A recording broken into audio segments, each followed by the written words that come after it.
comfy seats, teas about to get wild. We've got true crime tales and a mischievous smile. More life chaos, the highs and the lows, laughing through the madness. Anything goes. It's talk time with Amy Boston and Kelly Farrell. Fun nights and stories we're telling. Everyone's welcome. Grab your drink. It's on. Good morning, everybody. Good morning. And fun. Good morning, Dana. Welcome. Yeah, it's talk time. Come on, let's go. Interviews, confessions, and a little bit of sass. Laughing till we're breathless, letting troubles pass. From mom squad missions to mysteries at night. Grab your crew, settle in. It's a wild ride.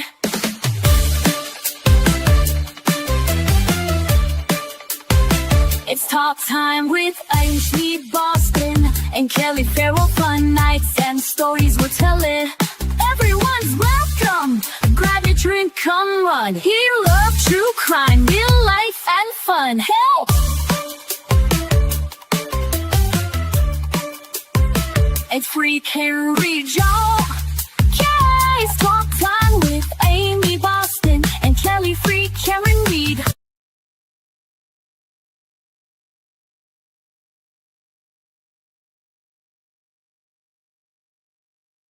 Oh yes, why? Welcome.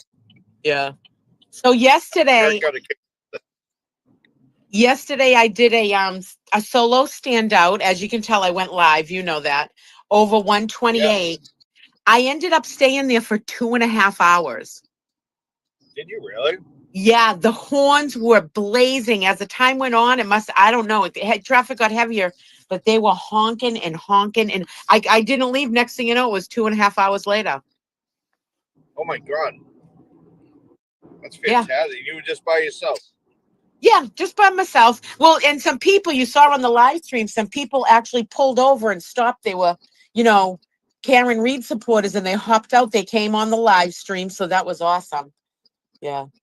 Good morning, Donna. Yes, they said that they see me on the stream, so it's ever since I went into court last Tuesday, a lot of people give me the double look because of the green glasses. They saw me. Oh, here's one. Doctor said, "Hey, Dina, I was the blue rogue that beeped at you at 5:40 p.m. That was coming back from Jamaica Plain." It was pretty cool. So that's my bridge. I don't get bothered by the police. It's very safe there, so it's all good.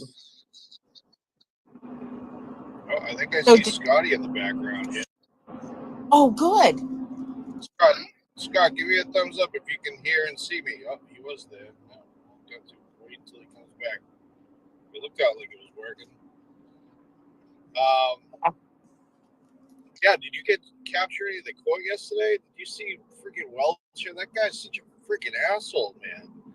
He is an arrogant, pompous asshole, and I hope someone had a PI people on him, watching him with that Lexus, because I said, I wonder if his wife's driving the Lexus around, bringing the kids to like soccer games and stuff. Who's driving the Lexus? Do we really think it's just sitting there now after the taxpayers paid for that? Yeah, exactly. Yeah. Hold on a second. Hold on.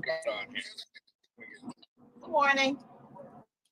So there's been a change with the Erica's case too. Oh, good, they're live. All right. Morning, guys. Scotty, I love you, but I'm going to bump out so I don't get in trouble. All right. Bye, Dina. Bye. Have a good day. Is this link working for once? Yeah, not much. I was having so much. Yeah, I was having so much trouble with the link down here yesterday. Yeah. The Verizon service down here is so iffy. Yeah. What's going on? How's everybody doing down there this morning? We already got a good crowd going. It looks like the rain's going to hold off to like 11 a.m. Well, that's good. Yeah. So what do we got? A half day today, Scott? Yeah, half day. Bev was saying something yesterday there's a juror that needs a half day. So they do accommodate some of these jurors for their, personal obligations.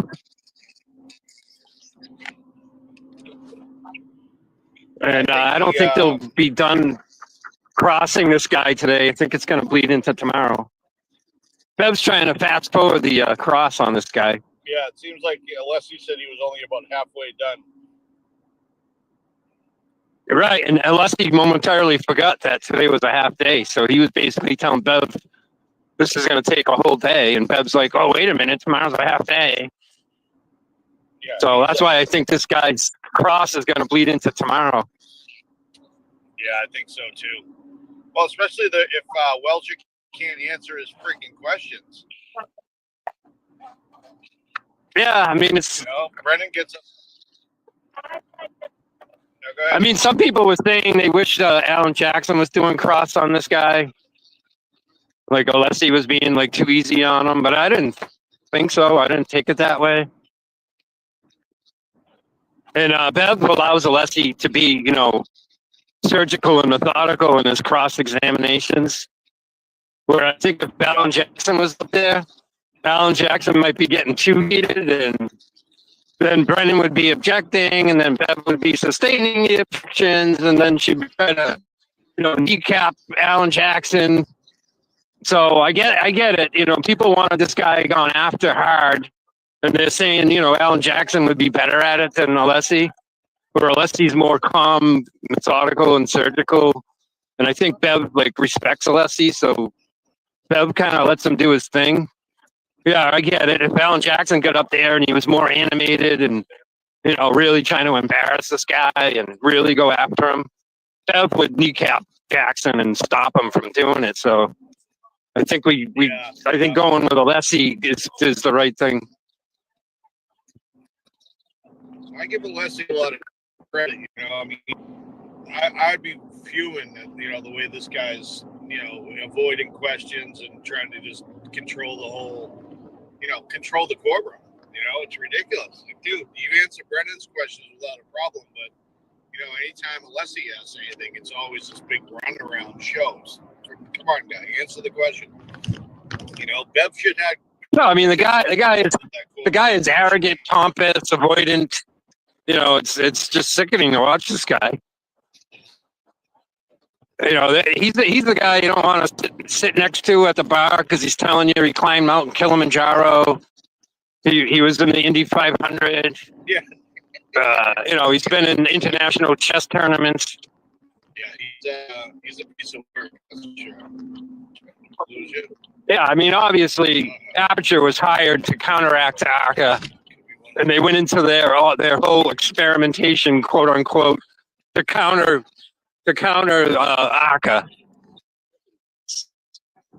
The completion backwards principle, where they just did all their testing to,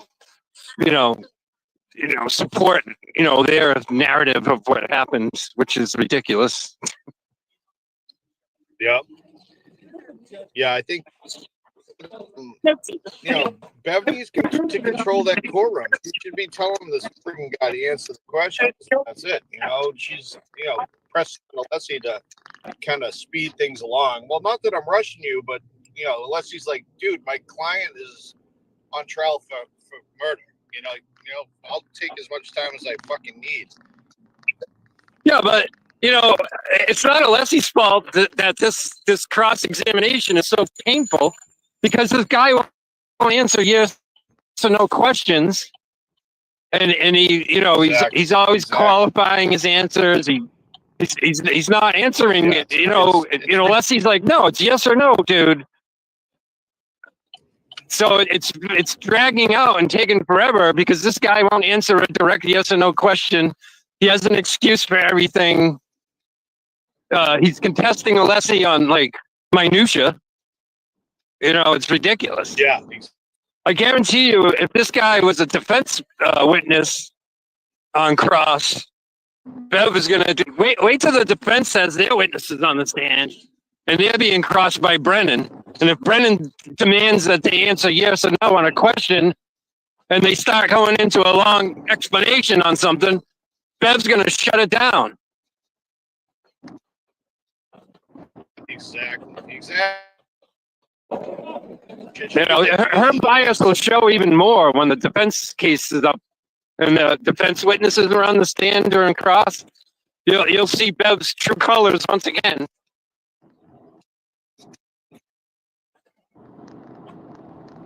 Yeah, she's a piece of Everybody's shit. over there. I don't like, you know, I've never seen anything like it. You know, I mean, I wasn't big into watching, you know, trials and all this other stuff until this case, but seeing how other courtrooms work and watching how her courtroom works, I mean, Well, I mean, I've known Bev a minute, and I've always thought her to be one of Massachusetts' worst judges. You know, way before the Karen Reed trial. But Harman's got some interesting questions to answer this morning. Did you see the federal judge's ruling on the buffer zone? yeah. You know, Erica Walsh's sweatshirt she was wearing, you know, Norfolk County's run by criminals. The federal judge says that's okay. That's okay in the buffer zone. Oh, So really? I want to make a printout of possible signs. Make a printout of all the possible signs I could carry in the buffer zone here. You know, like D.A. Morrissey's a mob boss. You know, and then, you know, a free Karen Reed sign. And then, you know, if Chloe bit, you must have quit. And do like a 5-page printout of all the possible signs I could carry down here. And I want Sergeant Hartman to like circle the ones that are okay and put an X through the ones that aren't. Yeah, seriously. Yeah, but you know what? If you go to a different officer and say, okay, you know, which signs are okay with you, everybody's gonna have a different answer.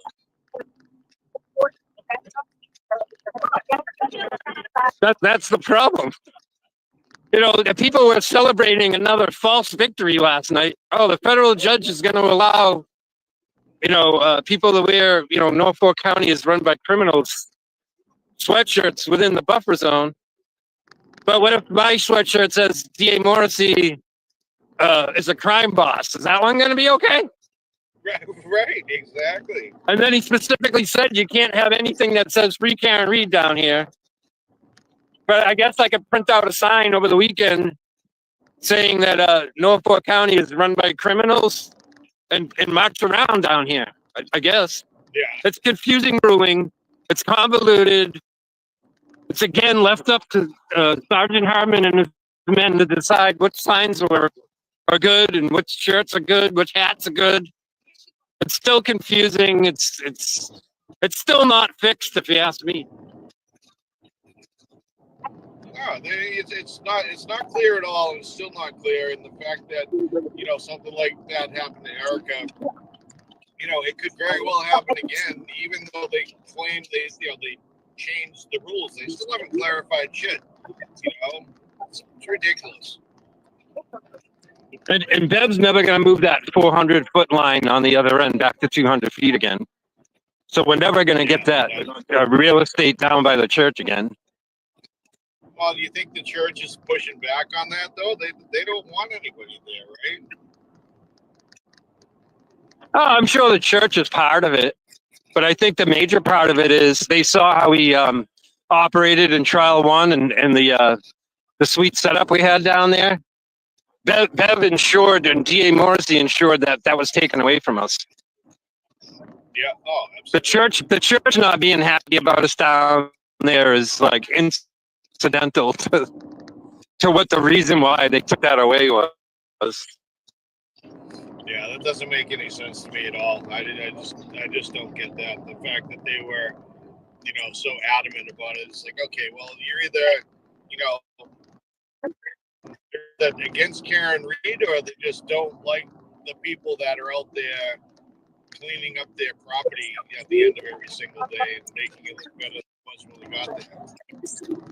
I don't know. It's ridiculous. Just the shadow last Like night my on neighbor Brian said, LTL. what's that? Jess was talking about the buffer zone. The way I think about the buffer zone, this buffer zone is political. This is all, they don't want us out here because it makes T.A. Morrissey look bad and it makes the trial court look bad. Morning prayer. Yeah. All right.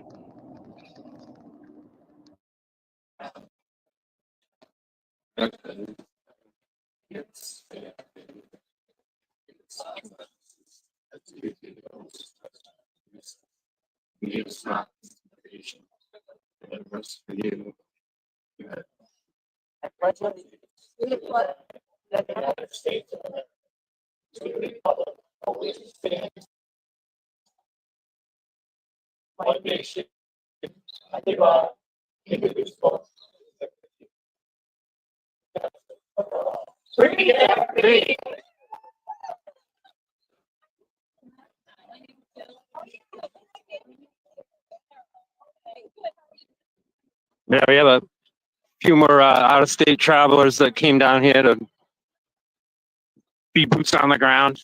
Been meeting a lot of people over the last couple of weeks that have traveled here. Yeah, Michigan people here. Yeah, yeah.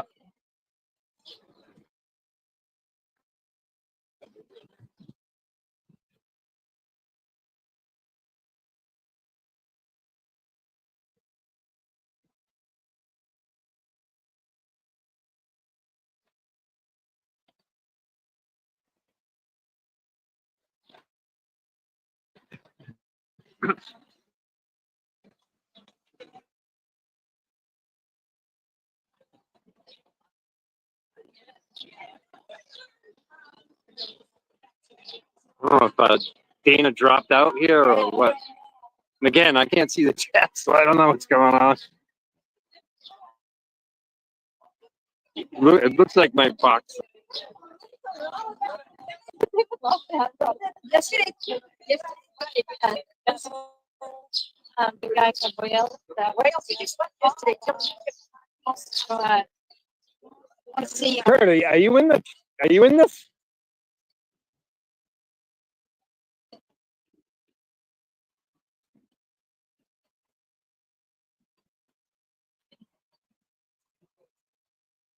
Because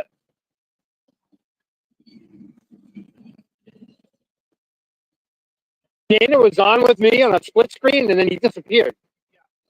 It sounded like he was having connection issues. He's driving. Yeah.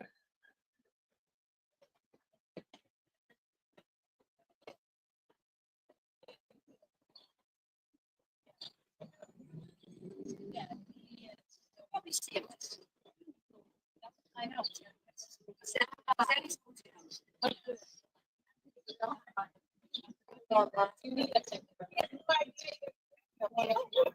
I can't put you in. Yeah, but say that. Sorry, my phone crapped out. I'm about at my appointment. I gotta run. I think Kurt's in the backstage. I'm gonna let him in, Scott. Yeah, let Kurt in. Thank you. I'll get off. No, just hang out until he grabs on. Hold on.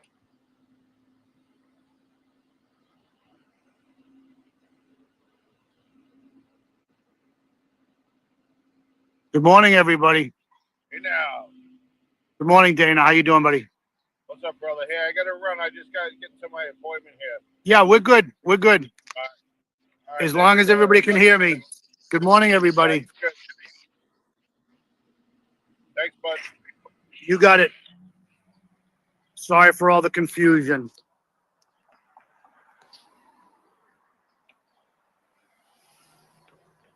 Yeah, they already did the Pledge of Allegiance. I know Scotty's phone was a little messed up. I'll go back and say hello to everybody. Hey now. Good morning, Robin G. We're gonna be walking down to the buffer zone. Everything's getting going over here. So you guys know the routine. If you don't know, good morning. Good morning, everybody. Morning. How we doing? Good morning, everybody. Morning. I took over for Scotty. He was having Technical difficulties again. That Murphy guy. Please stand by. Please. He's got the old phone that they can't track. That he doesn't have to get rid of at a military base down the Cape.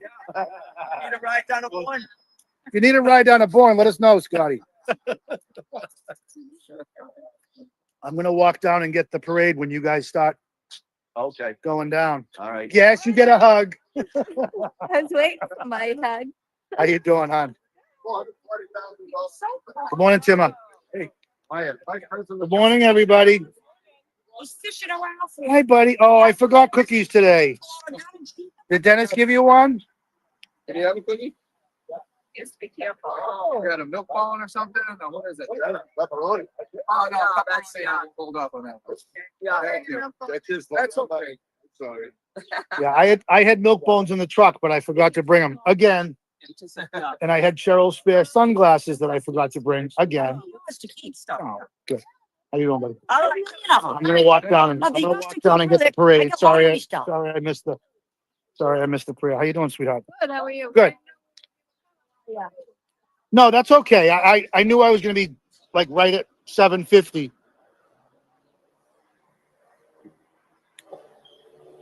Yes. Good morning, free Karen Reed dogs. I forgot my limp bones in the truck. I wasn't supposed to come on this morning, but I happened to be driving through Dedham to deliver a load of bark mulch, and nobody else was able to do the stream without difficulty. So I says, I'll come down and put an hour or so in. I'm not sure, Mary, on the dog treats. I would think so, but I usually put 5 or 6 in my pocket before I get out of my truck. But I was in a little bit of a rush this morning.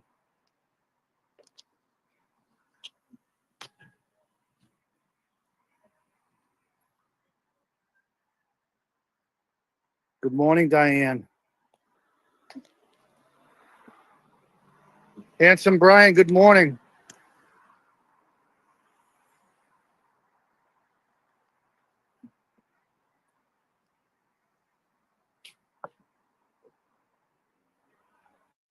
Hippie Chick, good morning, El Chatty. I believe he's still traveling, so I don't think he's going to be in the chat this morning, but you all would know better than me.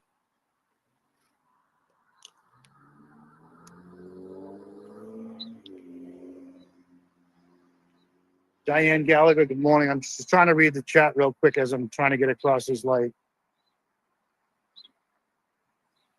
Equal parts, good morning. Not guilty, good morning. Aaron Hack, good morning. Rhonda Hinckley, good morning. I think I hear somebody. Hey now! There goes our jelly bean. Lucas Knight, good morning.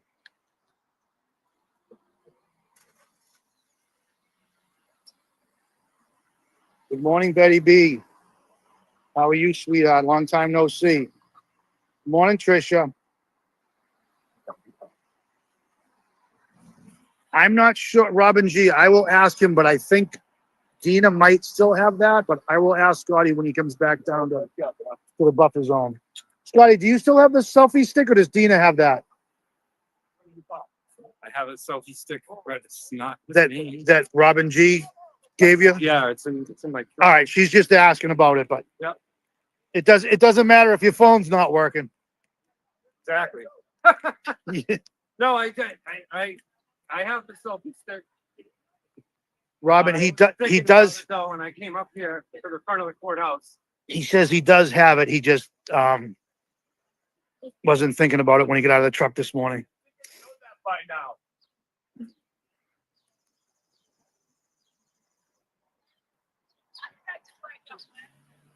I'm worried about having a trash bag to cover my sign.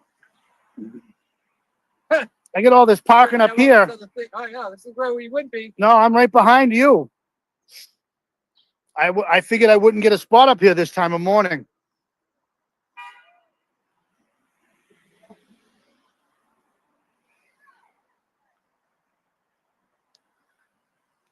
Smoky Cat, good morning. Yaya Trucker, good morning.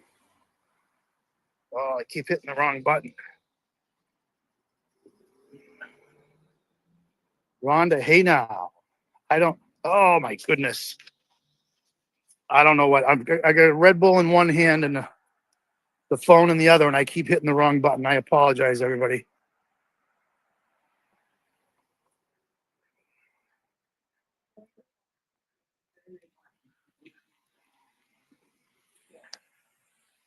Yeah, guys and girls, don't forget to hit the like and share button.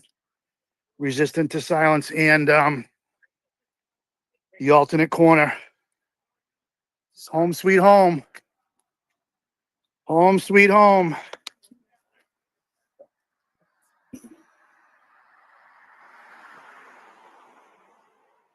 Good morning, allegedly. Hey now. Hey now. Hey now. Hey now.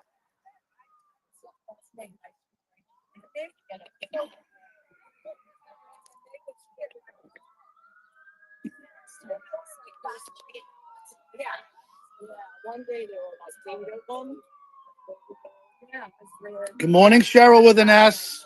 Good morning, ladies. A lot of new faces, huh? Good morning. Good morning. How are you, hon? Very nice to see you. Supposed to rain today, huh? Off and on.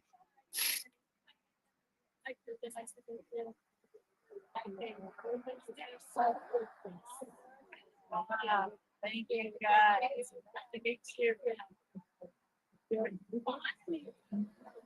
Oh.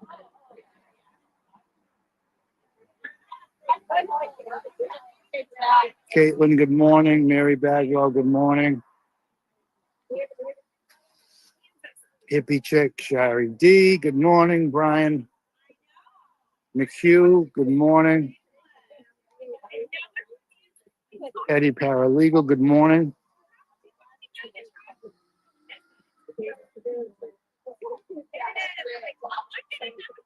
Love Life Gal, good morning to you. Let's go, Karen Reed.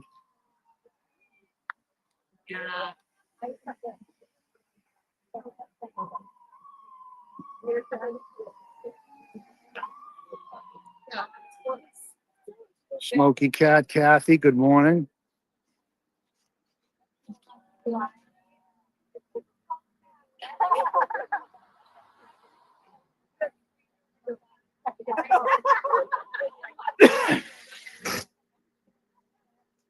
Bad Grandpa, yes. Yes, the whole case is a giant. It doesn't make any sense was his comment, but the whole case is a giant waste of taxpayers' money. It's horrible.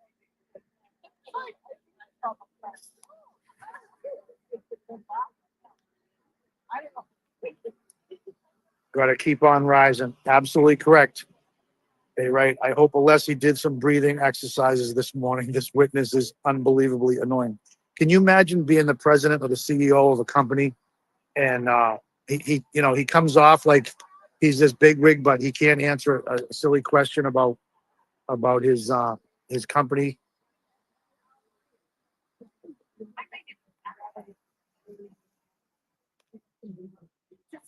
Aaron Hack, thank you for the message. Chappie landed safe and sound this morning. Thank you for that. Glad to hear it. Sure, he's exhausted. The weather is decent right now. It's not raining. The sun is trying to peek through, or the sun is peeking through, but we're supposed to have rain off and on most of the day, but it is New England. You never know. That grandpa, I'm sorry, says Bev is on her second martini. Susan McWayne, good morning.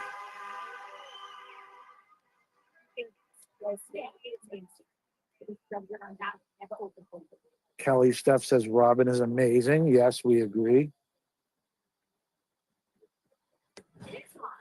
Diane Gallagher, I don't do coffee or any coffee type drinks, but thank you for the suggestion. Straight Red Bull. Julie Gambino, hey now.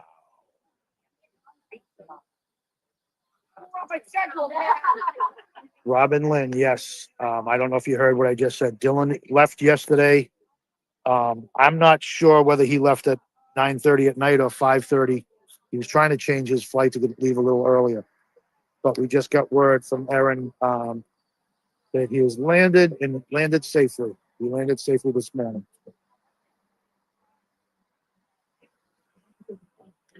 Brenda Henderson, good morning to you. LPH Picks, good morning. Avinoni, good morning. Robin G, I will ask him if it's compatible with his phone. Dad, Grandpa, good morning from the Confederate Commonwealth of Virginia. Dog Mom, good morning to you.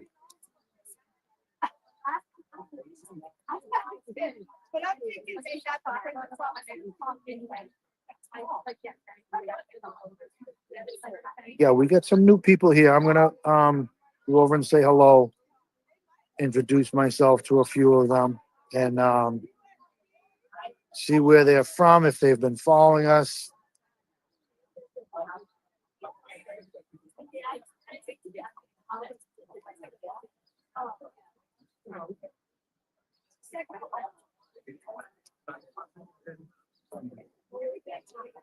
Dad, Grandpa is saying, I wonder if the hairline guy with the 17-year degree, well, he doesn't have his degree. He's planning on getting it if he still has a job.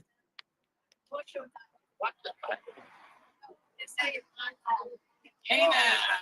Hey now. Hey now.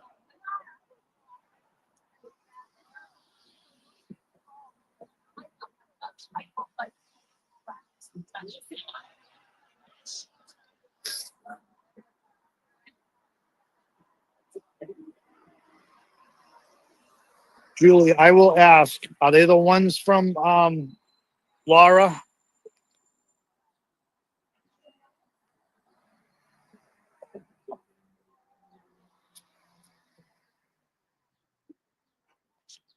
CES, good morning from Georgia. May you all have a blessed day. Thank you very much, CES.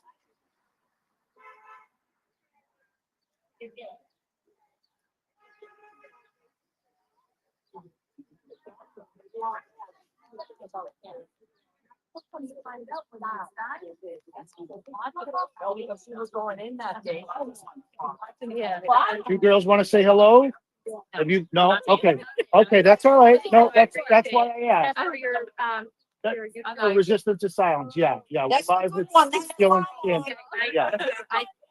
I'm not generation that doesn't like to be on. No, well, that's why I asked instead of just coming over and saying like, hey, We love Cheryl. here makeup, let's go. We're on. You're live. my grandkids think I'm a movie star. You are. Tell them about life. Yeah. Cheryl, these are my good friends. The HBO documentary. Yeah. Last episode.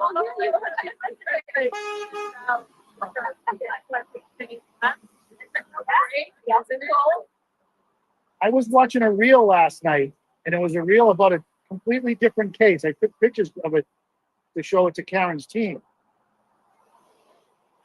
For the life of me, I can't remember what the reel was about, but it was about a different court case. And next thing you know, they're showing Karen sitting in the courtroom and Karen's lawyers and Brennan.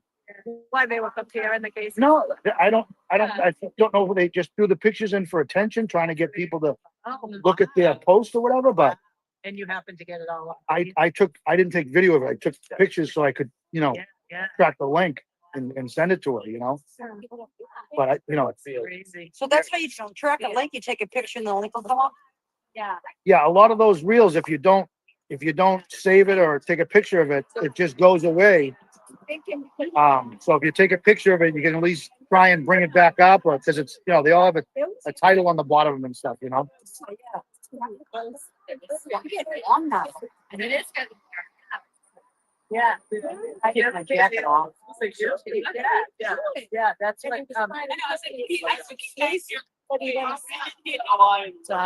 all right. It's all right. Get out of my way. What's happening, Peter? Hey, Good morning. How are you? we got this. Are you a newbie? Yeah. You want to be on? You want to say hello to anybody? You know? That's why I asked. Where you from? Florida, but that's Florida. Okay. Yeah. Okay. Yeah. Yeah. We go to Disney. We have timeshare down at Disney. I just get back. Yeah, we're like a little. Last week. Yeah. Yep. I've been actually looking at property around, looking for somewhere in the area that's, you know, safe and close enough, but far enough away. Yeah.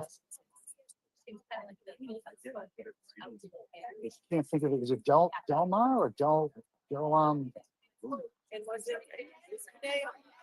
think it was Del Rey. There's another place I was just looking, you know, like I said, just out of curiosity. We're not ready to move, but thinking about, you know, 88, getting something somewhere down the line and don't want to wait till the last minute. You know? It's getting more expensive down here.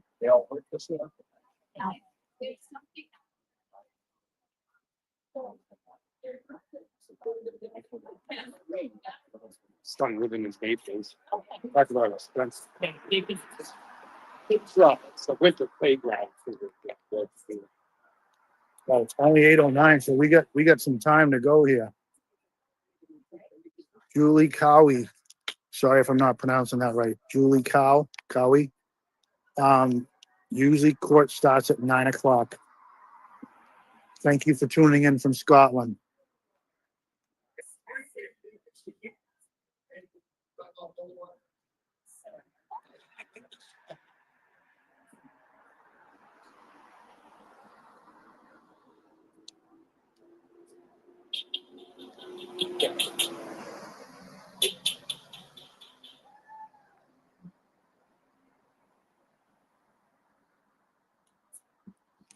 Scott, what's the green bandana for? Entering in the chat. Oh, you now. okay? Free Turtle Boy. It's for Free Turtle Boy. Dizzy. Scott was just. I'm sorry, it wasn't Dizzy. That was Oh my goodness, this button. Yeah, it was Dizzy that was asking about that. Yeah, I saw it. So you saw the new ruling from the federal judge? I did not. I heard something changed it, but I didn't get the chance to read the whole thing. 20-page ruling that the judge dumped late yesterday afternoon. On the buffer zone? And he said that Erica's Norfolk County is run by criminals sweatshirt is okay in the buffer zone. Right. But not the hat. Not anything that relates to the trial. Yeah. Karen Reed. So it's very confusing now. So I'm actually contemplating the idea of over the weekend, I'm going to print out photographs of all the potential signs I could carry. Cheryl, can you hold that for 2 seconds? Absolutely. I'm going to do the same thing. Just take my sweatshirt off. Yeah. Print out all the potential signs I could carry. Okay. Free Karen Reed. Obviously, there's going to be an X put through that. Norfolk County is run by criminals. Does Hardman put a check mark on it? Like that one's good? Yeah. If Chloe bit, you must have quit. He'll put an X through that because it relates to the case. D.A. Morrissey's a crime boss. Is that one okay? You see how convoluted this ruling is? Yeah. We don't know what signs we can carry. Right. Still. No, you're right. You don't know till they grab you. So I want to print out like a 3-page all potential signs that could be carried in the buffer zone. Here you go, Sergeant Hardman. X the ones out we can't carry, check mark the ones we can. Yeah. Is that what we've gotten to at this No, it's a good idea, but like you said, you know, is he the judge and the jury on it? Pretty much, they've left I it bet up. he is. They've left it up to the state police cat team to Yeah. interpret all of it. Yeah. And that's where the problems come. Yeah. Morning, Jeff. Yeah. I see ya. Nice to see How are you. these guys down there? They're good. I like your shirt. Thank you, bud. I bought one of those. Same thing. But that's what's led to these, Captain. that's what's led to these issues. So Sergeant Hartman arrests Erica Walsh for having Norfolk County is run by criminals. And this federal judge is saying, well, no, that was okay in the buffer zone. So who's deciding what signs are allowed and which aren't? They put it all on Trooper Hartman. Yep. Yeah, and nobody's gonna read. I mean, I don't want to say nobody, but not everybody's gonna read 20 pages. No, You know. I'm not. I go for the I mean, first and as second far- and the last. As far as I'm concerned, Bev's never going to move this 400 foot back to the 200 foot. No. And we still can't have anything to do with the trial or free can read. I can't have this sign in the buffer zone. So to me, it's another loss. Right. It's a win for Erica, which is great. And you know what? If I can make a bunch of signs over the weekend that says Norfolk County is run by criminals, am I going to be allowed to stand in front of the registry of deeds all day with that sign? Good point. I'd say don't do it. Ryan McHugh is saying I'd love a to. good sign would be dogs and criminals bad owners are, or people that abandon their dogs. If I can have anything that disparages me, well, obviously, Yeah, handsome Brian is right. It's like even his yes and no answers need to be qualified so that he feels he isn't wrong.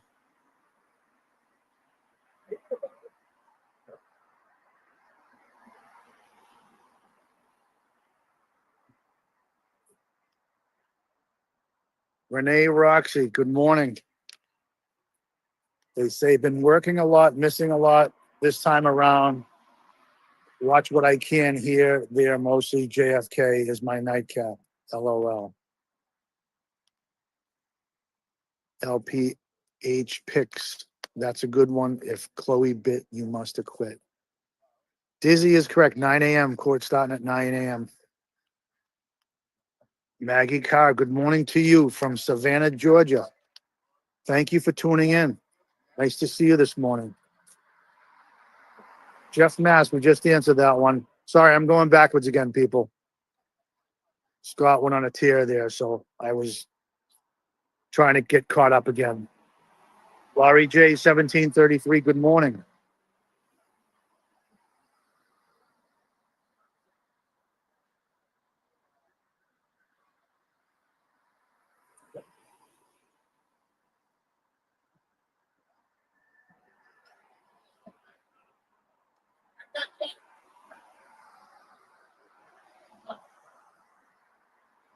Paramedas, good morning to you. We're saying good morning to Scott and Dana. Michelle W. Oh, definitely she wants to be done with Welcher by 1. Not happening because the guy is so difficult and will not answer any questions directly. I agree with you on that, Michelle. It was very I didn't get a chance to listen a whole lot, but what I listened to yesterday was just annoying.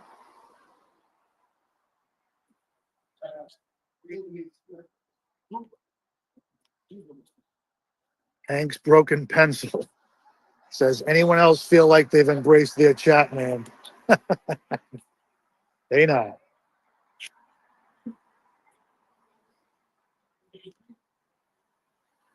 Yes, good morning to Erica. Good morning to my beautiful wife, Donna. Good morning to Jilly. Good morning to Dina. Lauren's here. Erica is in Florida visiting family. So we miss you, Erica. Tracy and Dana had to work today. So good morning to them.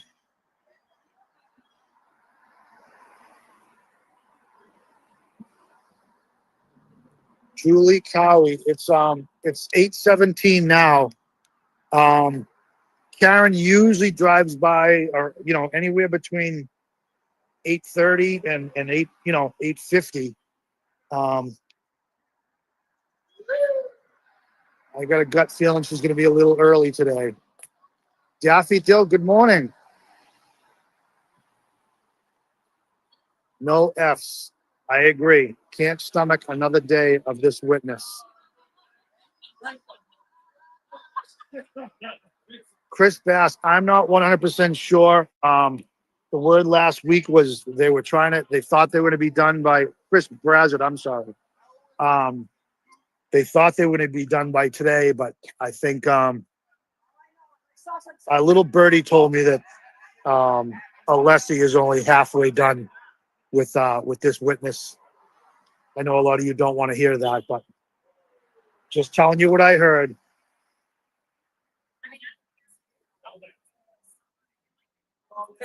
Trailman, good morning to you. They write, hi all, new here. Looks like a great channel. I've been watching on Grant Smith Ellis and can't take it anymore. Well, welcome, Trailman. We're happy to have you. Yeah, there's no way they finish with this guy today. He's got to bleed into tomorrow. Yeah.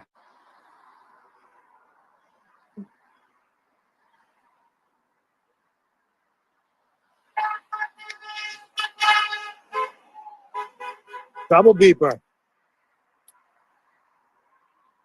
New Hampshire. Oh, bad grandpa saying hello to New Hampshire dude 603. Dizzy says Welcher is an asshole. P. Cooper, UK supporting Free Karen Reed or supporting Karen Reed. Thank you, Pete Cooper.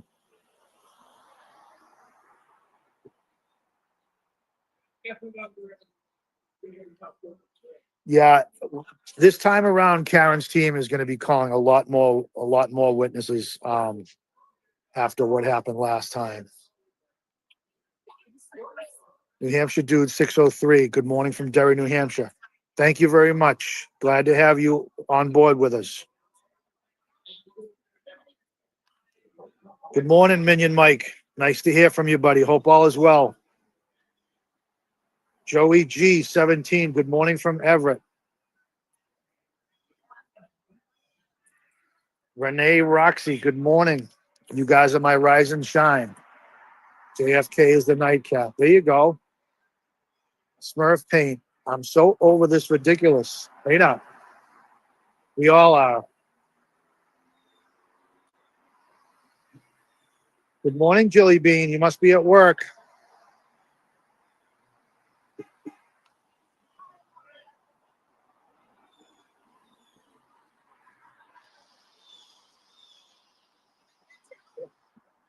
Yes. Paramidis. The blue paint. Are you kidding me? And Annie H. Good morning. Betty Devine. Good morning from South Carolina.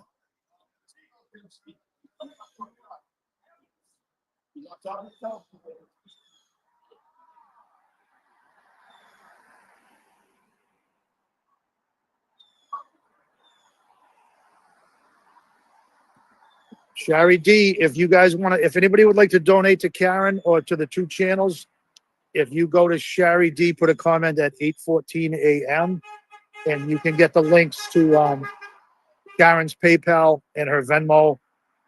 And if you would like to donate to Resistant to Silence, I believe I don't know if Shari D can put up Tracy's Venmo.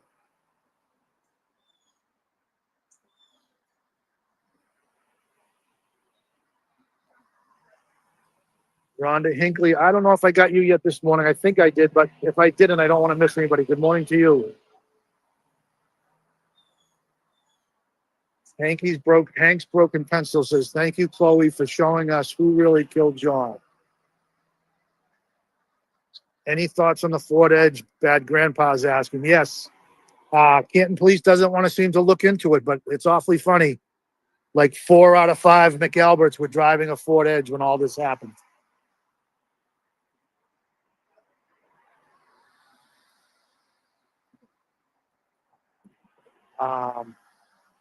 Petty Paralegal is asking, can we shirts that say, don't tell me how to dress? Hardman. I would say, yes, you can. You might see the inside of a paddy wagon, but yes, you can. Annie H, how to support the channel? I can't send super chats. Question. I'll see Annie H. I just said if you look on Shari D's comment on 8:14 a.m. I don't know if you can scroll up or down and see that, but it's got Karen's Venmo, her PayPal, and I don't know what the last one is. Oh, the Defense Fund.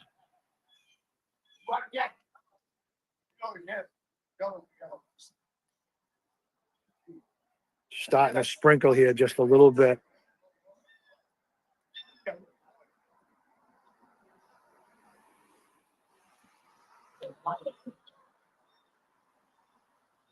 Sally, keep scrolling. Good morning to you. Thank you, Annie H.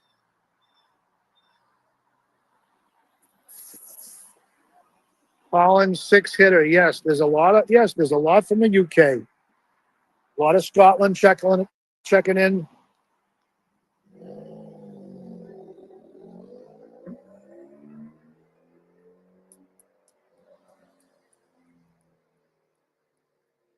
Shanna Lee, good morning. Supporting from Melbourne, Australia. Good morning to you.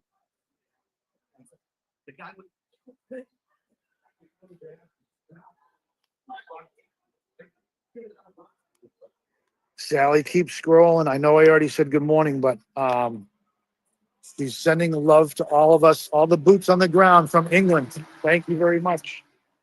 Thanks for tuning in.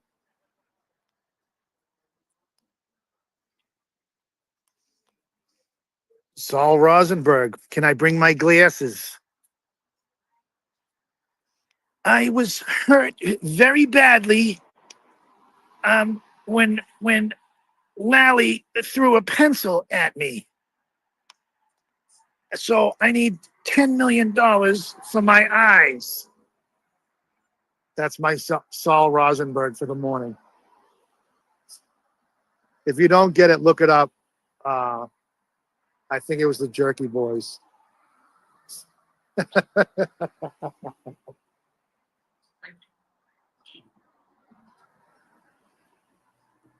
Colleen, yes, Dylan had to go back home. Rumor on the street is he's going to try and come back in September to visit again. He wants to come out and go to a Patriots game, and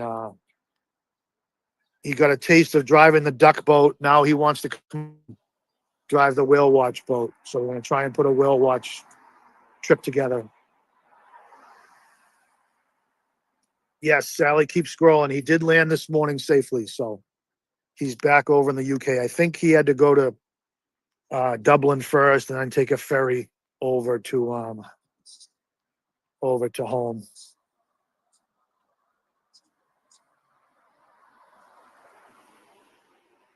Bev's Broomstick writes, maybe the Ford Edge was owned by somebody road-friendly paramedic. They called to see if John O'Keefe would survive this wound and to fix the other fighters at Fairview. Good point.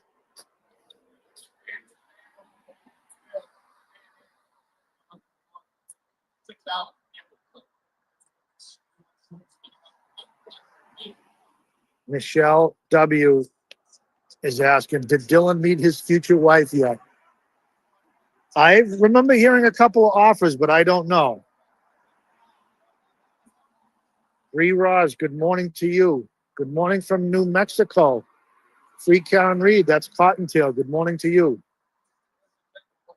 Spacey Stacy, good morning.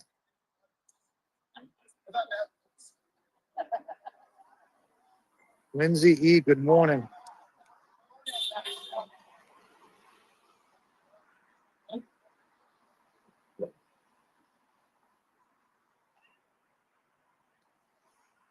Good morning, Sonia. She says, the world is watching. I've got two people real interested. I'm sorry, we're from Portland, UK. Good morning, and thank you for checking in. How are you, hon? Nice to see you. Did you sneak by me or did you come that way? Yeah, I went that way. Oh, okay. Yeah, the last few mornings I tried to come, but then I ended up just down there because I can't make it down here. Right, right.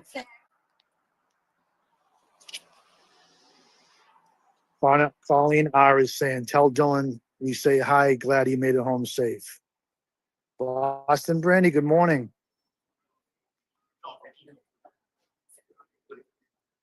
Stacy Cakes, good morning from Brookfield, Connecticut. Dana wrote, I don't know if you guys, Dana wrote, Tracy proposed to Dylan and she told me to move out. Good morning, Lulu Bell.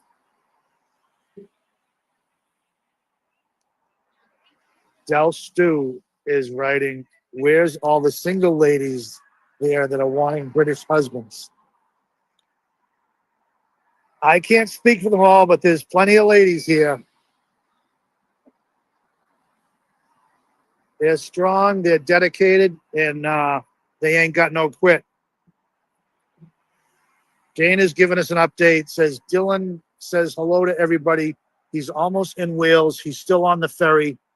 I guess the weather is pretty bad, making for a long 4-hour ferry ride.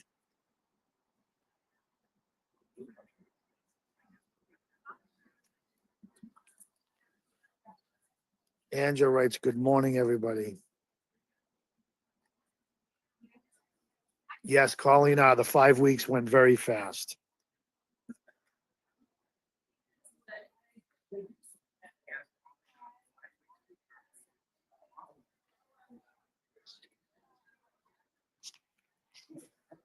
Lulu Bell, good morning.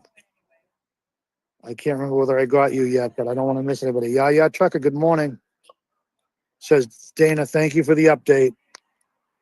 Man, my arms are getting tired from holding the phone this morning. I don't know what's up.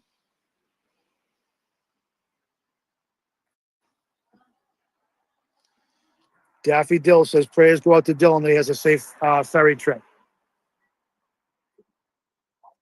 Smurf Paint says my brother-in-law is a retired 20-year elected sheriff. He said John was attacked by a dog, no prior injuries. His dad is a retired judge and thinks, and I quote, Bev is a disgrace to the bench. Couldn't agree with you more, Smurf Paint.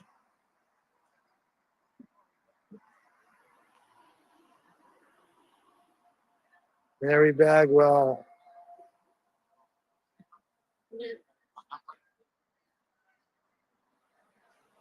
Oh my goodness, I don't know what's going on with this button.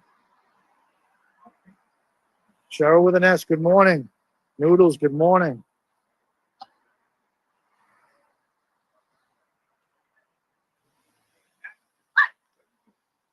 Renee Roxy says, I'm in Wayne County in Michigan. Saw an attorney on Court TV yesterday representing. Thank God she didn't let us down on speaking to Karen. Good morning, guys and girls.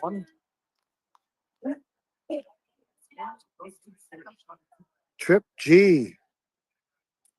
Boats, planes, trains, and automobiles. Hey now.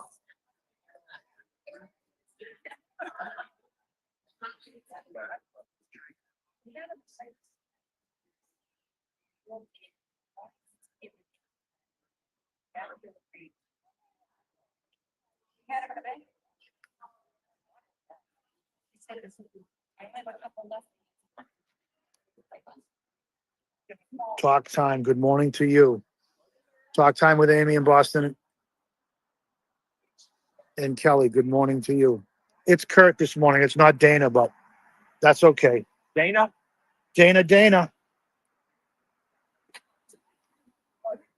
Melanie says, good morning. I miss Dylan already. I hope to see him when he gets back. I'm sure you will. I don't think we can surprise everybody again with another surprise party and surprise everybody like we did last time.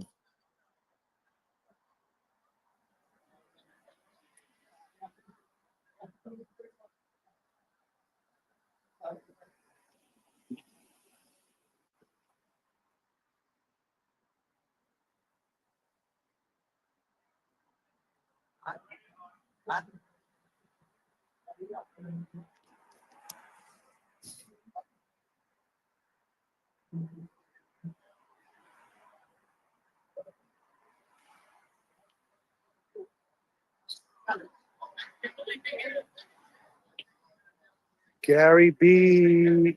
Gary Beeston. Good morning to you.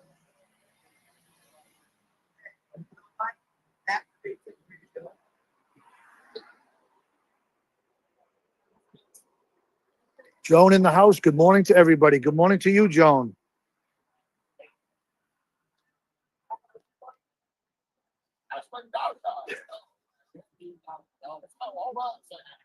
Good morning, Lulu Bell. Daffy Dill says, Dana, just between you and me, Dylan has no butt.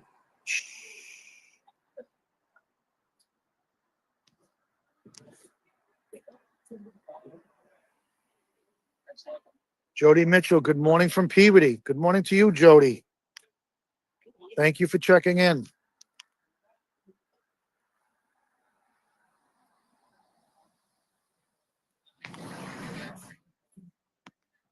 Cara Boucher, good morning to you.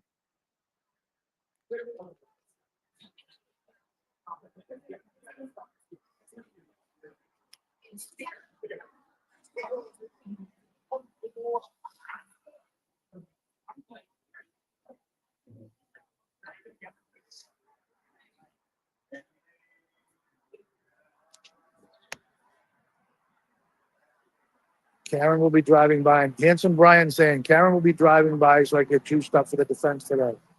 Good morning, Lisa Oach. How you doing today, hon? Miss you.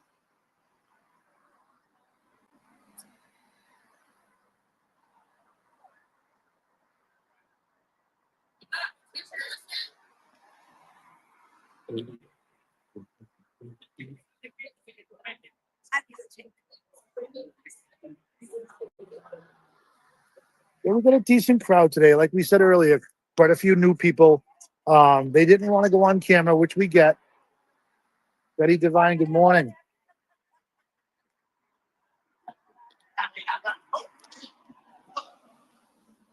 I think I saw 6 or 8 new people.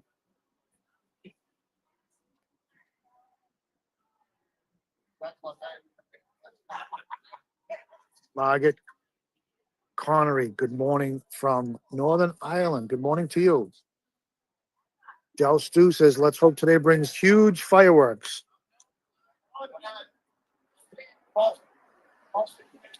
Thank you, Lisa.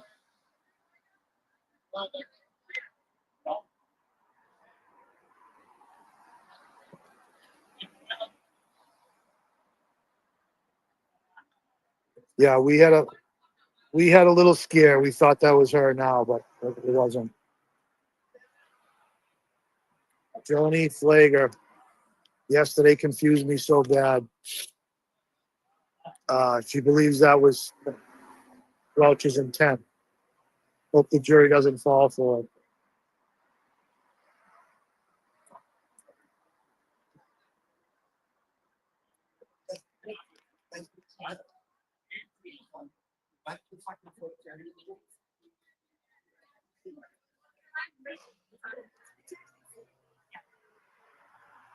I'm trying to stay in the middle of the crowd so you don't get too much conversation.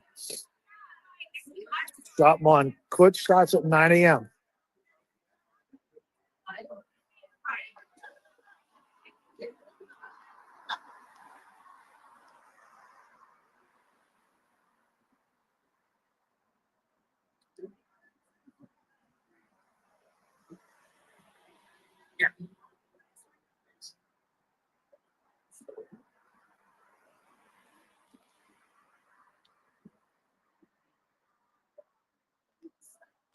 Jessica says Welcher's trying to confuse Alessi, and it ain't going to happen. Alessi is smarter than Welcher, for sure. Simone Miller, good morning to you from Ohio.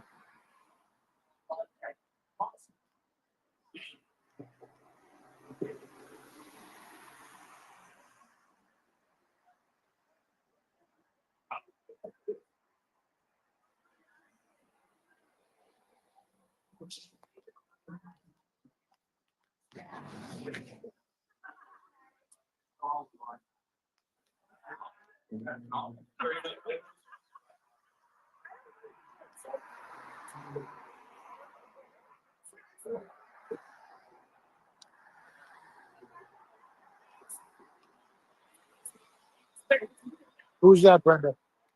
Who's that, a new girl? That's not one of the reporters, is it? I forget. Maybe. Yeah, maybe she is.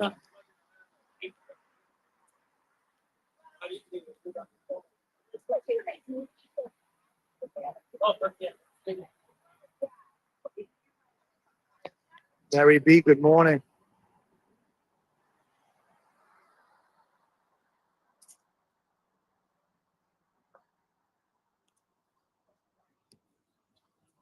James Caskin, good morning from Maryland.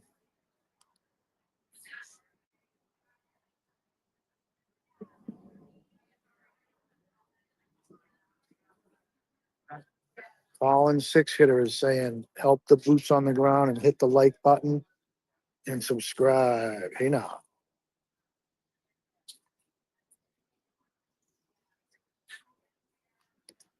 She's penny. Oh, okay.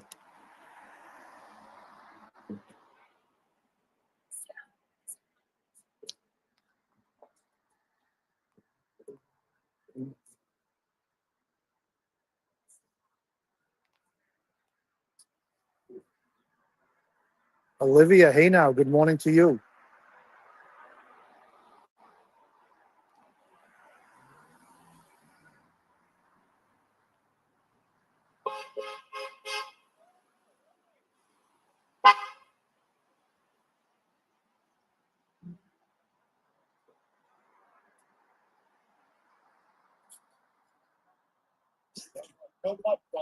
Rob Bergman, good morning.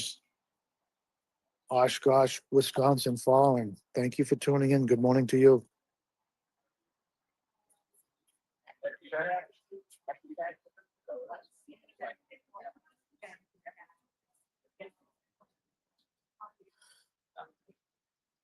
Sally is saying Welch's objections yesterday was to belittle our Alessi.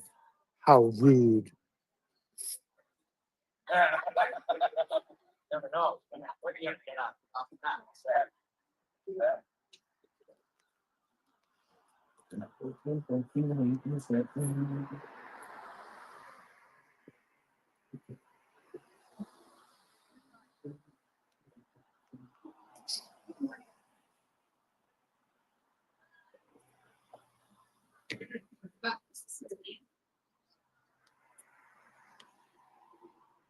I saw your post, but your screen name is totally different. Yeah. I'm like, what is she doing? It's hard enough for me to remember names. I know. And then you go and do that. I'm like, wait a minute. I forget that I'm not on there with my name. Yeah. So like the other day, Brandy called me. She was like, oh, well, drive safe, Gracie. And I'm like, I forget that I'm under a fake name. Yeah. Yeah, I don't deal with drama. So Yep. No, that's a good way to be. just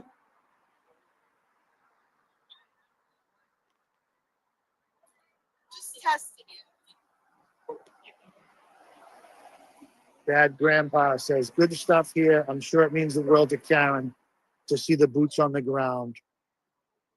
Thank you very much.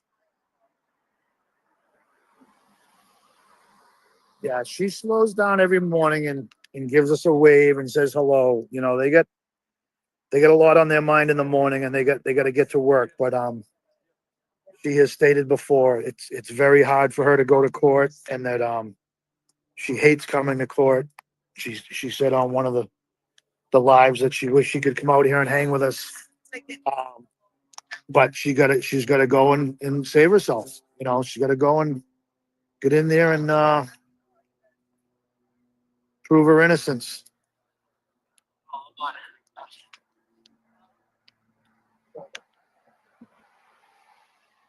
Have a good day, friends. Back to work.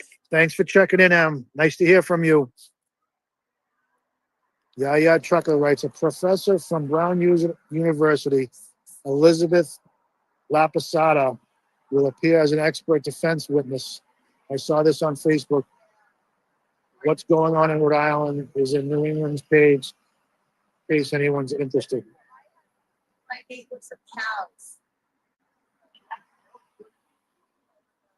Wicked Sights, good morning to you.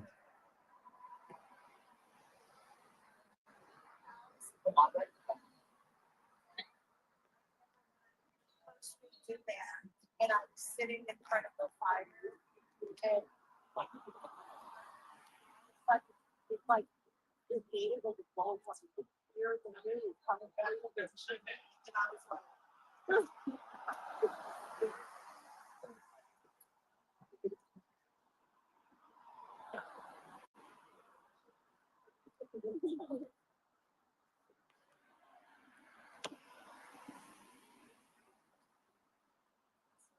Pinky Promises, good morning to you.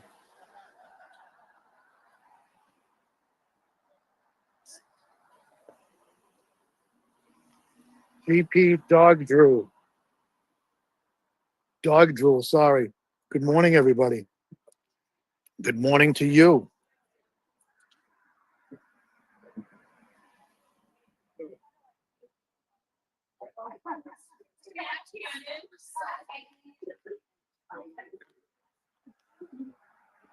Yeah, hopefully she comes.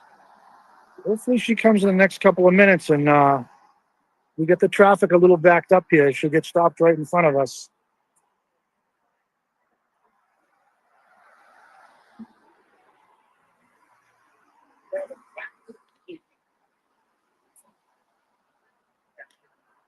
Traffic lighter than you.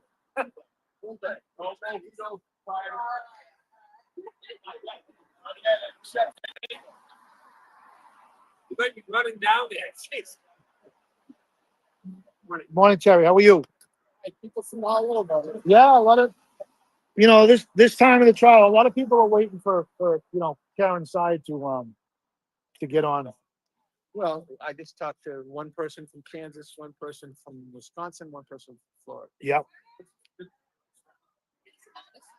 All over.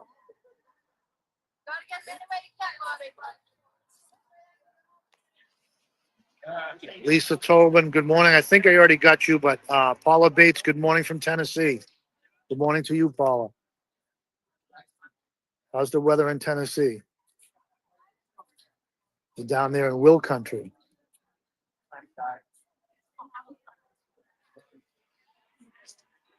Liz Tupling, good morning. Free Karen Reed. Hi, puppy.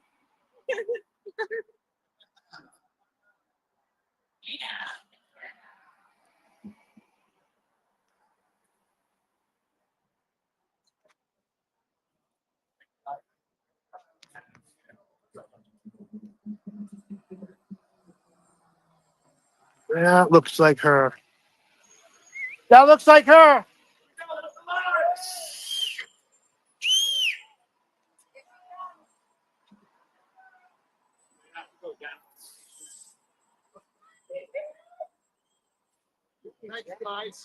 Good morning.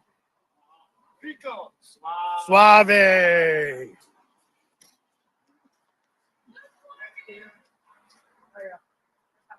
Good morning, Karen. Good luck.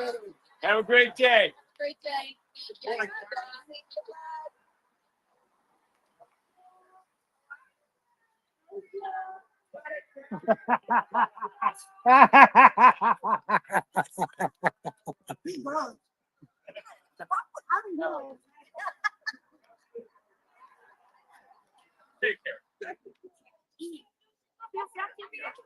Karen said hello to me before Jack. They're all giving Jack a hard time. Karen's like, "Hi, Jack."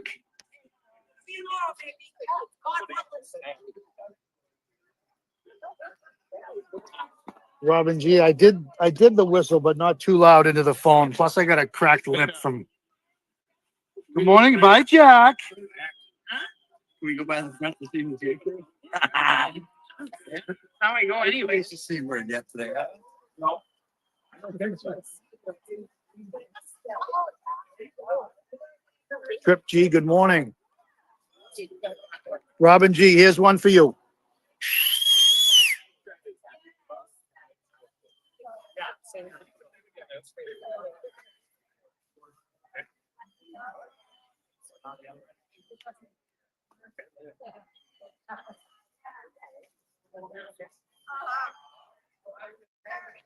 Yes. Like utility knife or anything? You're oh, awesome. Yeah. What do you need, My hon? freaking scissors are in my other bag. I gotta cut this off. Just be careful. It's super sharp. It's a brand new blade, all right? Thank you. Don't go cutting anybody. You're back, buddy, huh? I'm not bad. Nice to see you. How long you here for? I'm leaving tomorrow morning. Okay. Well, safe travels, my friend. Hey, It was nice talking to I'm you. going to ask you: is there a credible defense fund for Karen? That's Yes. Is it on like Free Karen Reed or? Yeah. Have you been following Resistant to Silence, the page that we're on live? No. I'll give you her direct Venmo. It goes right to her. Yeah, please. That way there, Please, sorry. that way there it's not going hold on one second. It's here. Do you have your phone ready? I apologize. What's your first name again? I know I asked you 3 times yesterday. It's Travis. Travis. Well, from Yeah. Wisconsin. Yes. Robin G, can you give me Karen's Venmo again? Oh, I got it right here, buddy. Ready? It's Yes, what? at Karen Reed -1. And that's Venmo. Kansas. Thank you, Robin Say it G. one more time. At Karen. At Karen Yeah. with a capital K Okay. Reed Mm-hmm. -1. Very good. All right. Thanks. Appreciate it. Yeah, and yeah, that one there goes directly to her. So it's not like, you send it to somebody and they send what they want or send a portion of it or whatever. Right. Bye. We'll see you, hon. Right. Nice to see you again. If I don't see you, safe travels. All right, buddy. Hey, Thanks for you have a coming good out. one, okay? Thank you, buddy. All good? Thank you. All right. You're welcome, hon.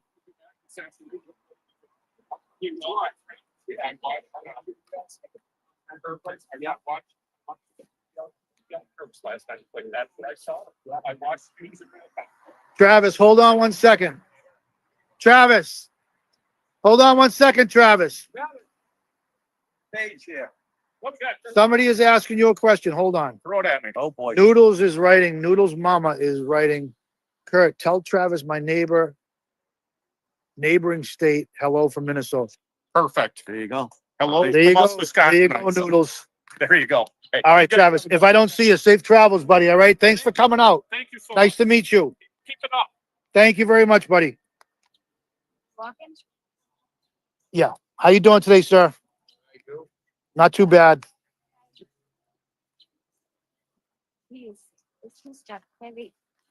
Ah, You parked on the other end today? I'm right behind you. Good morning, ladies. There's the new buffer zone. People hanging out. Well, she just went by, so We saw her. Yeah. so we usually stay up there till she comes by, and then after we go down the other side. Oh, okay. So- So we're headed that way now? Direction. Good thing we asked. Yeah. We gave her, this. Oh, I saw. Yeah, awesome. She goes, I want one. I go, I'll make you one. I'll send it. Yeah, Noodles, I did get that message to Travis. Heather T, good morning. Good morning to J Mac. Noodles. Stacy's all the way from Wisconsin. Amazing. Hey now. Yeah, he's been here for 2 days, and he's leaving sometime tomorrow. That's amazing. The world is watching. So we go up here by the TV. We passed. Yeah, well, No, we passed the book. we passed the courthouse, and then there's another buffer zone sign on the other end. Oh. There's like an Odd Fellows Hall down there. Scott's truck has Karen Reed internal voice sign. Really ruined it, huh? Yeah, they're still fighting it. Where are you ladies from? The Cape. We Oh. came, I came like Yeah, 6 times last year. I thought you looked familiar. Yeah, we're from the Cape. Are you staying up for a couple days or is you just a day trip? For the day. Yeah. Well, they're all done after noon today, right? One, they're supposed to be. Half day today and night tomorrow? Is it no court tomorrow? No, or tomorrow. Or was it a Bev high noon Yeah, sidebar? yeah. Back to the Cape for Beverly.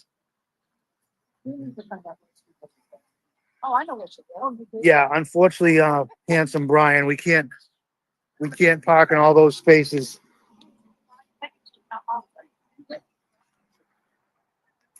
I heard. Yeah, that way? Oh. Yeah, that's where we're gonna end up. That's where we're gonna end up. Well, you don't want to push your luck. Uh-huh.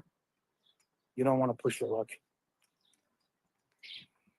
So, somebody said that on Facebook, that they drove by his house this weekend and he was out there videoing the car because it's on a cul-de-sac and you have to turn around. Oh, yeah. Oh, Higgins is out Just so there. you know, I'm live, ladies. Oh, That's all right. No, I just didn't want you putting out addresses or, telling your boss you took the day off from work to come down here. I actually did. You know what I did? I said, I'll work tomorrow because I instead of today, but I didn't say I have a doctor's appointment or anything. In case we end up on the news. Yeah. Yeah, I didn't say what I was doing. I just said I can't be here today.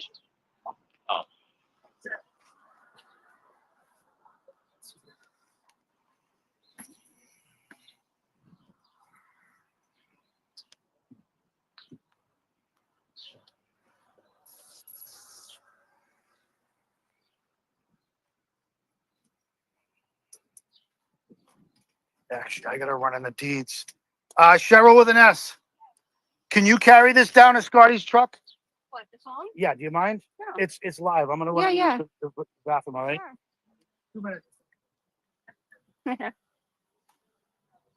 I'm videoing this random guy.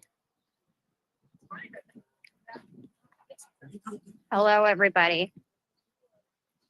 I'm sure I sound like I'm 12 years old. Noodles, you never called me, honey. You can still call me, anytime.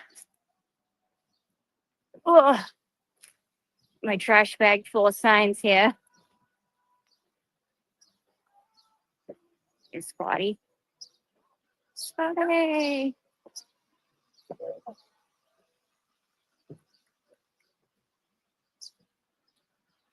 I have a gift for you. What's that? Kurt went to the bathroom. Oh, He asked if I carry it down to you. all right. So can we be like visible on this corner or? Yeah, this is a buffer zone. Oh. So everything this way, we're good. That's why we set up here. Yeah. So in trial one, we had the area down by the church, I was there a lot of. but they took it away. I So. can't believe it. That was perfect. Well, that's why they took it away. Much support. Yeah. It was all out of spite. So can we wear Aaron Reed stuff here? Yeah. Yeah, Yeah. that's why I've seen- I can display all my signs here. I've seen you on the Facebook group, so I know. I said everybody's wearing pink. No, I'll change into Karen Reed stuff. Yeah. No, we're all good here. The only problem with this spot here is People have to be able to. we kind of try to set the chairs up off the sidewalk. Yeah. Yeah. They moved this caution tape back a little bit to Yeah. give us a little room. Oh, okay, good. Yeah. Do But that. it's the problem here. We don't have enough space. Yeah. But I mean, this is the closest we can be to the court. Right. I don't know if you see where we go to the 400 foot to see her drive by. Sorry. Oh, Way down there, and there's We just walked from there. no way to set up down there for the day. It's no room. Because of the fence. Yeah. Well, you're in front of some poor woman's house, Right. Yeah. And there's no street parking down there, so it's ridiculous. I wish we thought are these cars? Here, all Karen Reed cars. Yeah, this is Kurt. He'll be leaving though. We try to Like take over. Yeah. The thing is, we're only allowed 2-hour parking here, so we have to keep shuffling. around. Yeah, how you doing? Oh, there he is. Hey, what's going on? What's going on? Day late and a dollar short. I got here about 5 minutes ago. I just saw them pulling up. Yeah. Now you gotta be here like you have to be up there at like 8:30. No. You never know when they're gonna drive by. Yeah, the traffic was really heavy. Oh, we were lucky. We pulled into the, Well, actually, the traffic wasn't that bad this morning, Which way? so she kind of like flew by us. Oh, really? She didn't get stuck. You know, like, usually they get stuck and they spend more time. Yeah. Did she roll the windows down and say hi? Oh yeah, she was still. yeah, we just got her. They were still able to.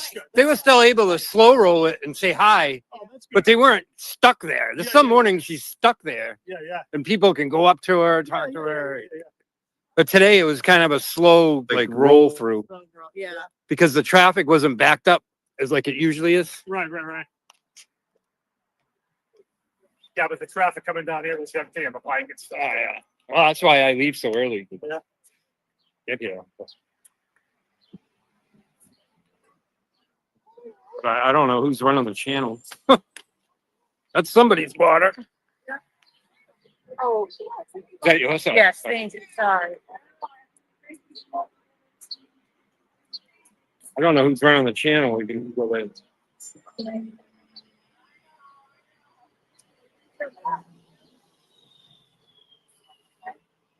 So can we, like, with this sweatshirt on, can I walk the sidewalk? No. No. Like if you want to go to the registry of deeds to use the bathroom, Right. You just. you have to either got to flip it up. cover it up or something. Yeah. Oh, yeah, flipping it over Yeah. backwards. Well, we just pull it up. Yeah. Yeah, there you go. Yeah. Yeah. Yeah. This stinks because we have no visibility. I mean, last year was Yeah. a present. Yeah. That's the method to their madness. Um, They don't want us visible. yeah, Yeah, that's terrible. crazy. But we still, even in this area here, we get a lot of people driving through. People will go over to the other side Uh-huh. and do signs. Stand over there with Yep. this umbrella, like between the two cars. Or you can just pace up and down the sidewalk over there. Yeah, as long as you don't throw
You are unmuted.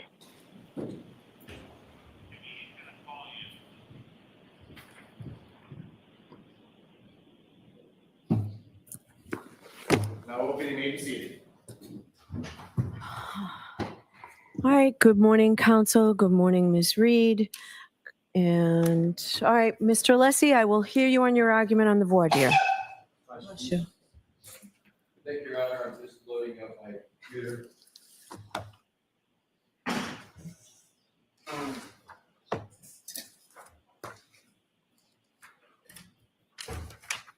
Your Honor, I am going to address the Trooper Paul aspect, and then I'm going to address the Dr. Scorti-Bello aspect of Dr. Welcher.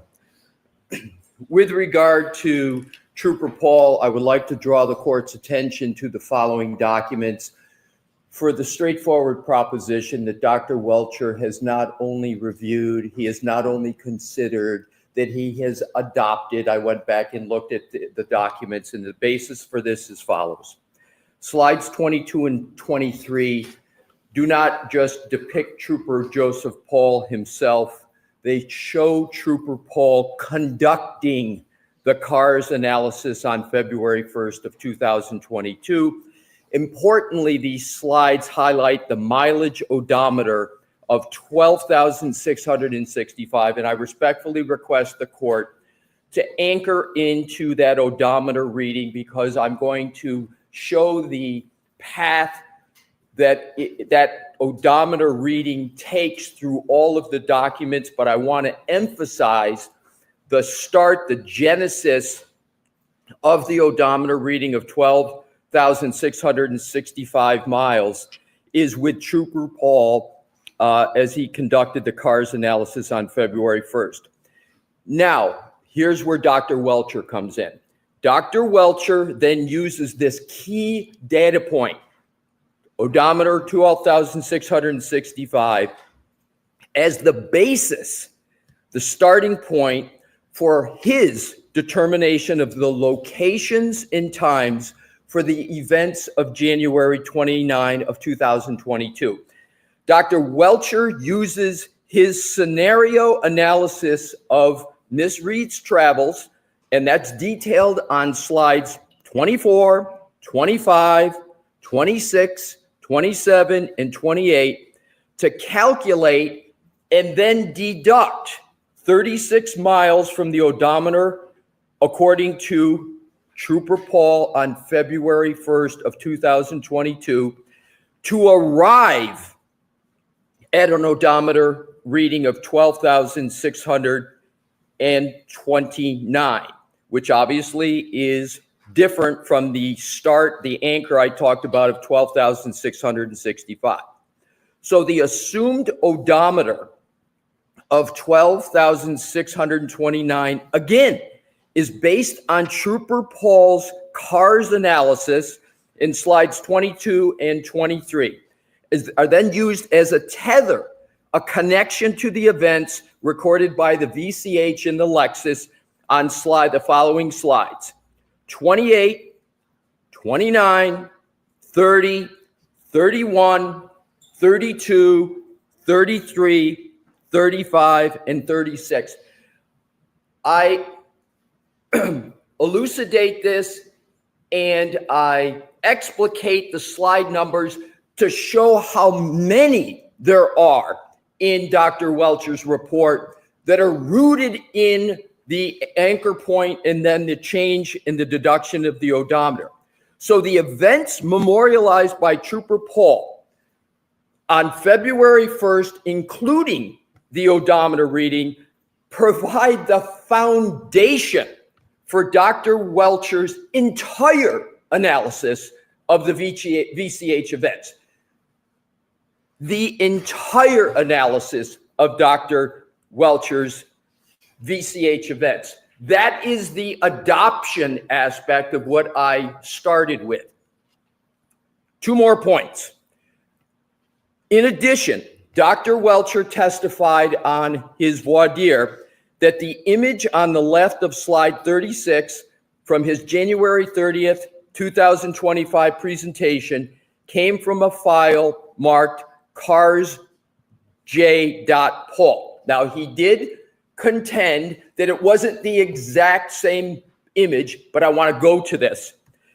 In fact, the image on slide 36 is from the drone used by Trooper Paul, and the citation for that is page 4, item 11 of the CARS report.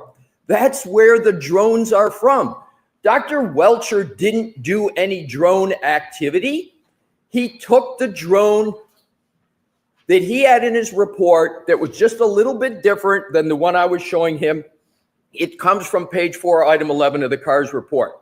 And I quote, "The crash scene was documented during the on-scene investigation by utilizing Alicia's GNSS GPS mapping system and a DJI Mavic 2 UAS.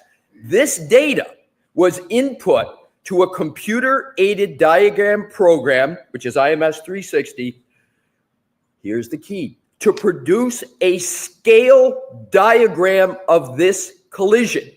So the DJI Mavic is the CARS team drone. This image of Dr. Welcher's slide 36 is clearly and indisputably from the drone. And the only drone extant is the drone of Trooper Paul and the CARS team. Last point with regard to the Trooper Paul basis in adoption of Dr. Welcher. Mr. Brennan asked Dr. Welcher on voir dire if the image from slide 36 actually came from the CERT team, which is simply not true.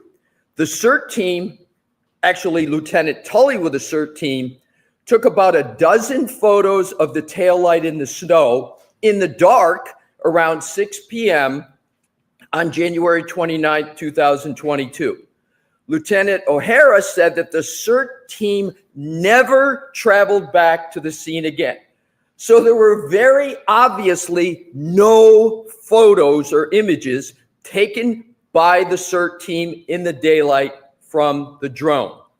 And I again refer to slides 22 and slides 23, where Dr. Welcher said it was more likely than not that it was Trooper Paul in those slides, but the point, whether it's Trooper Paul or not, is completely overwhelmed by what I just argued and presented as specific factual basis for a review, a consideration, and an adoption of the work of Trooper Paul.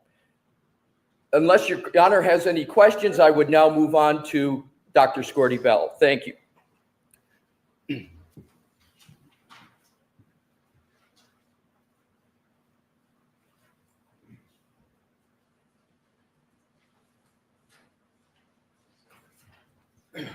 Dr. Scorty Bello will be much shorter. Mr. Woke, do we have the slide of the Dr. Scorty Bello it's at the end of the slide presentation with her name on it? Oh. You just give the slide number, please. So it is slide 131. I almost know it verbatim, Your Honor, so I will continue. If Ms. Gilman has slide or someone could turn it on. Okay, thank you. Thank you, Your Honor. So with regard to slide 31, at the very top, and this again is a slide presentation of Dr. Welcher. So up at the very top, and so Dr. Welcher admitted that he not only reviewed the autopsy report, he admitted that he not only considered the autopsy report, he admitted that he adopted it, and I'm going to put adopt in quotes, to the extent that he used it in his slide presentation, and he actually, to show the depth of those three verbs, he's got in orange highlight under final diagnosis, multiple skull fractures, base of skull, and cavallarium. He testified, obviously, about the rear wounds of Mr. O'Keefe. He testified about how he believed those wounds came about, and he cited as corroboration the highlight of multiple skull fractures, base of skull, and cavallarium. It couldn't be any more obvious, his rooting in this document and reliance upon it. Why else would he have it in his slide presentation? And he's got the name of Dr. Scorti-Bello. And frankly, Your Honor, he didn't fight that whatsoever in the questioning of him. Then you go to underneath cause of death, blood impact, injuries of head, and hypothermia. He essentially repeated that on his testimony. And then if we could, Mr. Wolk, just go to the right. And so you've got highlighted head, skull fracture radiating from the right occipital skull and into the right parietal bone, right and left occipital foci, and bilateral anterior foci and orbital plates. Again, the highlighted means something. He's adopting it. And lastly, the depiction of the skull here, I believe that's Dr. Welcher's handwriting. I believe that's his green, the LR, because I've never seen this green highlighting before. And it could also be Dr. Scorti-Bello's. That's another possibility. I'm not sure. But let's assume sort of the most conservative part that it's Dr. Scorti-Bello's. The key part is he's got it in there and he is referencing it. So, Your Honor, the last point really for both of them, and I wanted to save this point because it applies to both. With regard to experts, the law is clear. So I think the easiest part to show what our position here is the adoption. But in it, it's clearly shown. Adoption doesn't mean you have to agree with it. You just have to put your expert hands around it, wrestle with it, deal with it. And there is no rule of law that I'm aware of that says you can't question an expert witness unless it's something that the expert witness agrees with. If the expert witness has reviewed it and considered it, and especially if they've rejected it. The easiest is obviously reviewed, considered, and adopted. But it's certainly permissible and important to a defendant's constitutional right, Sixth Amendment to cross-examination, if an expert says or even infers, I reject this. I reject what Trooper Paul did, or I reject what Dr. Scorti-Bello did. That is decision-making of an expert that the attorney has a right to be able to test. Why did you reject it? What was your thought process in rejecting it? And that applies to both Trooper Paul and Dr. Scorti-Bello, because as I understand it, this witness, Dr. Welcher, is not, he says, I'm not relying upon Dr. or Trooper Paul, which is completely false based upon what I just showed. But even if he just rejects it, in addition to what he has done, we have the right to test and get answers as to why he did it. And the same with Dr. Scorti-Bello. Once he goes to this level, Your Honor, I believe it's a straightforward right, especially of a defendant in a criminal trial, and especially of the stakes and the charges this high, that we get to test it. What I think, lastly, my point here, Your Honor, the Commonwealth is doing is this. The Commonwealth knows Trooper Paul and Dr. Scorti-Bello are problematic for their theory and their narrative. Trooper Paul has got, if you work backwards from his key cycles, you end up with 1162.2, their key cycle. That ends up being not in front of 34 Fairview, but it ends up when the Lexus is in the possession of the state. That is the result of that. And that was something that was addressed square head on in the first proceeding. We're not coming up with some fanciful ghost in the second trial. This was gone through extensively in the first proceeding. And I understand this is a new trial, but it goes to show it's not something coming out of the blue, etc. And with regard to Dr. Scorty Bello, it was remarkable on the redirect that I've never seen a prosecution essentially go after the opinions and conclusion of their own medical examiner when they basically said, the medical examiner, I can't call this a homicide. The manner of death is undetermined. And the medical examiner says, I don't see any motor vehicle impact injuries. There couldn't be anything more apt, more probative than whether or not the injuries to the decedent are from a motor vehicle. The Dr. Welcher himself is saying they are. That's the essence of his opinion. It's the essence of his test. We get to be able to respectfully, Your Honor, say, well, wait a minute. You said you looked at the autopsy. You said this. You highlight it. But you're going against the medical examiner on whether there's motor vehicle injuries. The experts can't, Your Honor, cherry pick and choose from documents. They can't use it as a shield and a sword. They can't put up, for example, Dr. Scorty Bello's autopsy report, cherry pick things that benefit from them, and then and they did it on direct. And then all of a sudden on cross, when we want to go and test that, they say, oh, no, you can't do it. Your Honor, this whole argument is absurd. And it's antithetical to the Sixth Amendment.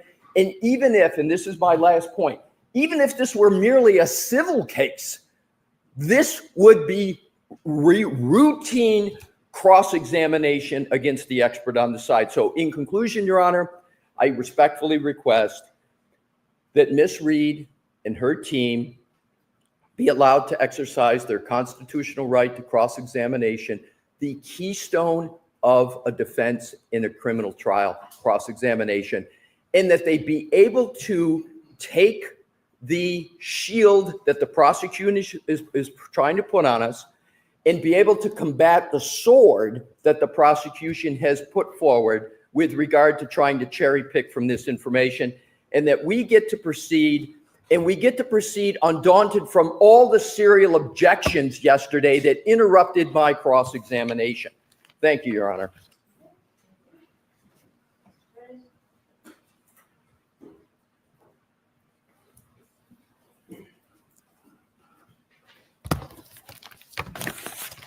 What arises from the litany of complaints by the defense is that there is no constitutional right to usurp the rules of evidence. There is no case law, as much as they urge the court and yell out the word case law and constitutional right and Sixth Amendment right. There is no case law to support what they are trying to do. It is a simple endeavor that is clouded by all the rhetoric that they offer. And it is clear, and the court knows what they're trying to do. They are trying to pit the inadmissible opinion of a non-testifying witness against a testifying witness. They have asked Dr. Scorty Bello what her opinion is. And although it's not consistent with our reading of the case law, they were allowed to introduce that it was an undetermined cause of death or mechanism. That evidence is already in front of the jury, but they can't simply repeat it because it sounds good to them or they think it's helpful. Simply because a witness uses a document or looks at it or uses part of an autopsy does not let them regurgitate an opinion that's already in evidence to try to phantom cross-examine an expert. Dr. Welcher is clear. He did not rely on Dr. Scorty Bello's conclusion that this cause of death was undetermined. In fact, as an aside, he said, I wouldn't, because she's not qualified for that. And so this is a simple game. Let's pit one witness against the other and suggest that the Commonwealth's witnesses are inconsistent. They take it a step further. They want to relive what they think is their past success last year in this case without actually calling the witness. They want the jury to hear their perspective that a past witness had confusion in his analysis, but they don't want to call the witness. They want you to allow them to do that, not just shouting it out and have sustained objections, which has happened this entire case, but they actually want you to be able to allow them to ask Dr. Welch these questions, which he did not rely on. We had a voir dire. He was clear. He did not rely on the analysis of Trooper Paul. He did not rely on that determination or undetermined determination by Dr. Scortibello. It is that simple. They try to throw some fluff out and they throw around some documents. We have slide 22. Simply because there's a suggestion that Trooper Paul might be the hand in the picture is not an anchor, it's not a tether, it's not an adoption, it's no such thing. In fact, if you look at that photograph, it was taken by Zach Clark. So by the rationale of the defense, they should now be able to ask Dr. Welcher any question they want about Zach Clark's opinions, efforts, what Zach Clark did. It is a photograph that he considered, not an opinion, not an analysis. It has nothing whatsoever to do with Dr. Welcher's analysis or opinions. In fact, the evidence is to the contrary. He came out, conducted an independent analysis, did all of the work himself, considered documents, and he was specific about what was part of his opinion and what was not. And this information was not part of his opinion. They turned to the Google map. Bit misleading. This was generated by Google. Two separate people used the same program, but when you look at the CARS report and you look at Dr. Welcher's PowerPoint, it's different. Dr. Welcher's has a map on the side, and when you look at the numbers themselves, the CAR report says minimum 36.1, maximum 38.8. Dr. Welcher's slide, 37.9, 38.1. So in no way did he adopt, anchor, tether, use as any basis. In fact, his is different and separate, as all of his analysis is. And so the portrayal of this necessity of information so they can sneak in inadmissible opinions with no witness is simply improper. There is no case law. There is no legal support for it. They cannot reach back into last year and manipulate a witness and ask him about something that he didn't rely on because it feels good or it sounds good for their case. Dr. Welcher did not rely on Trooper Paul's analysis or reports, and he did not rely on the conclusion of Dr. Scortibello of undetermined. If they want to call Trooper Paul, well, maybe they can try to do that, but Dr. Welch is not the right witness for it. These opinions to try to do a credibility value is a core preclusion in criminal law, a core preclusion. You cannot vouch for the credibility of another witness. You cannot comment. It's like asking, did the police officer lie when he said the light was red? It's the absolute same analysis. It just has a lot of icing on it. Very briefly, start getting the jury ready, please. Your Honor, with regard to Trooper Paul, Mr. Brennan did not address 80% of the slides that I addressed that showed the basis. When he talked about the picture, making it seem like the picture is the only thing we're relying upon, there's clearly other items, but even the picture, Your Honor, the purpose of the picture is it's got the odometer reading. That's why they took the picture, and that's the tether. So the photo is completely relevant. It's not who's in it. It's the fact that that's the odometer reading they're using. Next point with regard to case law, Mr. Brennan presents none to go against the common sense law and that has been there for years.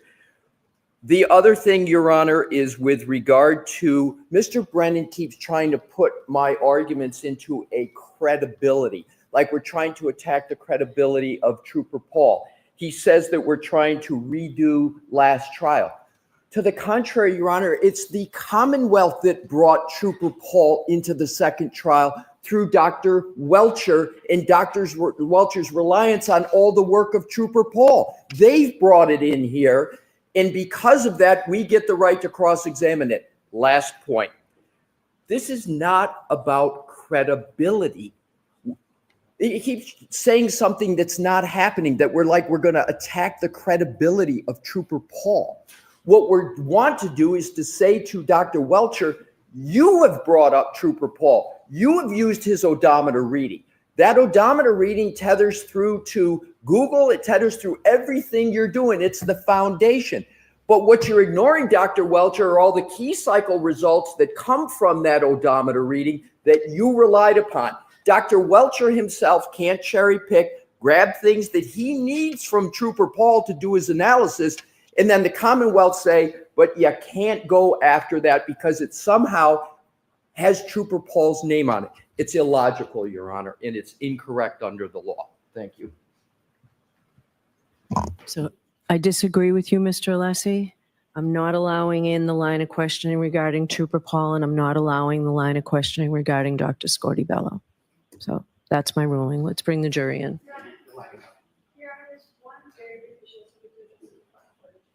Well, come over here because they're on their way.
Hear ye, hear ye, hear ye. All persons have any business before the Honorable Beverly Canoni, Justice of the Norfolk Superior Court before the County of Norfolk. Draw near, give your attendance, and you shall be heard.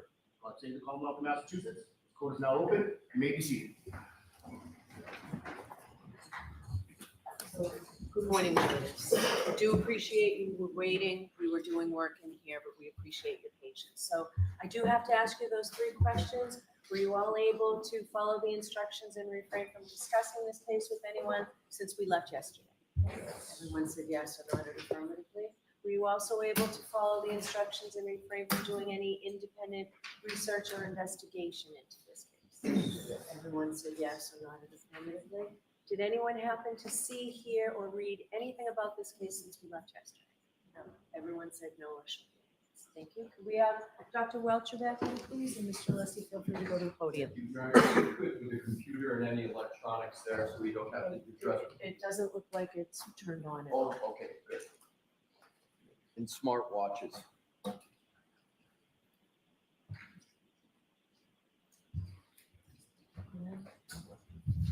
So this one.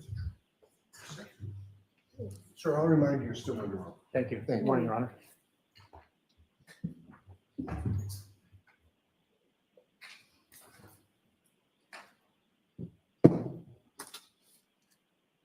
And Dr. Welcher, we're going to ask you to not turn on your computer yet. Okey-dokey. Thank you. And Your Honor, if I could, smartwatches that are receiving text messages during his direct, if we can make sure that that does not occur. I can get my email. I'll take all the time. Okay, or just don't look at your watch. Okay. Okay. Thank you, Your Honor. Morning, Dr. Welcher. Good morning. Do you know whether there was glass found on the bumper of Miss Reed's Lexus SUV? My understanding there was, yes. Did you reach a conclusion on whether the glass on the bumper came from the drinking glass that you assert Mr. O'Keefe was holding at the time of the alleged impact? I didn't have an opportunity to inspect the glass, but the glass was broken and there was glass on the bumper. That's all I know. So you, as you sit here today, you have no basis to conclude that the glass on the bumper came from the glass that you depict as having been held by Mr. O'Keefe at the time of the alleged impact. Is that correct? Well, you're mixing a couple things. No, Dr. Welcher, So if you can just answer my question. I'm If trying I to. need to rephrase it, I will. Um, I'll ask it a different way. Please. You have no basis as you sit here today to conclude that the glass on the bumper came from a drinking glass connected to Mr. O'Keefe, do you? Well, we have a picture of a broken glass at the scene. So I wouldn't say we have no basis. We don't necessarily have enough to conclude it's from it, though.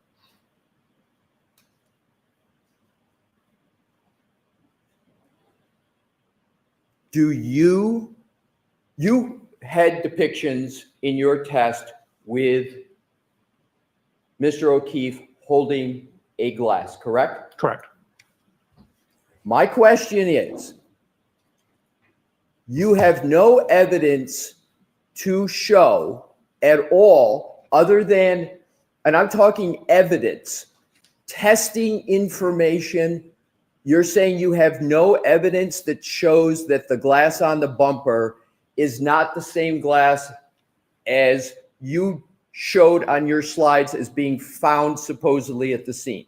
You have no test evidence that that's the same glass, do you? So again, the one I have at my testing obviously was not the same glass.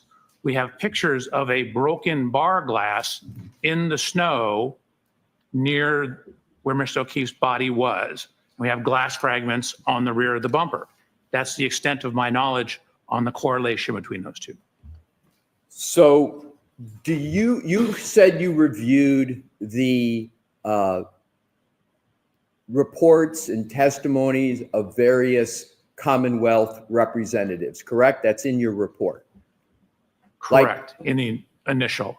In the initial, right, correct. And some of those reports included forensic scientists who work for the Massachusetts State Police, correct?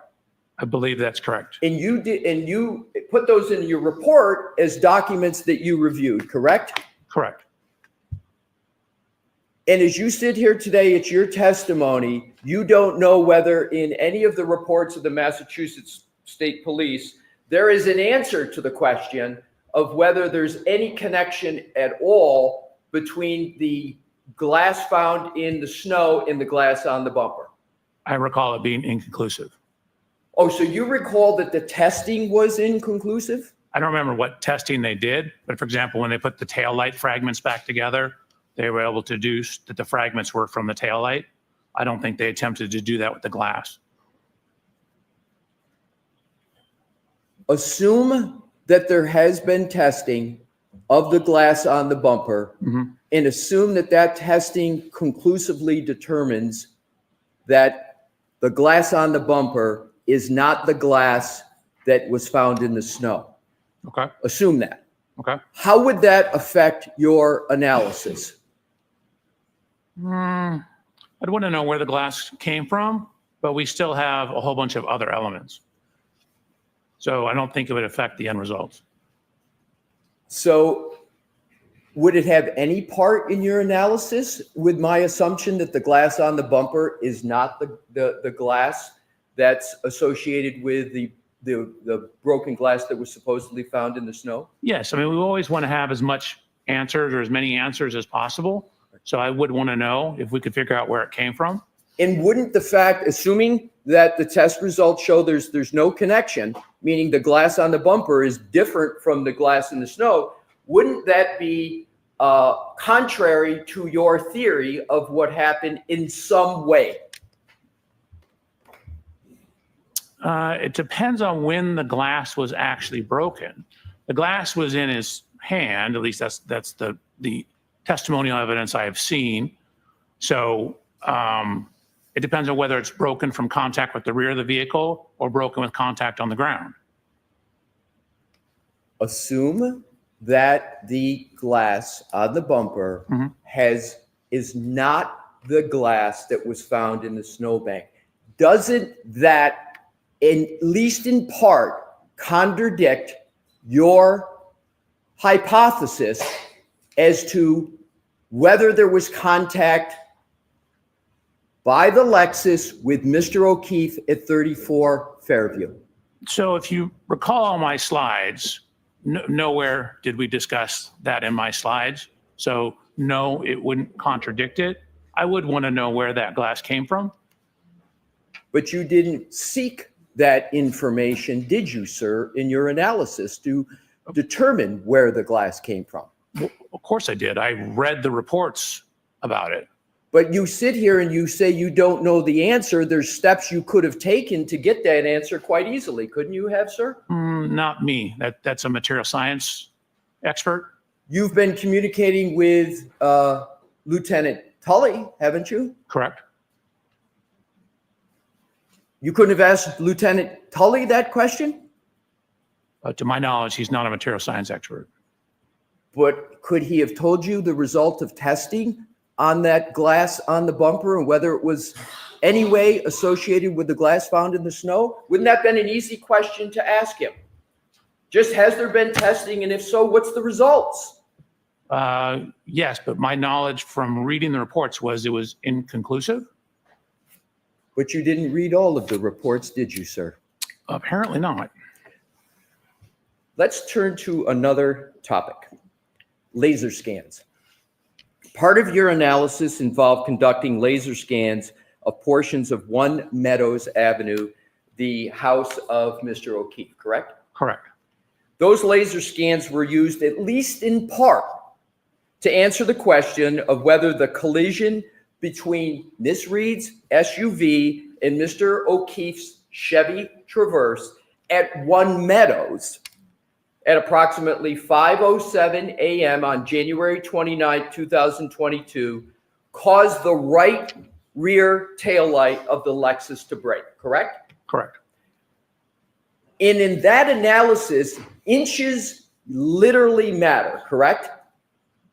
You want to get it as accurate as possible. And the reason why inches matter is because, and we're going to get to this, you try, and you did it in your slide presentation on direct, you tried to see whether the Lexus lined up with the Traverse such that there could be a break of the taillight. That was part of your analysis, correct? So the main part of the photogrammetry was to determine the speeds and the angles and the degree of overlap on the vehicles. And then we also looked at the damage from the video, or actually it's just where the snow was knocked off the rear of the Chevy Traverse, and document the height of that. You said the main part. I don't want to engage in semantics. I want to go to my question of, isn't part of the laser scan analysis to determine whether or not those two vehicles align sufficiently such that the Lexus could brake, the tail light of the Lexus could brake coming into contact with the Chevy Traverse. Wasn't that part of your analysis, at least in part? Yes. Okay. And in that analysis, inches literally matter, correct? It can, depending on which way you're going inches. So the Ring camera at One Meadows, you're familiar with that Ring camera, right? At Correct. One Meadows? That Ring camera at One Meadows was used as part of the laser scan process that you and your firm Aperture performed at One Meadows on October 2nd, 2024. Do I have the date correct? I believe so, but like the videos were not literally used during the laser scans. We took the laser scans, the video, combined them together in the process called photogrammetry. Okay, let's get this down to the fundamentals. You used, and that was my question, Your Honor, if we could publish the exhibit with regard to the Ring camera. Sure, what exhibit is it? Yeah, I've got my, yeah.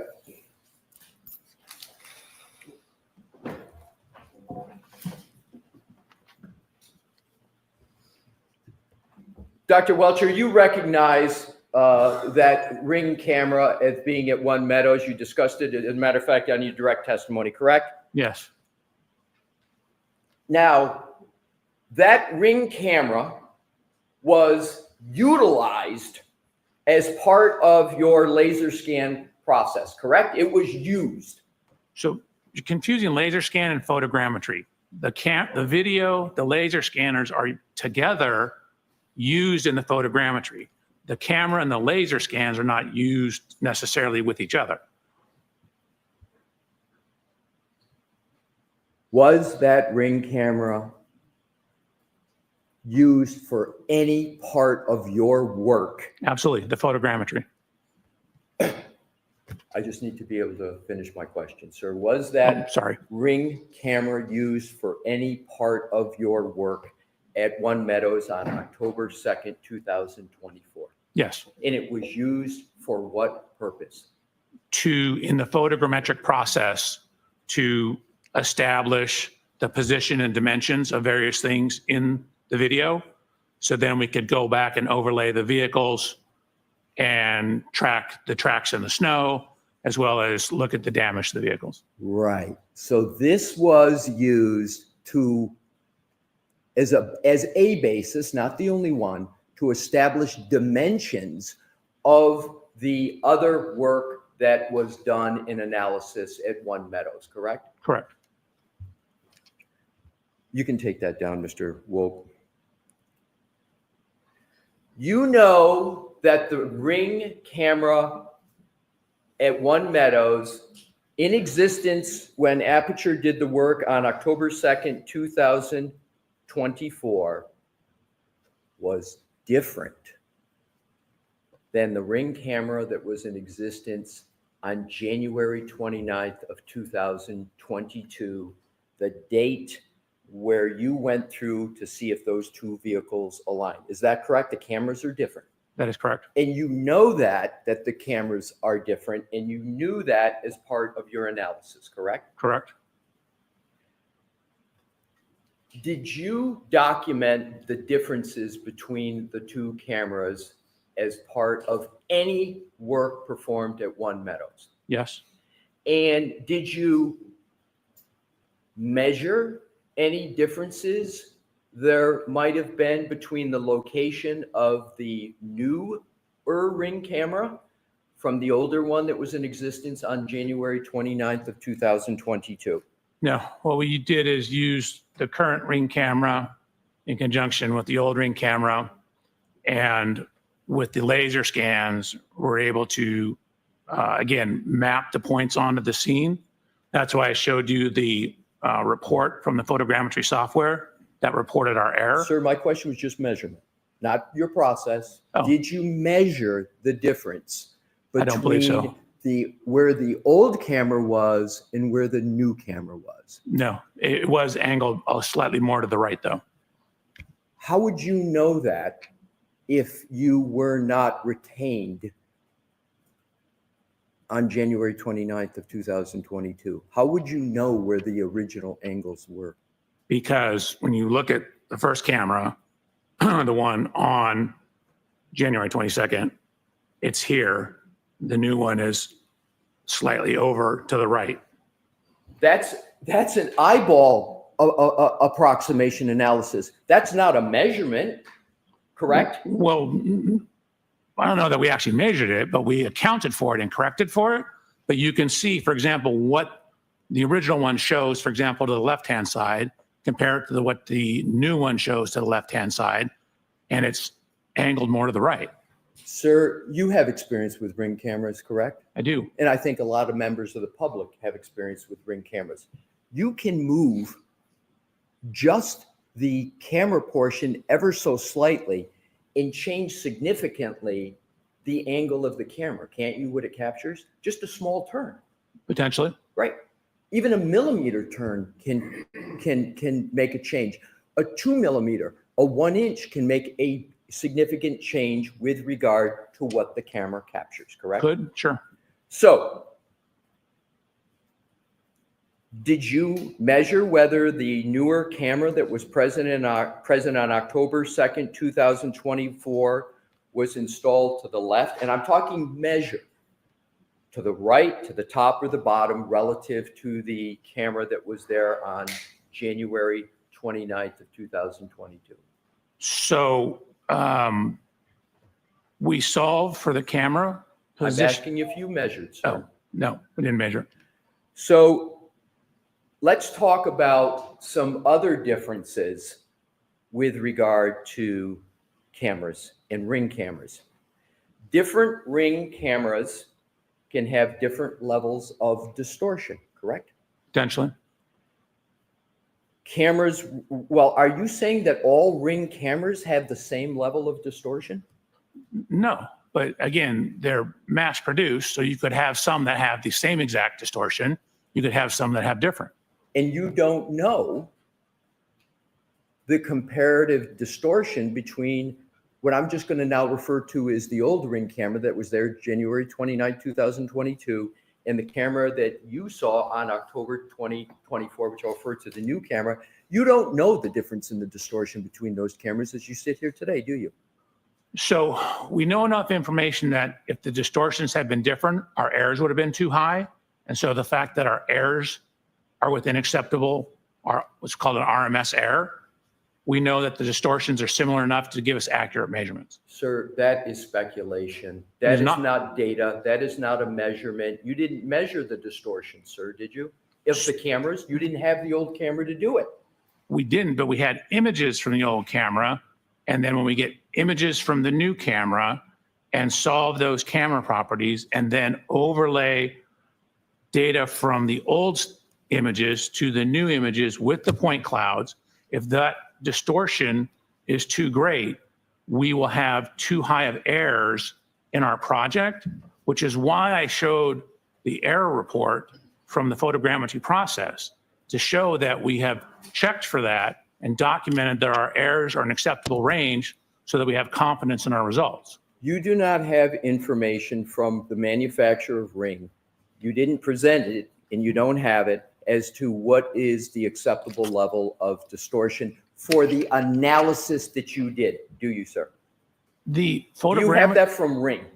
And I don't have it for Ring, but I don't need it from Ring. So now let's go to, if cameras have different levels of distortion, that would change the analysis in reconciling the difference between their angles. That's a pretty straightforward proposition, sir, wouldn't it? So it depends on how much difference it is, but we have accounted for that. With which model of the Ring camera was present at One Meadows on January 29, 2022? Which model? I don't know. I'd have to go look through the data. Do you believe I'm not going to take up the time to have you look, but do you really believe you've got the model of the Ring camera that was in existence on January 29th of 2022? I don't know. You didn't present it in your direct testimony, did you, sir? I did not. So do you have the model of the Ring camera that was present at One Meadows on October 2nd, 2024? No, So you don't have even the model for either one of them? nope, but we have videos from both of them and scans of the scene. So now let's talk about another aspect of Ring cameras. They have mechanisms, as I was talking about earlier, that allow the user to adjust the camera angle, correct? Correct. And do you know whether there was a difference in the camera angle between the two cameras? Yes, as we already discussed, there was a slight difference in the But angles. you don't have a measurement of that, right, sir? Correct. Okay. But we accounted for it. So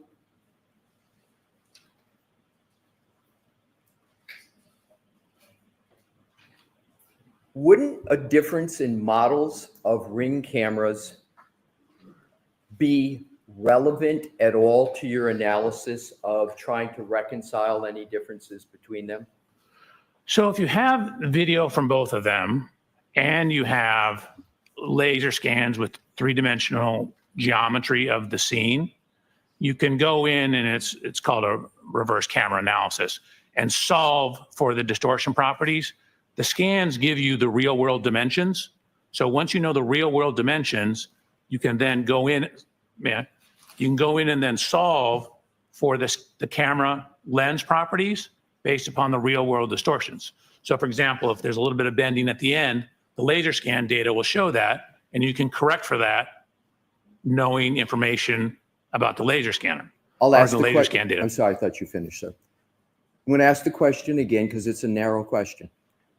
Wouldn't knowing the difference in the models be relevant? That's all I'm asking.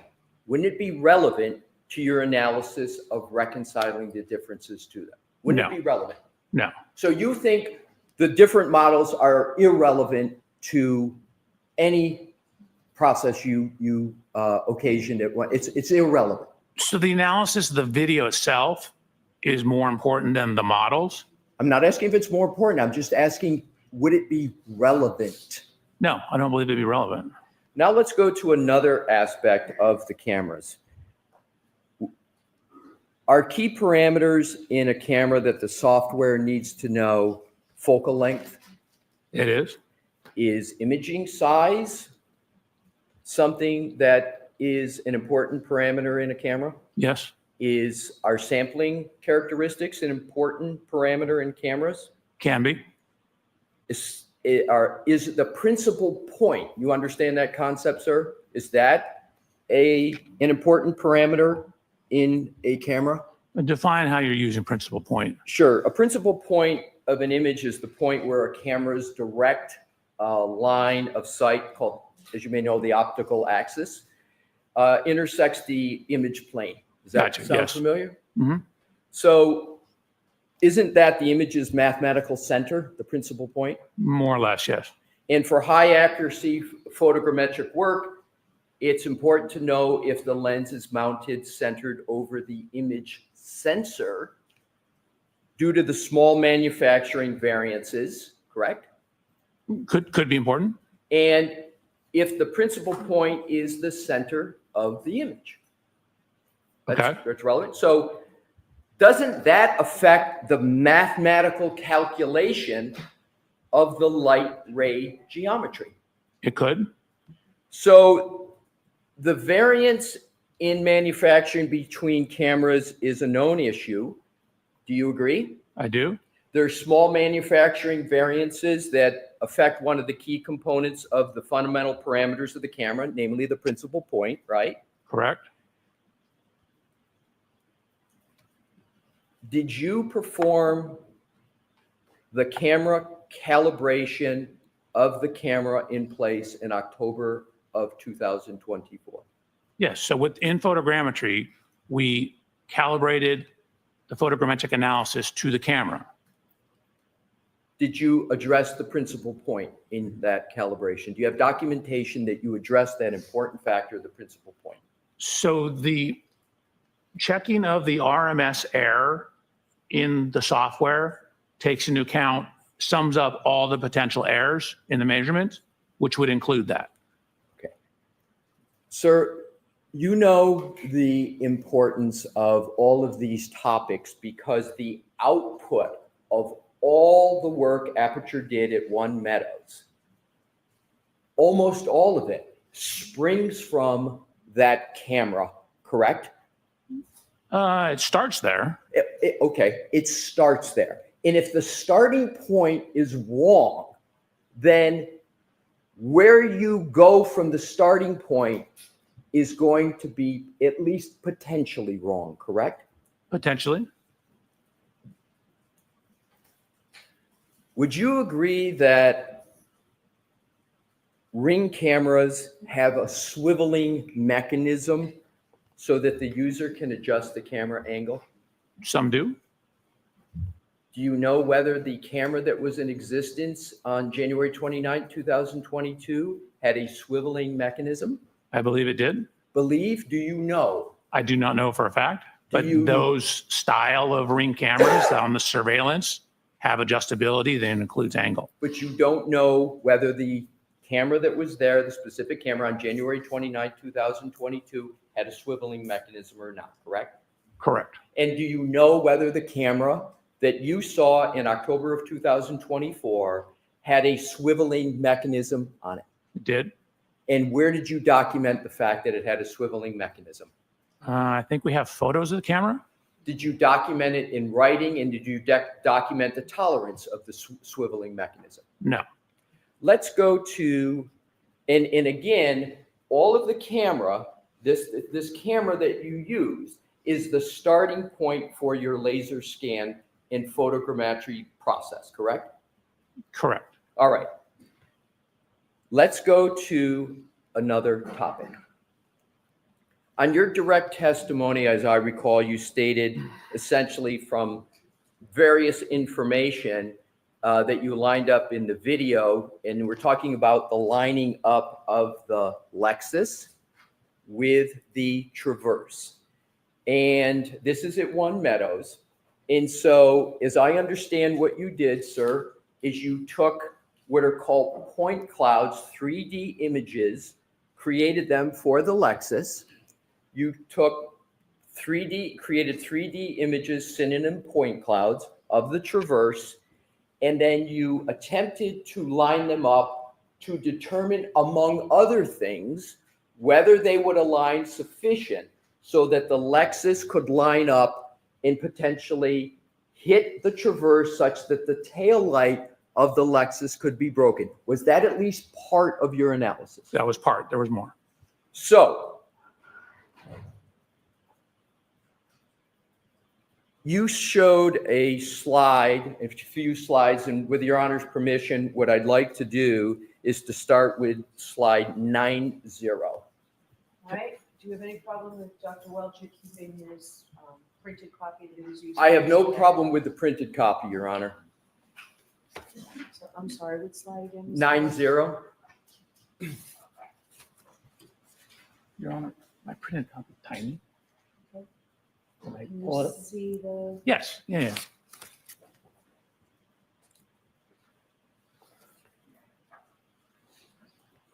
Does that slide that's part of your presentation depict a view from the top of the Lexus on the right and the Chevy Traverse on the left? Correct. And is that depicting contact between the two vehicles? It is. Now let's zero in a closer look, and that is a contact point. Am I correct? Correct. I mean, there's multiple points. There's more than Multiple one. points, but it shows more clearly the contact Correct. between the two vehicles. Now, if we could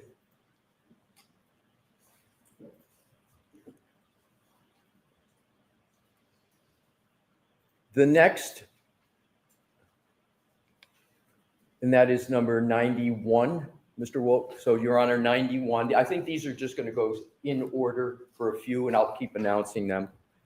So, this is 91, same vehicles, just a different viewpoint. Is that correct, Dr. Welcher? Correct. This and the next I slide. just want to stay I know. with this one. I Hold just on a asked the second. question, does it show the contact? So go ahead and answer now. This slide and all the other slides, we're trying to show the angle of contact, but because it's two-dimensional image, you're losing some perspective. For example, here you're seeing the chrome piece on Mr. O'Keefe's Chevrolet, which is on the right. You're seeing it obviously behind where the Lexus is. So we were trying to show it at a whole bunch of different angles to try and illustrate the degree of closeness or lack thereof. Alrighty. So thank you. Is it correct that on your direct examination, you said in sum and substance, we looked at the degree of overlap and there's only about a 2 to 3 millimeters of overlap between the vehicles. Is that what you recall saying on direct? That is correct. And that you stated that that supposed 2 to 3 millimeters of overlap was insufficient to cause the tail light of the Lexus to contact the rear of the Chevrolet. Do you recall saying that? That's correct. Now, I would like you to look at that. This is from your slide presentation. Is that not showing contact between the two vehicles? Oh, it absolutely is not. What you're seeing is a portion of the vehicle that is behind the area. Keep in mind the angle, the Lexus is angled off to the left. So the area that you see here is actually, in this case, in front of where the taillight is. This is why we tried showing it from a whole bunch of different angles, because when you try and take a two-dimensional image and look at it, you see stuff in the background. So and again, this is why in the computer, we overlaid them, looked at the measurements, in the computer where you don't have this, we have the three-dimensional measurements and it does not hit. Where did you show in your slide presentation what you just said, that it doesn't show an overlap? So where? It shows a contact. It definitely contacted, I'm sorry, Mr. Reporter, down below here. It does not show a contact here. So to answer your question, all the next slides were our attempt to do that. So all the next slides is your answer. We're going to go to those next slides. So you're, just to be clear, you're saying that that depiction does not show any contact between the taillight of the Lexus and the Chevy Traverse. So the upper taillight, just to be clear, because the lower taillight is much closer. Well, it's not only much closer, it's in contact, isn't it, sir? It's very close. It's probably within an inch of being in contact. Oh, so you state that even the lower part of the taillight is not making contact? So if, again, maybe there's a photo we could show or a scan. That is on the rear of the vehicle and it contacts on the corner, which is just around. So maybe like an inch or so in front of it on the corner.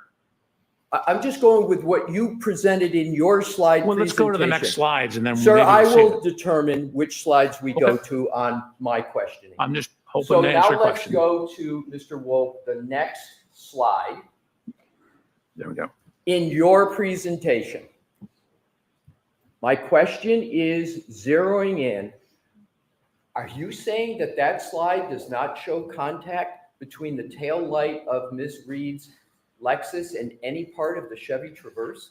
Yeah, absolutely. It's exactly what it shows. You can see a little better here. Again, we tried all these different angles, which is why all these slides are in there. But you can see some of the geometry of the light. This structure, and again, remember I said the Chevy kind of curves in as it goes up a little bit. Let's go to the next slide. 40, yes, please.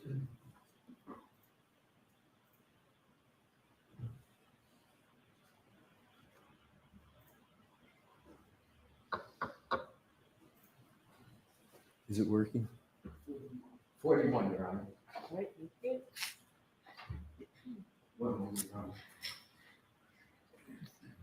That's exhibit 41? No, I have a question because that's not my slides.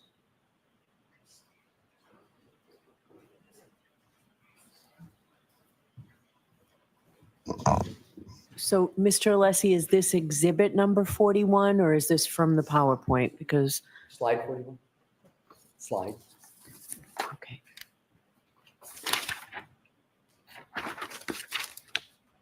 Yes.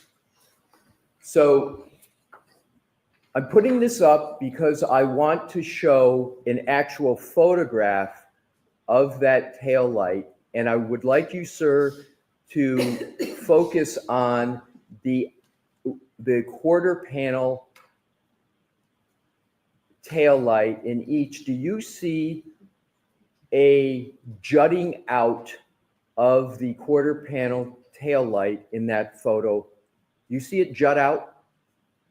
So I don't know if you and I are talking the same thing. There are little fins here. Correct.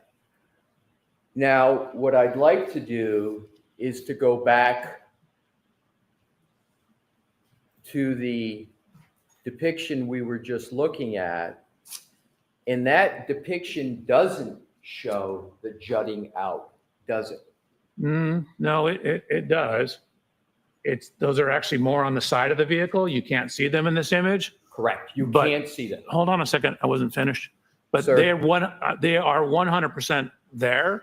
We actually did special hand scans with a hand scanner of the taillight to put it back on to the vehicle. You say they're 100% there, but you can't see it in that depiction, can you? The jutting out that you could see in the two-dimensional one we just saw. You can't see it. I can't see who's behind that wall because it's being blocked by something. I can't see on the side of the taillight because it's on the side I can't see. It's being blocked. Sir, my question is simple. You cannot see the jutting out of the tail light in this depiction, can you? Correct. Okay, now let's go on to the next question in this topic. You could have easily solved what you consider to be the issues you had with trying to show it lining up, couldn't you, sir? You had an easy solution for that. I took the best solution. I'm not sure what You you're referring had to. 3D images, correct? I did. You could have shown and measured 3D images to get almost the exact contact point and almost the exact dimensions if you had just used the 3D images that you had available to you. Isn't that correct? That's exactly what we did. When I went through the video analysis, I showed you how we overlaid the point clouds, the 3D scans on top of each vehicle. So we took the, we took Sir, the vehicles. please don't interrupt. Hold on. Your Hold Honor, on. he keeps referencing my hand and saying I'm doing something when I'm not. And I think that's distracting to the jury. So- I'm not interrupting Hold him. on. Let the witness answer the I question. am. I'm just holding my hand like this, Your Honor. He keeps saying that I'm doing Mr. something. Alessi, please. All right. Go ahead, finish the answer, Dr. Walker. Again, in the photogrammetric analysis, I showed the video. I showed how we overlaid the point cloud on top of the video. That proves that the way we solved it, correct camera characteristics, matches. Otherwise, that would be distorted. We overlaid the scans of the Lexus into the photogrammetric analysis. We overlaid the scans of the scene into the photogrammetric analysis. We overlaid all that stuff into the analysis. We did exactly what you're suggesting. You could have easily addressed this issue by the following. If you really believe there was no contact or not sufficient contact, you could have produced a graphic that shows a gap between the two vehicles. A graphic, couldn't you? That's not a graphic. What is that? Sir, I get to ask the questions and you are to answer them subject to the judge's ruling. So my question is, couldn't you have created a graphic that would have better shown the issue that you are creating or talking about today? That's my question. Couldn't you have created a graphic? We did. We created a whole bunch of graphics. You called what we just saw a graphic? Yes. Well, if there's a gap, why isn't there then something that shows a clear gap? because when you have the angulation of the vehicles, you have perspective. When you're looking at it, even if you do a top down, you see everything projected onto a single flat plane. So you can't tell the height of things. So when you see things in this dimension, you can't necessarily see depth of things. So you lose in two-dimensional images, you lose one dimension depending on which way you're looking. That's why I showed it from all these different angles to try and show exactly what you're saying. We had graphics to do that. 3D images allow you to show perspectives for 360 degrees, correct? Is that correct? That is correct. So none of what you presented in your slideshow shows the contact points from 360 degrees, does it? I don't understand your question. Are you asking if I showed it at every single, I went through 360 slides that showed it at every single degree? Sir, let's move on. I think I've made the point. So I'm going to strike the comment, Okay. Mr. Lissy. Dr. Welcher, let's go to the next topic.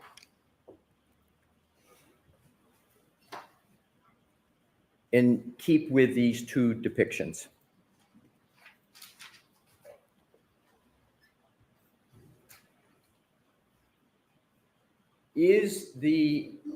Are these two images point clouds or 3D images? Are these two, Those are one and the same thing. They're yes. I would use them as synonym. Which term of the two do you want to use? Point cloud or 3D images? Both are fine. It's a 3D image composed of points, which Okay, so let's just call them 3D images so we Okay. can do this more quickly.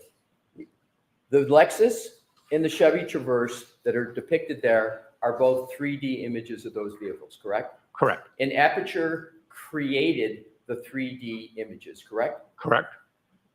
Sir, did you do these scans and did you personally create these images? No, one of the assistants at Aperture did.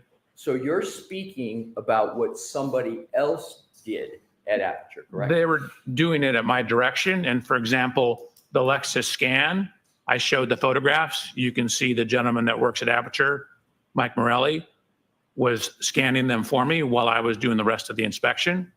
And then the hand scanning of the rear tail light was done by another engineer. I was out there with him doing it, taking measurements. And then same thing with the Chevy Traverse. My question is, you didn't do the creation of these 3D images, did you?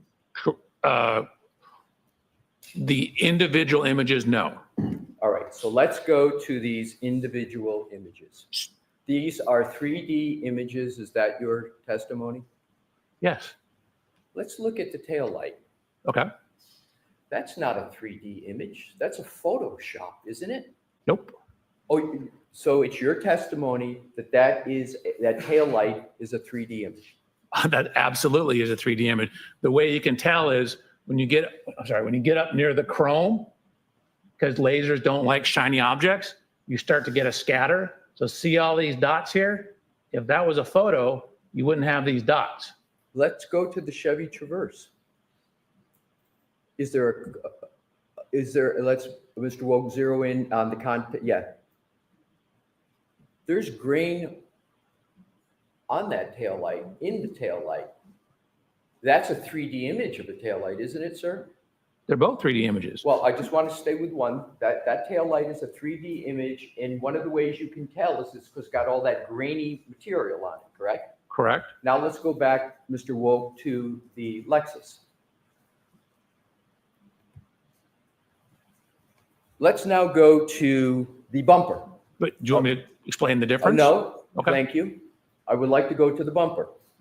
Do you see the predominance of any grainy image on the bumper? There's a little bit. So for example, when you get near edges, it has a hard time with edges. I'm sorry, the bumper cover. Right. See the bumper cover up above? This whole thing is the bumper cover. That's the step pad. That's the rear body panel or the rear deck lid. I'm talking about the step pad, sir. Just the step pad of the bumper?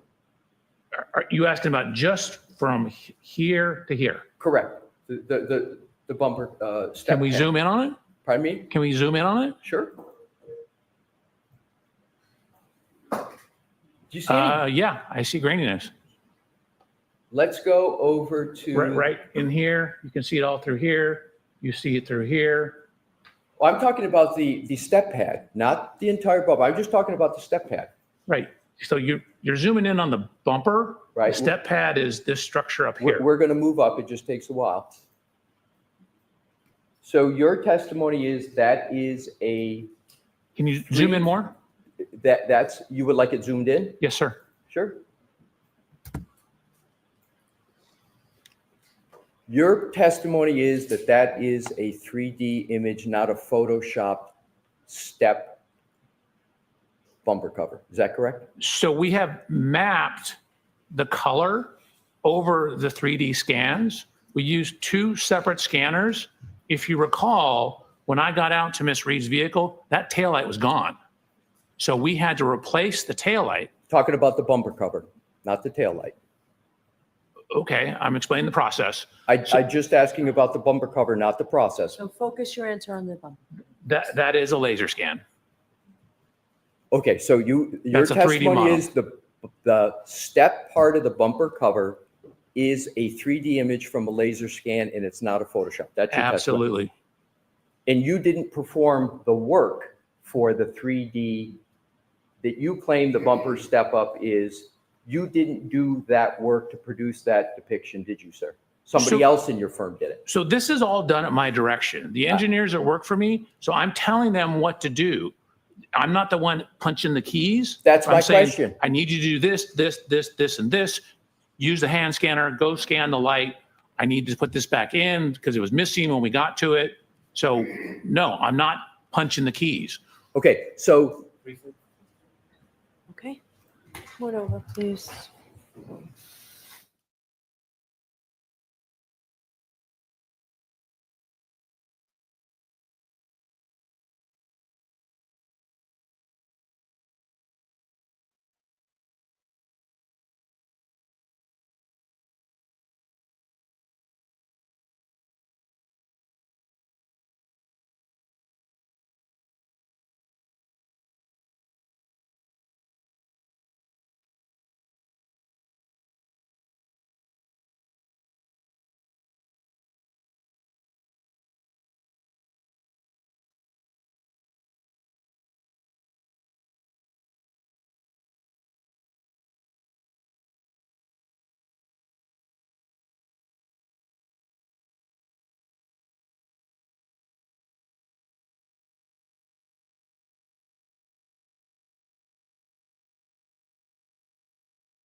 With regard to, no, we don't need him back up, Mr. Wolf. Isn't it correct that 3D images allow for proper and most accurate measurements as opposed to 2D images? Is that a correct general statement? I mean, generally, yeah. Okay, that's my question. So let's go to the next topic. Let's talk about hydraulics on the Lexus SUV. What type of hydraulic system does the Lexus SUV have? So it has a mechanism, I believe it's actually pneumatic. It's air-based system that raises it up and down. Do you know what the name of that system is, sir? No, not top of my head. Do Do you know how it works I do. specifically? Well, I mean, I know generally that there's a button on the interior where you can raise and lower the ride height. And is that the extent of your knowledge of that system on the Lexus? No, again, I know when you park it, it'll drop down the ride height. When you adjust it for different roadway conditions, it'll change the ride height. Do you know what the height tolerances are? In other words, the lowest to the highest? I believe it's around 1.25 inches. At one point in time, I measured it. I don't remember off the top of my head. So you believe it's 1.25 inches up and 1.25 inches down? How do you apply the 1.25 inches? I recall the total being like 1.25 inches, but I measured it at one point in time. I just don't remember off the top of my head. Would you be surprised to hear that the tolerance is 5 inches on that vehicle? I would be surprised. I don't recall it being that much, but I would need to double check. Assume that the manual, as well as other informations, support that the tolerance is 5 inches and that specifically the vehicle can be raised 3 inches high and it can be lowered 2 inches. That's the basis for the 5. What was the suspension height of Miss Reed's Lexus that you used for your accident reconstruction analysis out front at 34 Fairview between 12 a.m. and 1 a.m. on January 29, 2022 to determine whether it was possible for the spoiler on the back of the Lexus to make contact with the eye of Mr. O'Keefe? If it was even possible, what did you use for a measurement of the suspension? Matched the measurements from when the vehicle was tested, I believe on February 1st at the Canton Police Department. What match did you make? So we aligned the bottom of the taillight, actually the sheet metal right below the taillight. So we adjusted the height of the Lexus to match that. Did you in any place document what level the Lexus was at the time of any testing, meaning the suspension? Did you document at all? Yes. Where?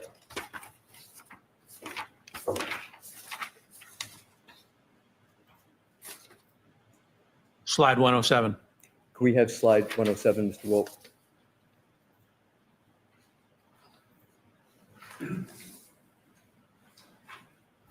And then if you could zoom in on the lower photograph, the gentleman with the blue shirt.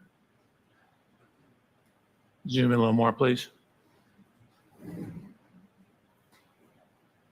So if I may, we matched the bottom of the sheet metal here to photographs when it was at the Canton Police Department.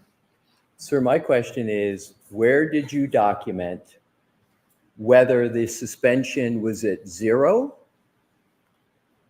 whether it was +3 or -2? Where did you document that? Right here. And what are the numbers of the documentation of that? I don't know. We were matching the photos. So I don't care what the numbers are. I care that the height is the same. Okay, so I just heard you say, if I heard correctly, you don't care what the suspension is at. Is that your testimony? No, I don't care what the suspension number is as long as the heights match. I understand. I understand. So what was the suspension height of Miss Reed's Lexus at 5:07 a.m. on January 29th, 2022, while at One Meadows and colliding with the Chevy Traverse? What was the suspension height then? We assumed it was the same as when it was at the Canton Police Department. Exactly. You assumed, but there's no measurement like was just on that depiction. There was no note that said, okay, we're doing this very important and inches sensitive measurements to see whether the tail light on the Lexus makes contact with the Traverse, but there's no measurement and no documentation of what the suspension height was at One Meadows, correct? So we took the closest measurement in time to the One Meadows event, which is when it was at the Canton Police Department. that was the best information we had. Well, that information isn't very good because the vehicle had to go from Canton to One Meadows. And when the vehicle drives, the way the suspension system works, it's automatic. When you go above 20 miles an hour, the suspension comes up. And when you turn off the vehicle, it goes down so you can get out easier. So it would be improper to assume that the suspension at One Meadows would be the same at another location. That's the only, sorry. Was there an objection? Yeah. Go ahead and answer, please. That's the extent of the information we had. We had it when it was at the Canton Police Department. That's- We matched that height. Sorry, Sergeant. I understand. But actually, you brought up a good point. It's going so slow when it's backing up that it wouldn't raise up. So the static position when it's backing up would be the static position. But it wouldn't be going in backup from the Canton Police Department to One Meadows. It wouldn't be going back up when it's going in other locations, sir, right? It would be driving forward. It had to get from point A to point B. Right, but as you pointed out, when you turn it off, it drops down, and then you turn it on, and then once you go above 20, as you indicated, it goes up. But when she's backing up, she never goes more than a couple miles an hour. So it's going to be at the same position as when you start, which is approximately the same position when it's off at the Canton Police Department a couple days later. Do you know whether the suspension system locks when there is testing of the infotainment system? Whether the suspensions, I don't know. Okay, let's go on to the next topic. You're aware of the vehicle control, excuse me, Your Honor.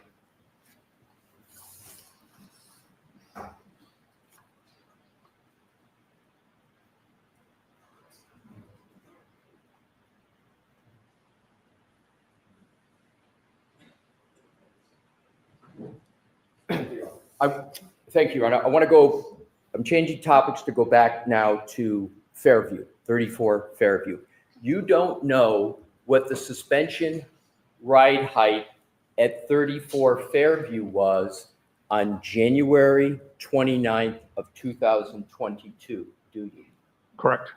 So therefore, if you don't know what the suspension height was, because of course you weren't there on January 29, 2022. Therefore there's no measuring stick, as you say, you assert that you would have accounted for it in your methodology. So you don't have the suspension height for that key day, do you, sir? I only have it 2 days later. All right. So when you talk about key measurements, such as the spoiler on the top of the Lexus and the inches that are important as to whether things such as, is there a contact with the front eye, you don't have some data that would be relevant to that calculation, the sum data being the suspension height of the Lexus at that time, do you? So we have some data. We have photos of the vehicle 2 days later. We don't know the exact height outside because, as you alluded to, we don't have a measurement on January 29th of it, but we do have it 2 days later. That's the source of the measurement. You don't have the suspension height or the setting of the suspension of the Lexus that existed on January 29th, 2022, do you? Correct. Now let's go on to another topic.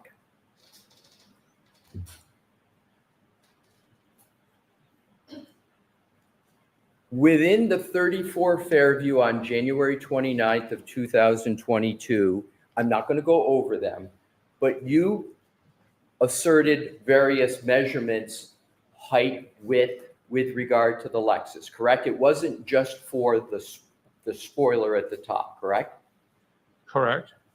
And for all those other measurements that you talked about, you did not have the suspension height and the suspension setting of the hydraulic system of the Lexus on January 29th, 2022, did you? So the hydraulic's only going to affect the vertical dimensions. It doesn't change anything left to right. It doesn't change anything down the side of the car. Understood. But for the measurements that are affected by vertical, you didn't have the suspension height of the Lexus system on January 29th, 2022. Again, I only know what it is 2 days later. So now let's go on to vehicle control history. Sir, you understand what I mean by vehicle control history of VCH? This is tech stream information. Are you aware of what is called the Bosch crash data retrieval system in Lexus vehicles? Of course, we showed it on my slides. And the Bosch crash data retrieval system in Lexus vehicles is sometimes referred to as the black box. No, you're mixing up two things. So the Bosch is like the tools. It's a question, sir. So can you answer that with a yes or no? Is the Bosch crash data retrieval system the black box on Lexus vehicles? I just wanted to repeat it so we can. I didn't hear what the objection. You objected? I'd like him to be able to finish his answers. Yeah. So the question was just asked. Can you answer that question? No, it doesn't make sense. Okay, next question, Mr. Wilson. I'm going to ask the question, sir. The Bosch crash data retrieval system in Lexus vehicles, you're familiar with that? Are you familiar with it? There is no such thing in the Lexus. A Lexus does not have a Bosch crash data retrieval system? No. Have you read the report of Trooper Paul? Yes. The May 2023. Does that report not use the exact words Bosch? Let me ask this. Do you recall? Sustained. The objection sustained. Let's go to the VCH system in Lexuses. Is the VCH system intended by Lexus as a diagnostic tool for their technicians, Lexus technicians, to assist in vehicle repair and maintenance? Is that what that is created for? That's their stated purpose. Right. And is a synonym for VCH TechStream? Is sort of TechStream similar, like Bosch is the hardware and software to access the black box data. TechStream is the software to access, for example, the pre-collision system, the PCS system, and the VCH, which is the vehicle control history. So TechStream which does a lot of other stuff, but does access that information. You just mentioned Bosch, didn't you, sir? So Bosch is not in the Lexus. You use Bosch stuff sold by Bosch, Bosch software and hardware, and you walk up to the Lexus with all the Bosch stuff and plug it in and download the event data recorder, the EDR, the black box. That was my problem. There is no Bosch stuff in the Lexus. I understand, sir. That was going to be the question that I was trying to get to, but you've explained it, so I don't have to answer the question. Let's go to the VCH database that you say the stated purpose is to assist technicians at Lexus in vehicle repair and maintenance. So I didn't say that was a stated purpose. I'm saying that's what Lexus or Toyota says is a stated purpose. It's being used in litigation all the time. All I know is that's what Lexus and Toyota says. But again, it came about right when we started seeing all the sudden accelerations in the Toyota vehicles. So my question is the VCH database specific to Toyota and Lexus vehicles? So it's not a database, it's software. Is the software specific to Lexus and Toyota? The VCH? Those particular acronyms are, yes.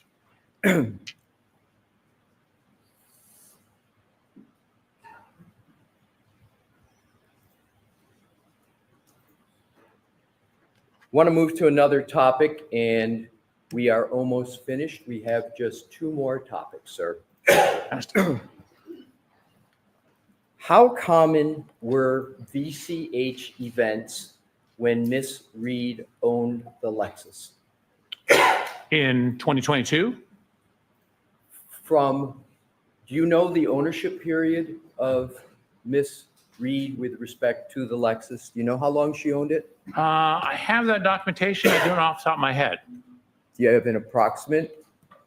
No, I mean, it was a 2021 vehicle. Our accident's January 29, 2022. But I did get that information. Do you know how many VCH events were associated with the Lexus of Miss Reed? I did not count them, no. I have them all. Do you I was have- only focused on the ones around our time period. Exactly.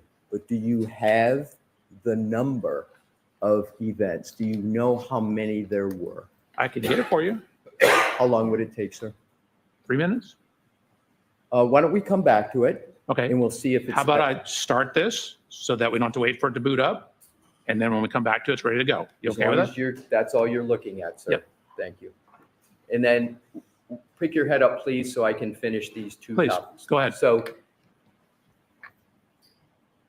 how often were VCH events recorded on the Lexus before January 29th of 2022? Man, I have to pull this data up. Fair to- enough, to fair enough. answer that I question. assume that's going to be in what you're also pulling up. That's the goal here.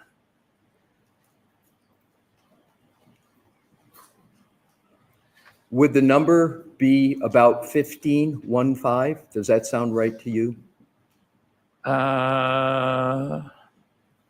Let's see. 1, 2.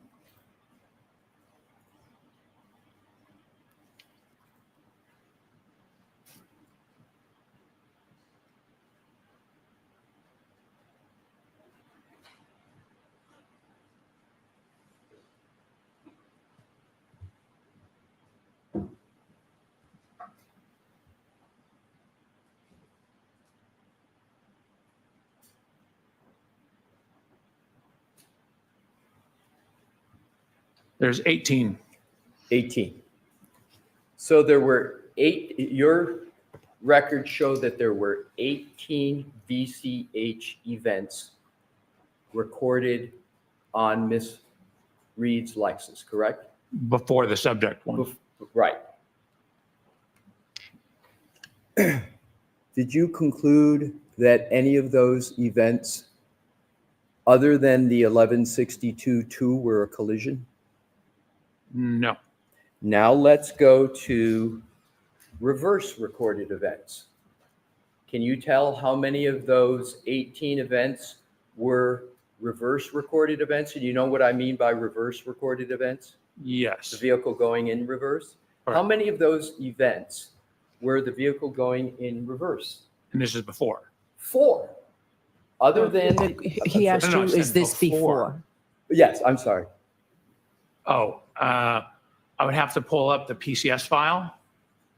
Could you start that and I can continue on with the questioning? I got to. So the PCS file is I have a second laptop that Here's has what I'm going to texturing. do. That's not important for me to keep going and get through it. Okay. So let's just stay on the events, okay?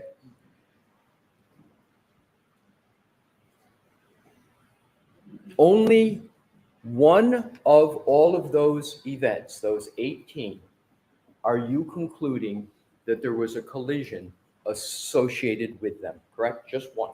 No, all those 18 are before.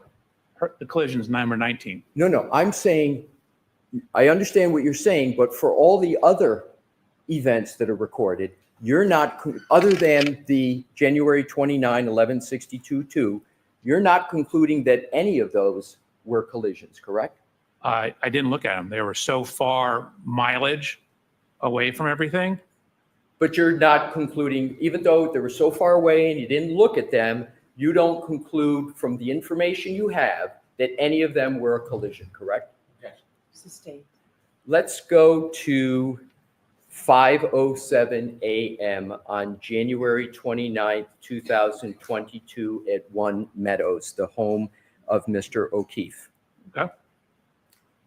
There was a collision between Miss Reed's 6,000-pound Lexus and Mr. O'Keefe's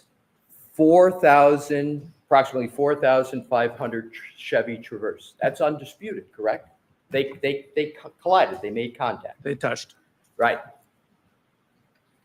But the actual collision at One Meadows did not register the recording of an event on the Lexus VCH system, did it? Correct. It's too minor. So, however, you want this jury, sir, to conclude that the glancing blow that you contend occurred at 34 Fairview Road by the same 6,000-pound Lexus in contact with a mere 216-pound man did register an event on the Lexus, correct? No, the impact didn't register the event. As I pointed out, the trigger was from when the accelerator pedal went to 30%. The tech stream does not register crashes at all. It registers excessive acceleration, excessive steering, excessive braking, things like that, things that would be part of the maintenance system.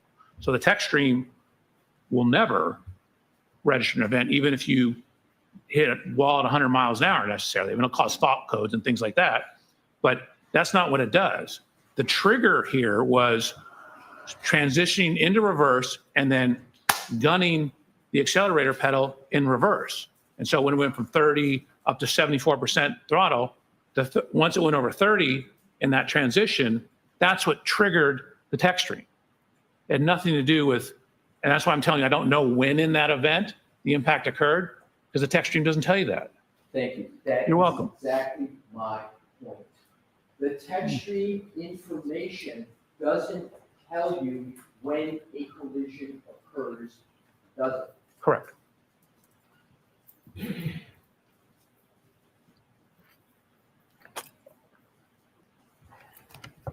That's all the questions I have at this time, Your Honor. All right, why don't we take our morning recess, James?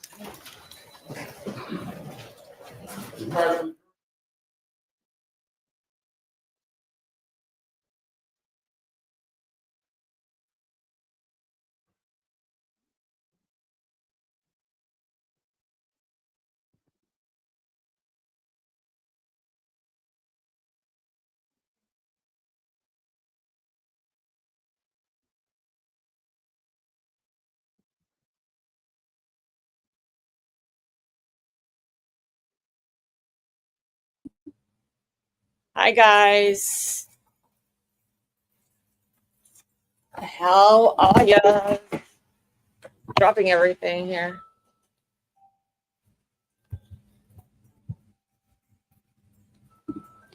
I knew you would come as quick as possible. Let us have it, Lucas. Okay, lay down, Kelly. Stare at the ceiling. Think of America. Okay, I am. Oh God, no! I'm really disappointed. I'm gonna go to the last thing first. Welcher talks about the text stream, and I put a link in the chat earlier for a video, which is really educational and informational. Thank you. I didn't know this, but the Bosch diagnostic toolkit is a means of connecting to the vehicle and getting all the data from it. But it's not what Toyota use, and it's not what Toyota recommend. Now, I know I've got friends who own their own motor vehicle garages, and they use a system similar to this. And they can talk to the car and they can get information from the car with it. But with Lexus and Toyota vehicles, they have their own system called TechStream. And it's a software that you download onto a conventional Windows PC, and you talk to the car through a special cable. But the reason why I mentioned this video, the guy on the video, I think his name's BN Trouble 31. He's on YouTube. Yeah. And he basically he basically says that it's not as accurate as the Toyota TechStream software, and it can miss things and get things wrong. So, I'm looking at this and I'm thinking, well, Welch is definitely using the Bosch toolkit because we saw the slide of him using the toolkit. He's not actually used the software that Toyota recommends. And the guy on the video suggests that a lot of his results in his investigations will be inaccurate because of this. And I thought Alessia was going to pick up on this because it is a major factor.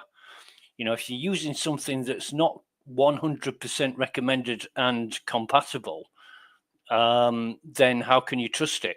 You know. But anyway, he didn't go there, and Blue Eyes was like, I'm waiting. What am I waiting for? And I'm like, for fuck's sake, Alessi, get there. And it looked like he was going to go down that road, but he didn't. So Right. I think he missed out there. I really do think he missed out.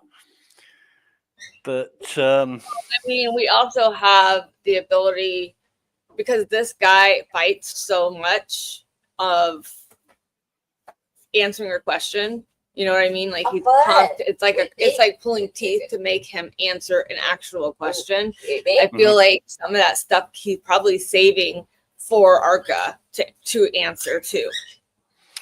Yeah. As I said in the chat a while ago, when he was explaining I was on the phone and watching and listening.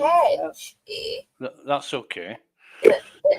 When they were discussing the ride height of the suspension, now that's a pneumatic system. It's driven by an air compressor. Right. And a lot of SUVs and off-road vehicles, they have this function where you can adjust the ride height of the car.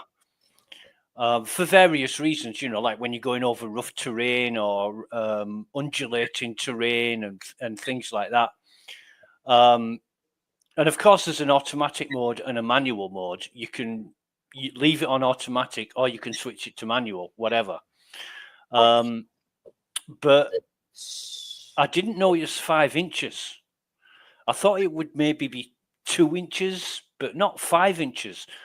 If it was 5 inches, then the taillight of Karen's Lexus matches up with the rear wiper of John's Traverse. Right. And I don't know where I heard this or read this, but I'm maybe 75% sure that it was the rear wiper that was damaged. And this is why I've been waiting for testimony or evidence of the car getting repaired, that it was the rear wiper that was broken. I can't think of where I heard this already. It was a long time ago when I read it. Well, and if that's the case, that the car repair van being at the next day at the place, it wouldn't take much to fix that.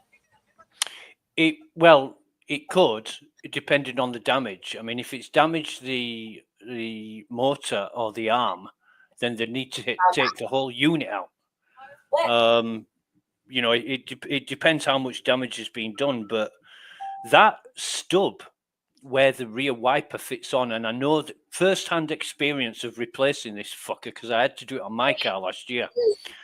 It's a metal stub. It's got splines on it. Right. And it sticks out of the car body and it's bolted on. So if you reversed a vehicle into that, it would break the taillight because it's only half an inch in diameter. So there would be a lot of pounds per square inch on that if you were reversing a 6,000-pound vehicle into it. Honestly, the pictures that they were showing and he was saying it wasn't touching was freaking touching. Those slides,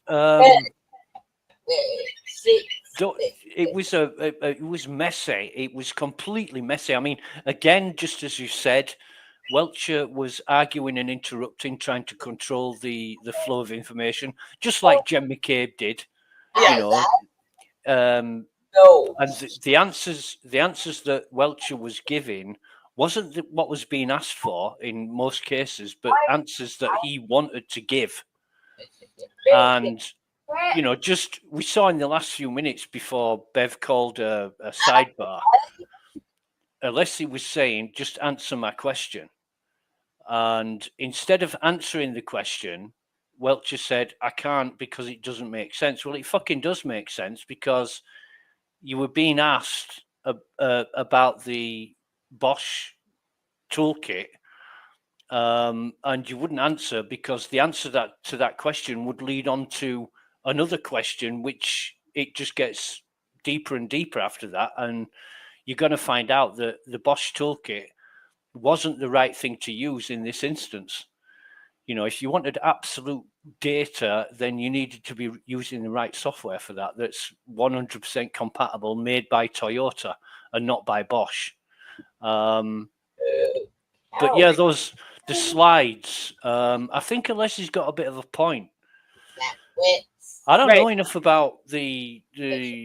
Well, if you look at the one, like he said, the 3D image, you could see the 3D image of John's car, but you can't. It's not the same on hers. Hers is not done that way because it has like that the blurriness to it. It doesn't have, and it's just red. And also, if you watch the video, because I watched that video they played yesterday, like multiple times, or the other day, with him, doing the overlay. When she comes back, it is bright red everywhere. It would not be that bright on that edge of it if she hit him and it was all out of there by that time. I don't know. I don't know what software they used to make those slides. I don't know how they did it. I mean, if I was doing it, I don't count myself as an expert or even proficient. But if I was doing it, it would look a hell of a lot better than that. I mean, all the edges were fucked up, and if that's what's produced by a 3D laser image, then so be it. But I haven't got any experience in that, so I don't know. Well, and he did it off of a camera that is off. Like they're not the same. They're not even the same model. Oh yeah, cameras they're off center. When Alessi said, what would Welcher said there was some deviation in measurement, and Alessi said, "What was the deviation?" And he said, "I don't know." And I put in the chat, if you don't know, then why are you fucking sat there? You've got to be absolutely bang on accurate with this stuff. And if you're guessing, then your information's useless. You can't rely on it. I sent it earlier in our messages about Judd Welcher. He was actually found this is in a Massachusetts case, that they excluded his testimony because of analysis of how the force of the accident affected the plaintiff's anatomy relied on a delta V calculated by Carrie Albino to determine the force of the collision. For reasons said above, Albino's calculations of the delta V is unreliable, therefore rendering the whole underpinning of Welch's analysis unreliable. Second, the relevance of Welch's opinion is questionable because his analysis is not sufficiently tied to the facts of this case. See Commonwealth versus Santoli. It's a consideration of relevancy and whether the expert testimony offers sufficiently tied to the facts of the case so it will aid the jury in resolving the matter. And that's Commonwealth versus Patterson. Expert testimony is admissible if, in addition to the reliability of the theory process and general process general process is reliable when applied to the specific issue about the expert and proposing testimony. And there's more, like it goes on to say that he only cites one study. He did not identify the size of the test individual that he used. The method of analyzing the impact of the accident on particular individual by relying on how similar impacts have affected other individuals have been deemed unreliable by the Society of Automotives. Yeah, which he did that in this case too. It's got no bearing on this case. The fact that he's been disallowed from he's in another case. What I'm saying is the things that they say in there, it's the same thing. He did that too. He is relying on other accidents to put this together. is what I'm saying. But the difference in this case is if Welcher said black was white, and unless they asked him to prove it, and Welcher said he couldn't prove it, you're going to have to take my word for it. Bev would allow that. Commonwealth gets everything they want. Like when she denied That's the Trooper difference. Paul today, like they have to call Trooper Paul. If they don't call him, I mean, they need to call him to verify that that the report that he has and the stuff that this guy used was not right. Even though Welcher has been questioned and dismissed from other cases, he's not going to get dismissed from this one. No, Because I don't think he'd be dismissed. I'm just saying. He's the CW's star witness. I don't think he's that big of a star myself. He's the one that's going to prove all this. He's the one that's going to convince the jury that there was an accident. You know, this is the pinnacle. This is the crux of the CW's case. And did Amy ask earlier, is Welcher the last witness for the Commonwealth? No, they'll call more people after this. You think so? Mm-hmm. Who do you think they're going to call? Anybody else who's got a good story to tell that's that they think will convince the jury that their case is right and the defense is wrong. You know, they might call some more forensic experts, or they might call a couple of more cops or whatever. But I don't think Welcher is their last witness. All right, Kevin, I see you being goofy. I said, who they going to call? He said, Ghostbusters. Yeah. The whole glass, the whole thing about the glass, Welcher obviously isn't aware that there was only 9 pieces of glass, 6 pieces matched the cup, but three others matched, but they weren't part of the cup. And one of those 3 pieces was a piece on the bumper. Right. One of those 3 pieces was a piece on the bumper that didn't match the glass that they found, that they said John was holding. He obviously doesn't know that. And I was laughing my ass off because you could see the gears going round in his fucking head.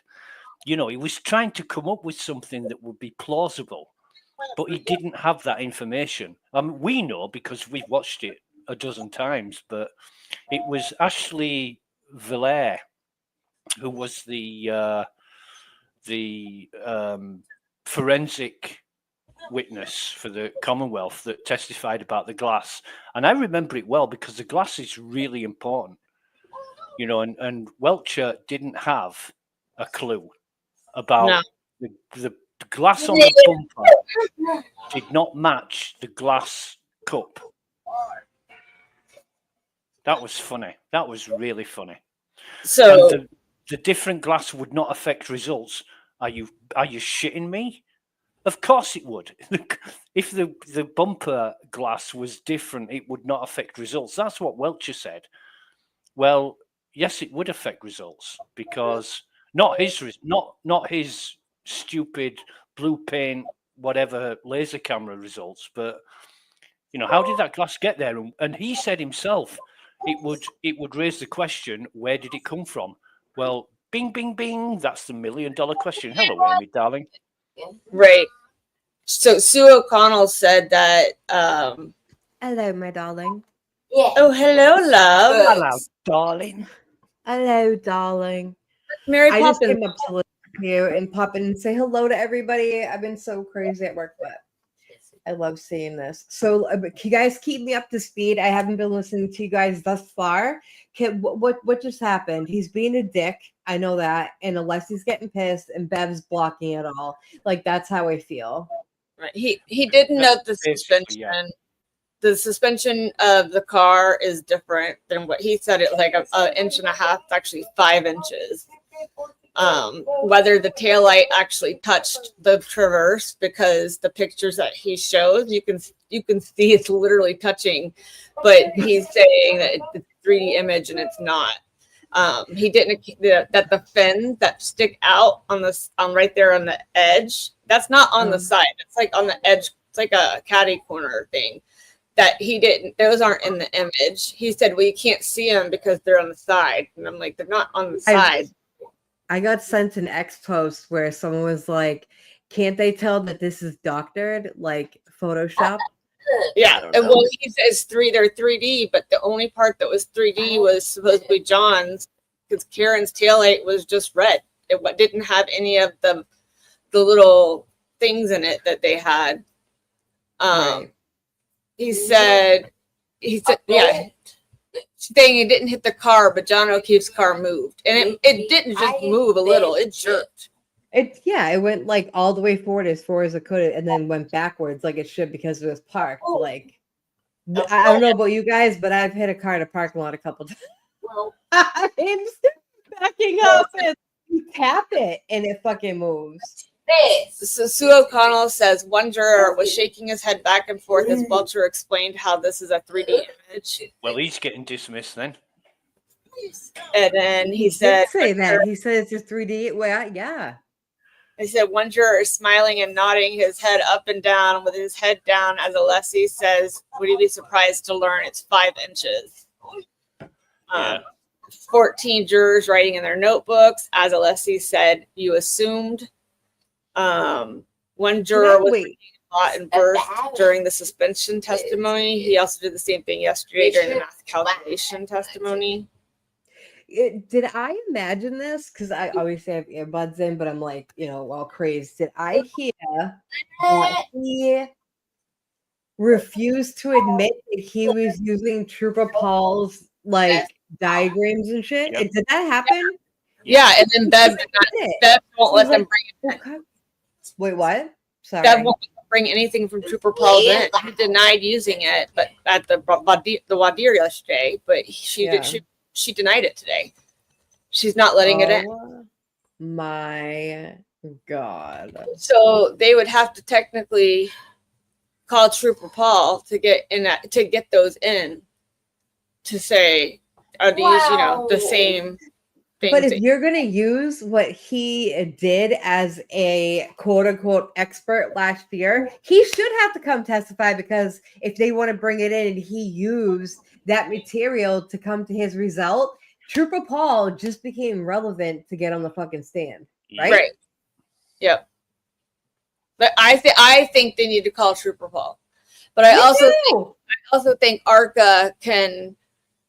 I think some of the questions that Lucas had when it comes to the EDR and the Bosch system, I think he's gonna have, because this guy is so hesitant and so not willing to answer questions.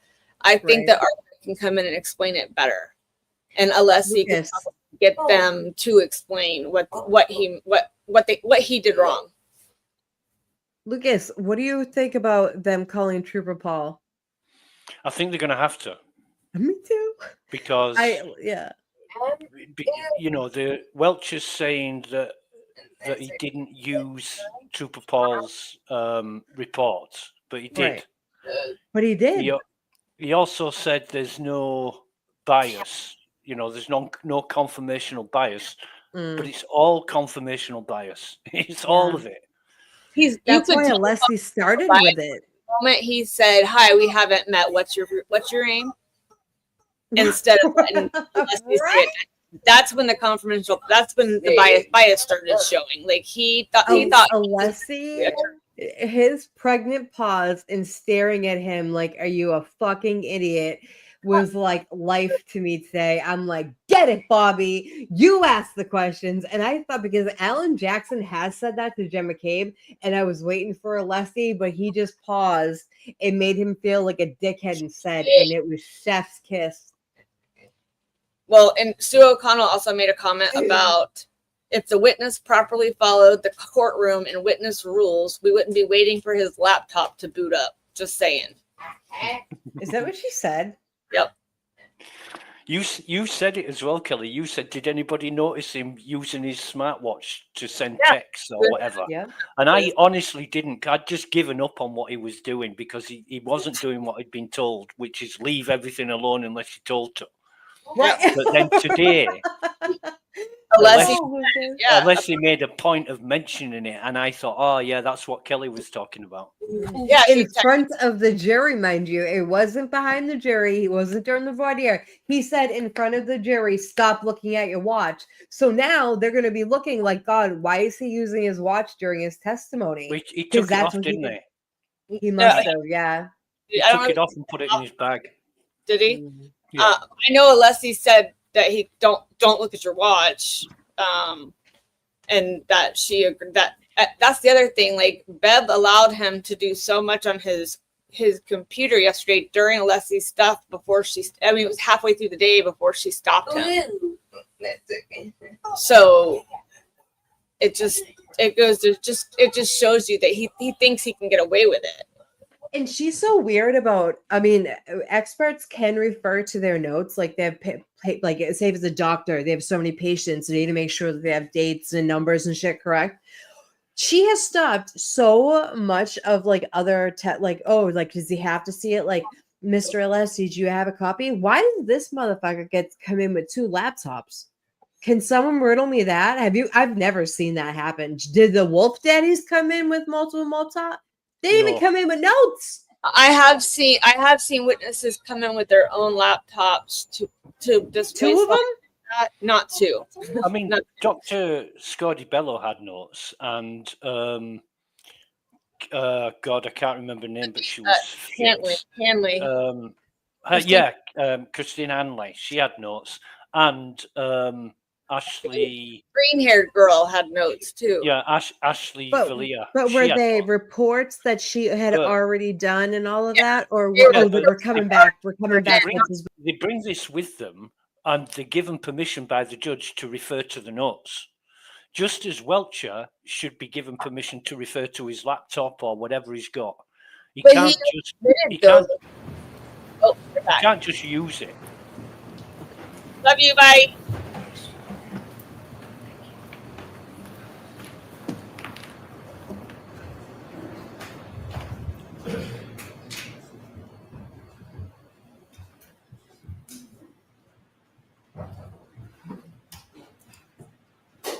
Please be seated. Court is in session.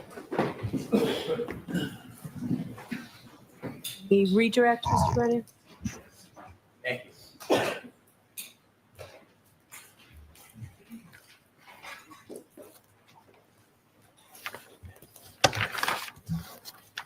Good afternoon. Good afternoon, Mr. Brandon. You were asked some questions. Actually, it's morning, but yes.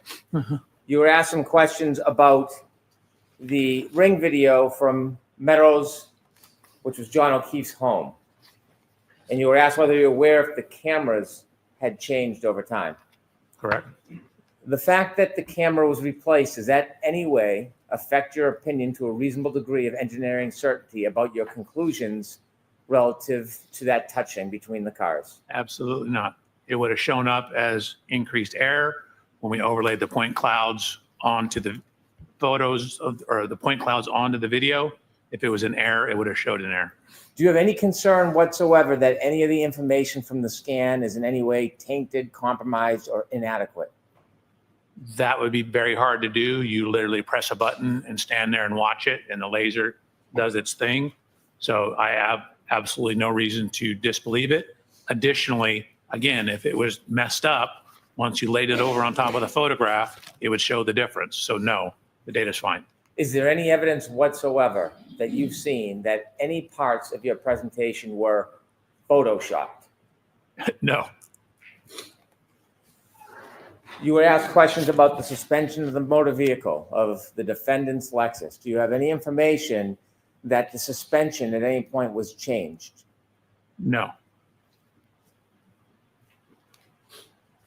Yesterday, you were asked a number of questions about formulas. You took out your calculator and you were asked about different variables. Were those variables hypotheticals or were they related to this specific case?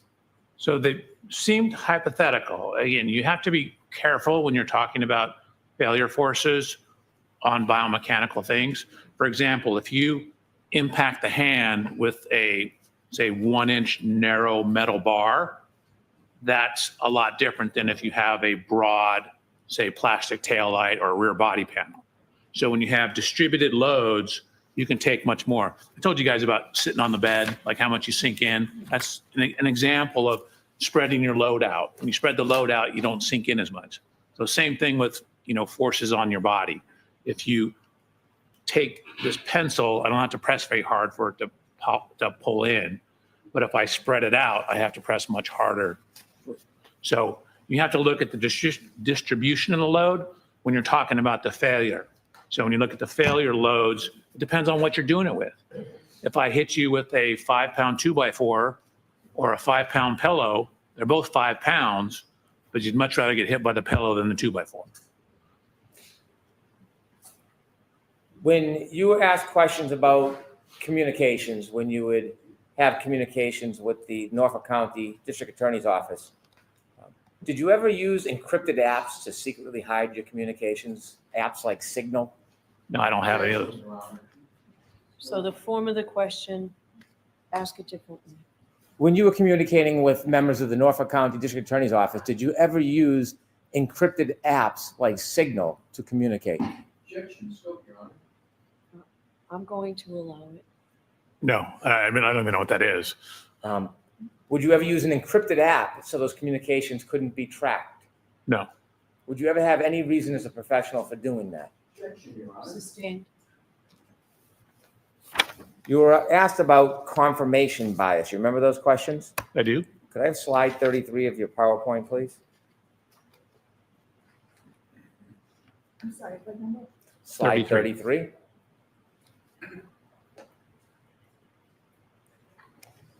Give me a second.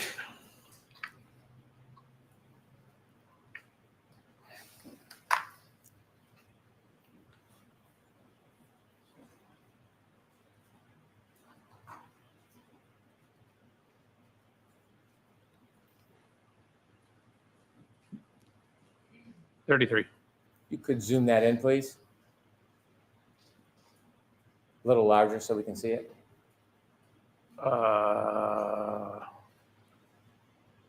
I cannot do it with one monitor. You can't do it any closer than that? Not since I took down. Oh, hold on. Oh, here we go. Which part do you want me to zoom in? Miss Gilman can zoom in for you. Sorry? Which part? Miss Gilman's going to do it for you. Oh, there you go. Perfect. If you could zoom in, please. Okay. On shift position signal, going forward, then neutral and reverse, does that data suffer from confirmation bias? No, that's strictly electronic data. When we look over at the vehicle speed, can we go to the left a little bit?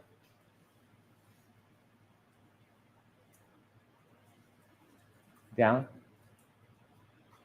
Vehicle speed ending at 2361 miles per hour. Does that suffer from confirmation bias? No, again, these are direct readings from the vehicle. Again, that speed on this here, you have to correct for the slippage, which I do later on in the slide, but that is a direct reading from what the speedometer is seeing.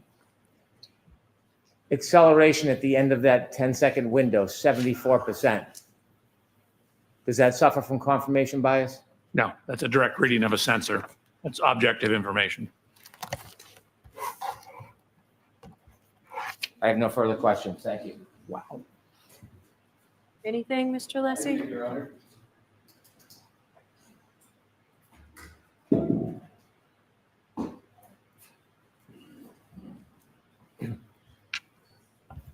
Yeah, Your Honor. Yes. Thank you.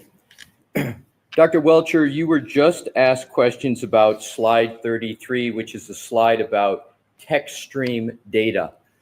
You acknowledge that text stream data, what you've called a trigger, like was on that slide, does not tell you if a collision even occurred, correct?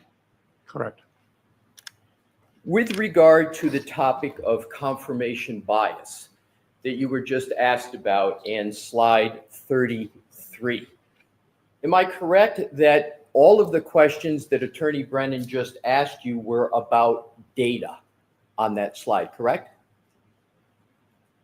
All that's on that slide is data, correct? And he asked me more questions than just this slide. But were the questions just about data? On this slide, it was just about data. Correct.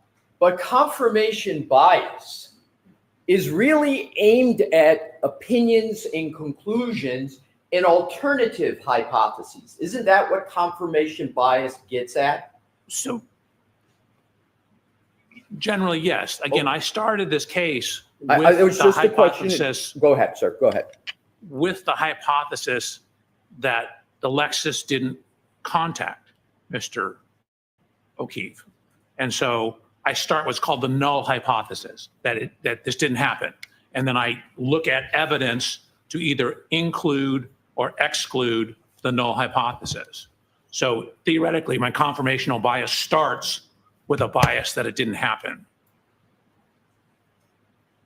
Can you point to one document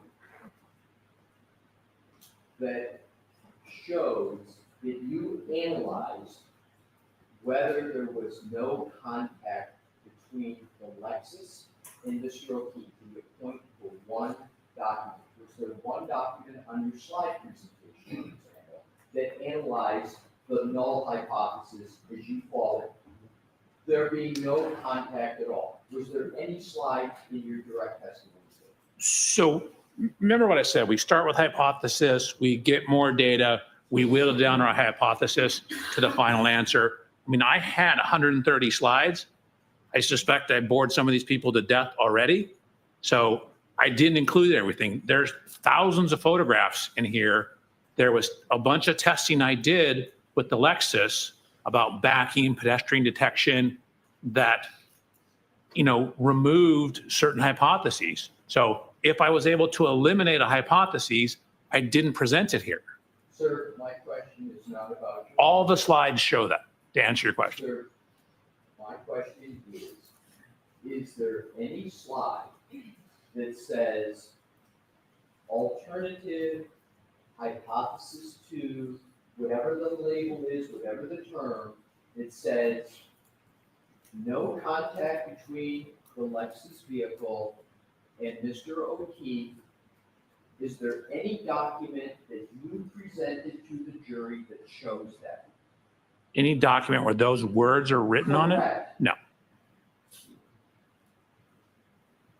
And to work through hypotheses, different ones, and to see whether there's confirmation bias, have you heard of scientists refer that as showing your math, so to speak, in working through hypotheses, documenting each hypothesis and how and why you rejected them? Have you heard of that term in the scientific world, show your math with confirmation biases and alternative hypotheses? Just a question. Have you heard the idiom, the phrase, show your math? Your question is, have I ever heard show your math, period? Associated with the application of various hypotheses to avoid confirmation bias. Have you heard of that term used in that conjunction? Not really in that context. It's probably, I understand where you're going with it. Thank you, sir. You're welcome. No further questions. Dr. Welcher, you were awesome. Oh my God, thank you. Give me a minute to pack up and I will be out of here.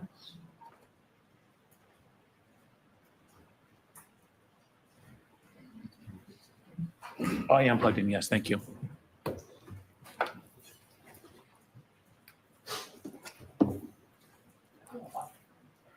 Excuse me? Yes, you can put your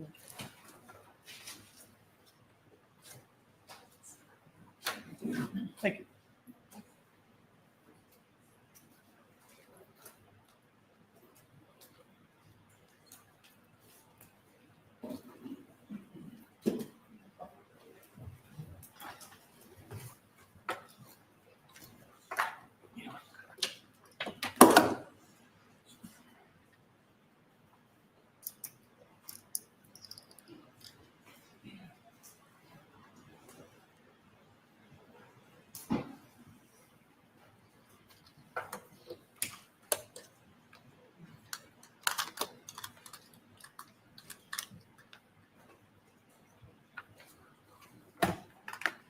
folks out there. May I step down? Your Honor? Yes, you can. Thank Pleasure you to very meet you. much.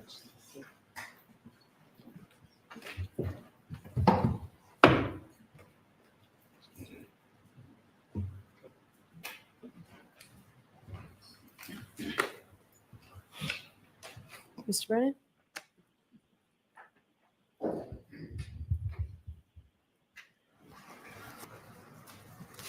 Commonwealth moves to introduce and play clip 26.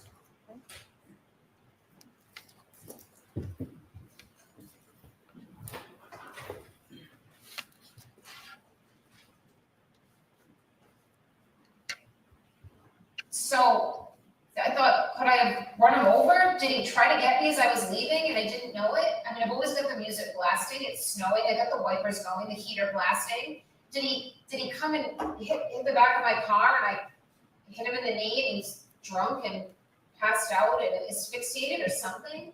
And then when I hired David Yannetti, I asked him those questions the night of January 29th. Like, David, what if, I don't know, what if I ran his foot over or what if I clipped him in the knee and he passed out or went to care for himself and he threw up or passed out, and David said, yeah, then you have some element of culpability.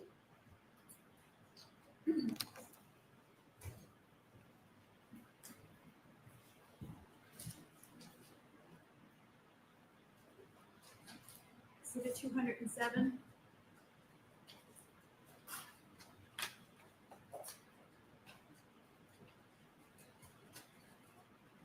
Your Honor, the Commonwealth rests.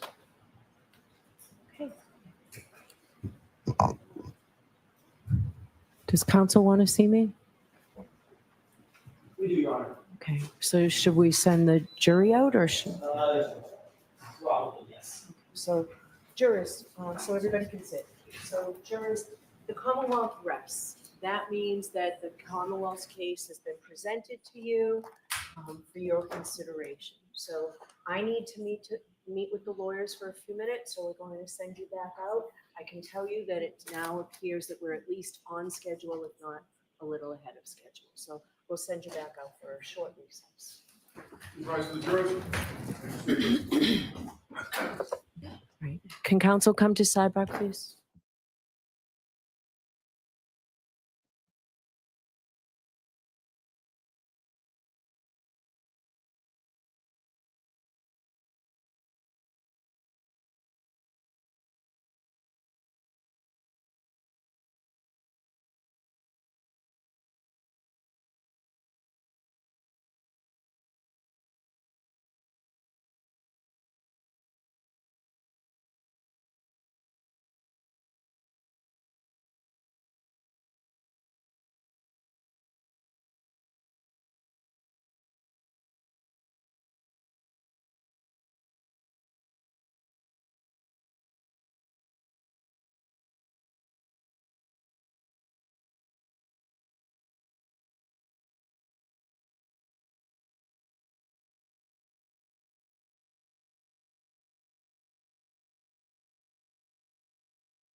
Hey kids, I know that like waiting for all of this to happen, but I put a poll up.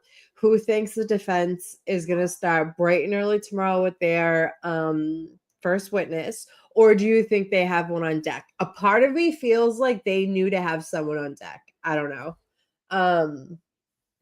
But I also, knowing Bev, she'd be like, we should just start early tomorrow because they only have until 1:30 today anyways.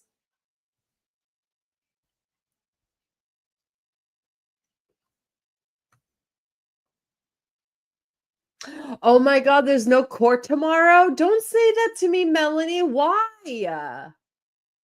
What dude, how does Bev get woman of the year? I thought it was full day tomorrow. Yeah, today is the half day, honey. Today they get out at 1:30 because the juror apparently has something to do.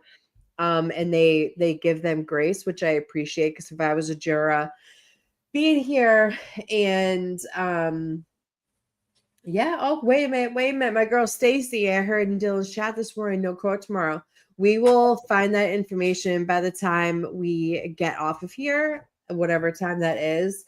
That's why I heard in Resistance. We were listening to Resistance and Dylan all day, and I didn't hear that, but I'll take you guys' word for it. Tomorrow, don't forget, we have the Bad Kids Club. We will be discussing Puff Daddy's federal RICO trial. If you all want to come and attend that. Yeah. A juror has an appointment with the feds. Jean Marie, you're off the hook. Yeah, so much for a fair trial. Here's my Patrick. Patrick. I love Listen, I love the Bad Kids Club. I was born for it. I have something on deck for us. If they do not go further today. Oh, okay. What? Laura Owen's arraignment today. Oh, sweet. I'm there, girlfriend. You know me, I have to be in and out, but I'm for it. If you guys want to stay and this trial ends and we start on Monday or however, dude, I'll be so upset if there's no court tomorrow. Like, I am so invested. We already had a 5-day weekend. Why we need another weekend? Bro, seriously. But they were all drunk down the Cape. Fucking Gemma Cabe was spotted down in Chatham. You know, Bev was down there drinking her olive martinis. What are they called? Dirty martinis. Auntie Deb says she does the crab walk. Oh my god. But yeah, you know they were boozing all weekend. You know Hank is so ill prepared, but he's so slimy and dirty and doesn't give. He has 0 F's to give, and so he just no, believe me. Yeah, if you guys are into other true crime cases, me and Kelly are the chicks for you. We follow a ton. We'll follow this up with Laura Owen's hearing. We did a live with Omar from the Tilted Lawyer the other night, which was absolutely fantastic. And if you guys haven't seen it, go back and watch that. Laura Owens is someone who's being indicted for what, Kelly? Kelly? Yes. My love, what did you say? I was looking for it. Oh, what are her indictments due to abusing men? She was charged with, hold on, I'll tell you completely what she was charged with. Melanie. Those lawyers were. Okay. Here's my Rosy. Hi, Rosy. I for some reason it pulled up Tilted Lawyer. I didn't want that. So she was. Stacey, we're also going to be covering her too. I know we're not as good as explaining it as Omar, and we kept like getting sidetracked the other night, but we're going to be doing more streams on Laura Owens and Sean Combs as of now, and covering Koberger when it starts in August. So we got plans, bitch. We got plans. Yeah, she was charged with like 7 felonies. 7. Yeah. I'm just trying to find. Yeah, he is. Jay and Hall. You crack me the fuck up, dude. Every day you crack me up.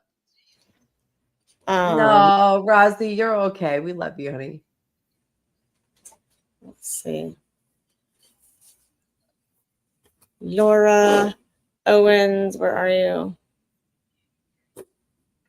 So, while she's looking for that, go ahead. I was going to kind of give a synopsis about Laura Owens. Laura Owens is a fraud who tried to extort the Bachelor Clayton Echard. He was on the show The Bachelor, and she gave him a blowy one day on a date, and then said she was pregnant with his twins and wanted to like extort him with money. And then come to find out, it's not the only person that she's done it to. The exact same thing, like fake sonograms, faked pregnancy tests, was taking some type of medication. Because, like, us women, when we're pregnant, you have to have like this certain type of hormone to indicate that you're pregnant. And she showed up in court in a hearing with a basketball-sized belly, and then all of a sudden, like a couple of days later, she wasn't pregnant, right, Kelly? I mean, days, weeks, whatever. Like literally at a horse show, riding a horse, jumping, jumping horses, and had like skinny little itty bitty belly right at the same time. Right. Yeah. And like she was a skinny girl, and she wasn't batshit crazy. And like, in my opinion, I'm no doctor, but a psychopath. She could get like somebody. She's not an ugly girl. She's just fucking nuts. And how do you listen? She missed the part in sex ed that like blowies don't get you pregnant. Well, and like she admitted on the stand to tampering with the evidence, that she changed stuff on like the ultrasounds and the HCG levels and stuff like that. So it says count one was pursuant to scheme or artifice to defraud, knowingly did obtain a benefit from Clayton Echard by means of fraudulent pretenses, representation, promises, and maternal omissions. Count two is a felony perjury charge. Count three is felony perjury charge. Count four is felony perjury charge. Count five is felony perjury charge. Count six is felony perjury. Count seven is on June 10th with the intent to be used, introduced, rejected, and made available in official proceedings, which was pending, of which Laura knew was about to instituted and destroy, mutilate, alter, conceal, or remove physical evidence before the hearing. So, and this is not the first person she's done it to. She has a pattern of the exact behavior over and over, like ruined a man's life completely because she's a psychopath. Allegedly, right? This is for entertainment purposes only.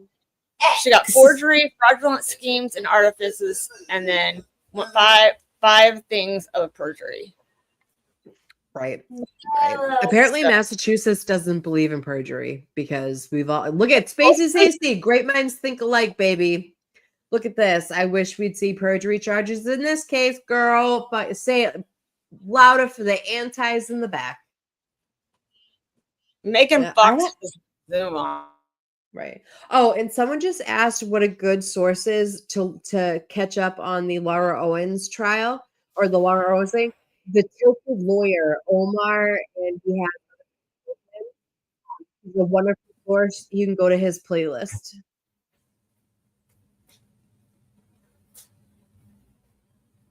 Are we back? I just heard something. I didn't hear. Could be Liam. He's over here doing all kinds. Oh, it could be. Okay. Is this my screen or your screen? Your screen. My screen. Right. Lucas, good point. It's hard to prove, but how is it hard to prove perjury in this case? They have 12 different hearings that they've said 12 different things. Then with Carrie Roberts getting caught, that's the problem. Right. When Carrie Roberts is caught being like, I didn't hear her say that. Okay, kids, bye. Oh, so you didn't express the same. Gotcha. Thank you.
Court is in session. Please be seated.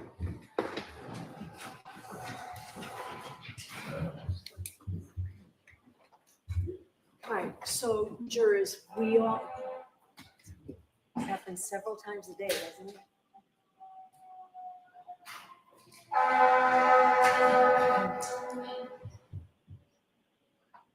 So we don't want to waste anybody's time. I know we've spent a lot of time at sidebar and we've had times that we've kept you in the deliberation room because we've been trying to sort through everything, trying to make this trial as efficient as possible, but also honoring and respecting all the hard work of the lawyers that's gone into preparing this trial.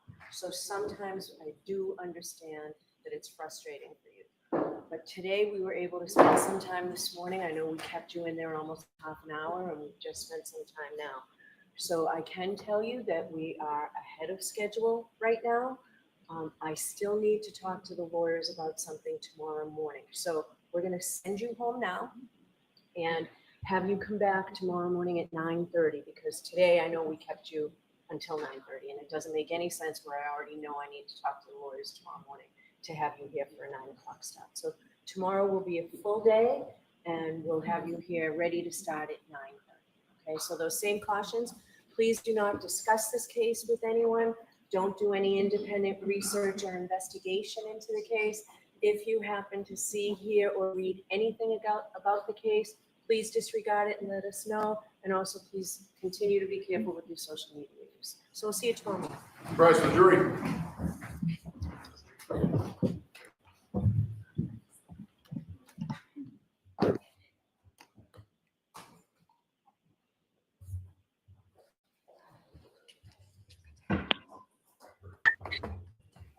Okay, guys, so give me a second.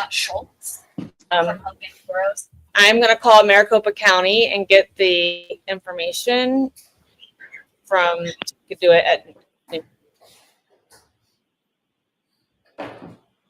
All right, so Ms. Little, if you can get me whatever you're going to get me within the next hour, so that would be great.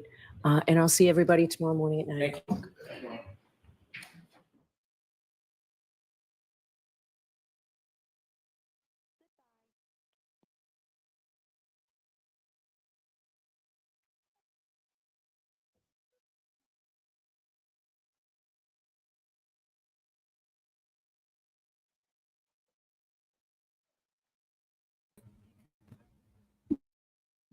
Just give me a minute, guys.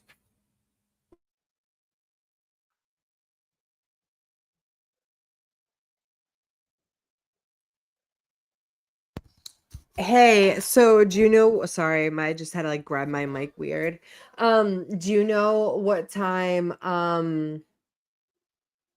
what's her face is?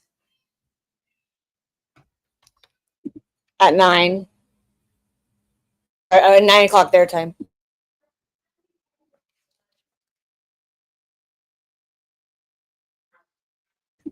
So it's at noon our time. I'm just trying to find the Zoom number so I can call in. Sorry, I just missed all that. I had to change earbuds. My bad. At 12 p.m. our time. I'm trying to call Maricopa Perfect. to get the Zoom. Oh, okay, cool.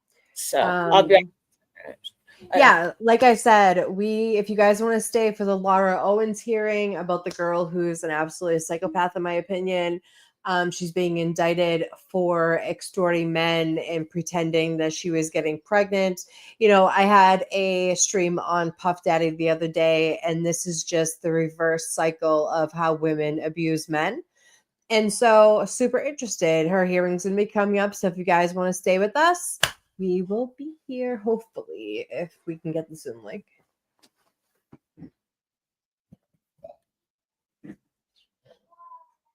Oh, shoot. Here we go. Oh, we will be here bright and early, Melanie, baby. We will be here. Bye, Patrick. We'll see you tomorrow, honey. That's right. Tomorrow is going to be amazing. Dee Marie, I know you want to get into the thing. Go to the Tilted Lawyer. His channel's amazing, and he covers Laura Owens. He actually had a breaking news last night about her indictments.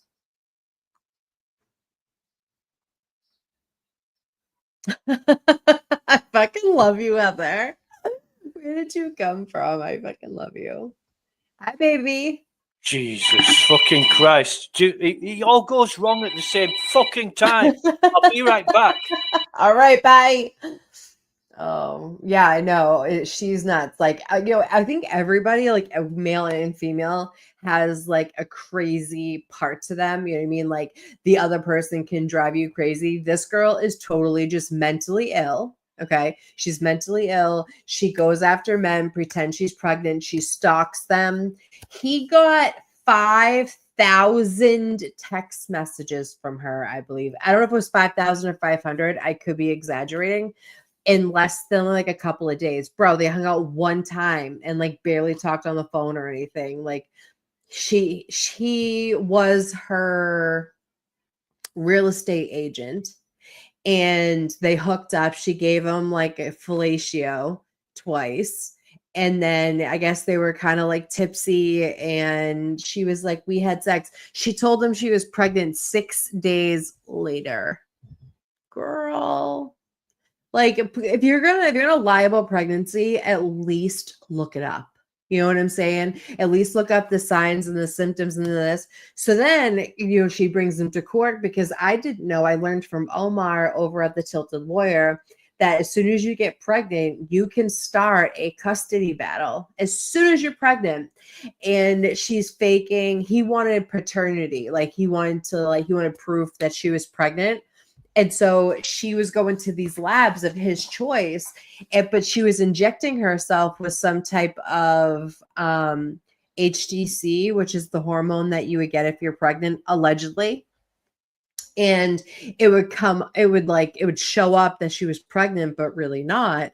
There's like borderline personality disorder. There was all types of disorders. And this chick is like textbook, like, that probably doesn't even need prison. She used to be awarded the state and be like in a locked unit for the rest of her life. That's what it sounds like to me. Like there's a spectrum of crazy. Like I'm like, I can get real feisty, but like I would like, oh, and I missed a part. She actually told him when she was pregnant, she goes, I'll go to Planned Parenthood, if you know what I mean, and do that if you date me for 2 weeks, and wanted like a contract of dating her for 2 weeks after their encounter while he was her real estate agent. The whole case is just absolutely insane.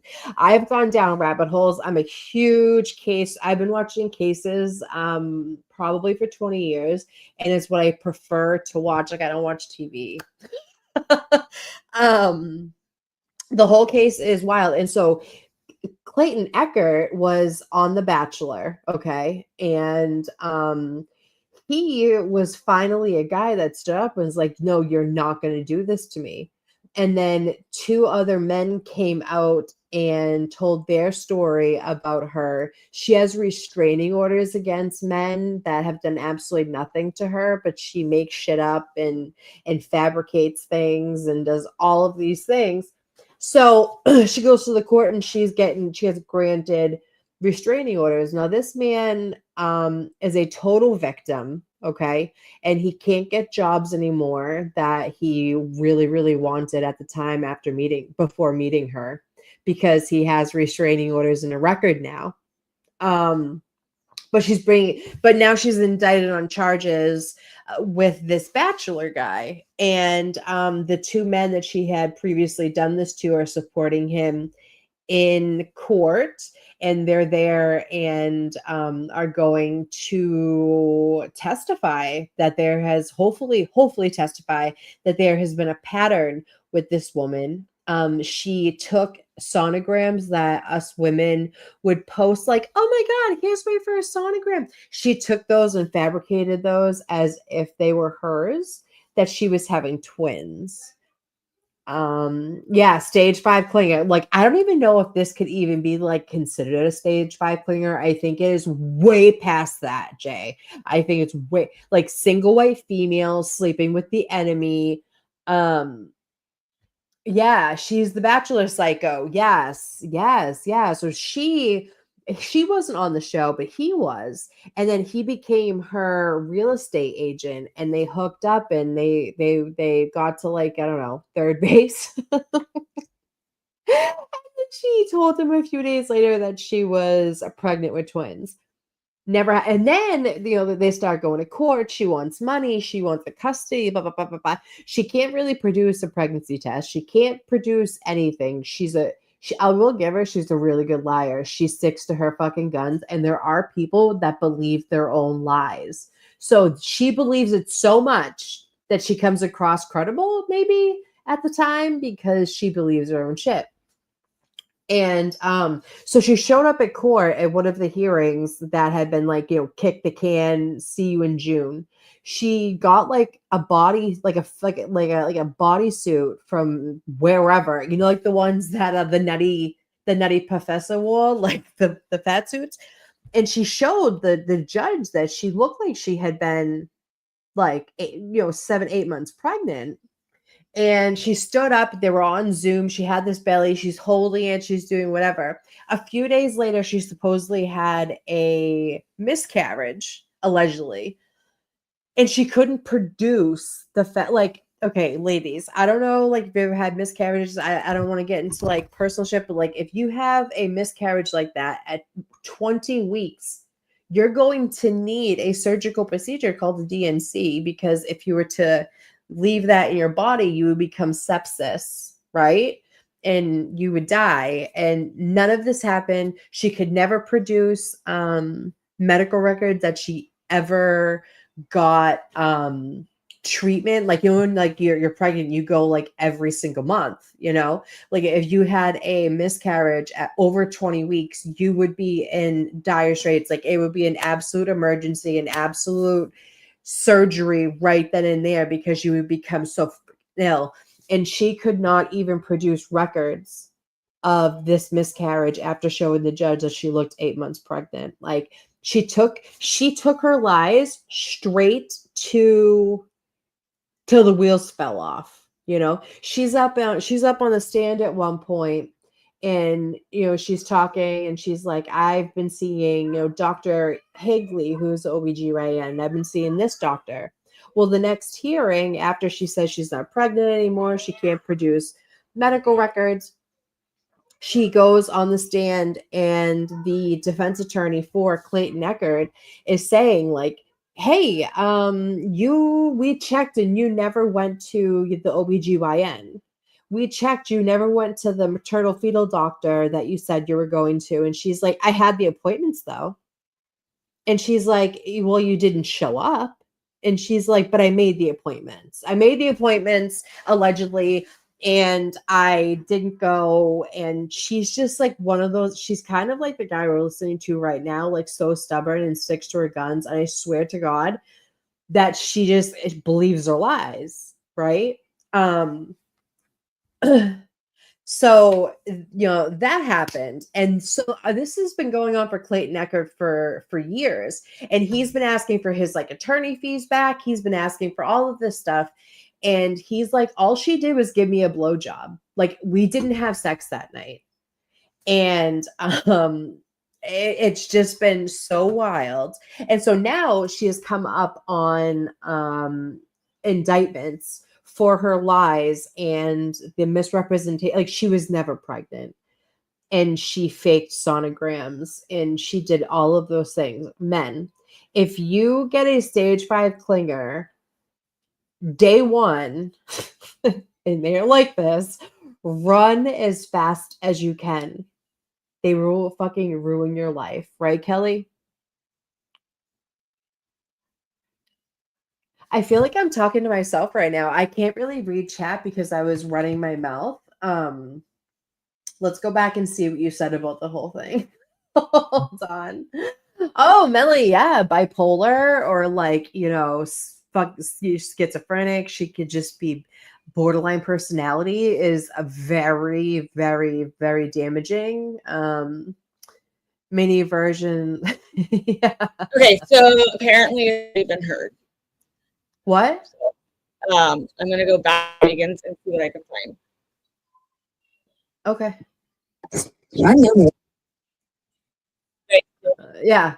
She needs a hobby. Like, listen, I said this the other night. Like, I'll walk fast for a guy if he's hot and appealing, but like as soon as I feel like, I don't know, I'm just not this chick. I could never, my brain could never go. That's why true crime fascinates me. I think it's more of like their mentals that like absolutely fascinate me, the psychoticness of people and how they become that. Like, I want to know all the tea. I want to know how they were raised. I want to know what happened to them. I want to know it all. Cheats are fucking Helen Keller. Jesus. Yeah, you guys, I gotta jump off though. You guys do your thing. I'm here. I love you. I don't think that Megan Fox is saying that, because the lady told me that the case was already heard when I called her. I called her the judge's assistant. That's who they sent me to. So Wait a minute. I turn up and Amy leaves. What am I? Do I smell? Do I need a shower or something? I mean, that's not for me to say. Okay. But yeah. So sorry about that. Just a phone call that I thought had ended, and then I got called back. And you know what people are like. yeah, no, I can see if Tilted Lawyer had it on, because I can share his stuff and I know he'll be fine with it. But I don't, with Megan, she's a reporter, so I have to be careful with. Lucas, honey, I love you. I'm just working and I have to hop off when I have to do things. It has nothing to do with you. God, you Where's don't that use that one voice you with sent me. me? I'm naked. I've got beer and I'm oiled up and I'm ready for you, Amy. Oh my God. Amy, where's the one you sent me? That one YouTube video? Do you remember? That I can play that one because that has all the court cases up until now.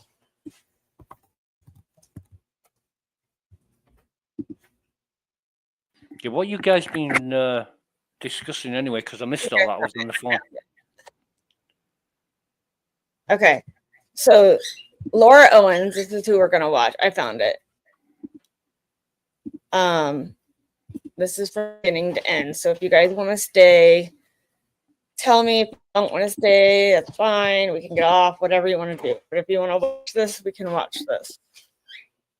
So this is the case explained, the hearings, and the trial. The trial happened in June of last year, but that was because it was a family court case. She was suing him for paternity, non-existent twins. Okay. And the judge made the decision because Clayton wanted his court costs back. She awarded Clayton $150,000 in court costs, as well as sent I'm doing 80 things at once, as well as sent her to the district attorney's office for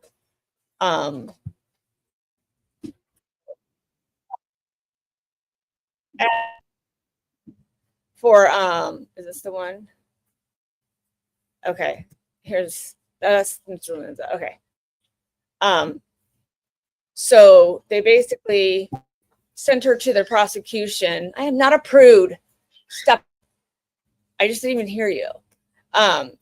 They sent her to the DA's office to look into the case. And so over last year, they have been looking into it to find out if she should have any charges. She's charged with 7 felonies, fraud, and then she was also charged with a scheme, and she was charged with like 5 felony perjury charges.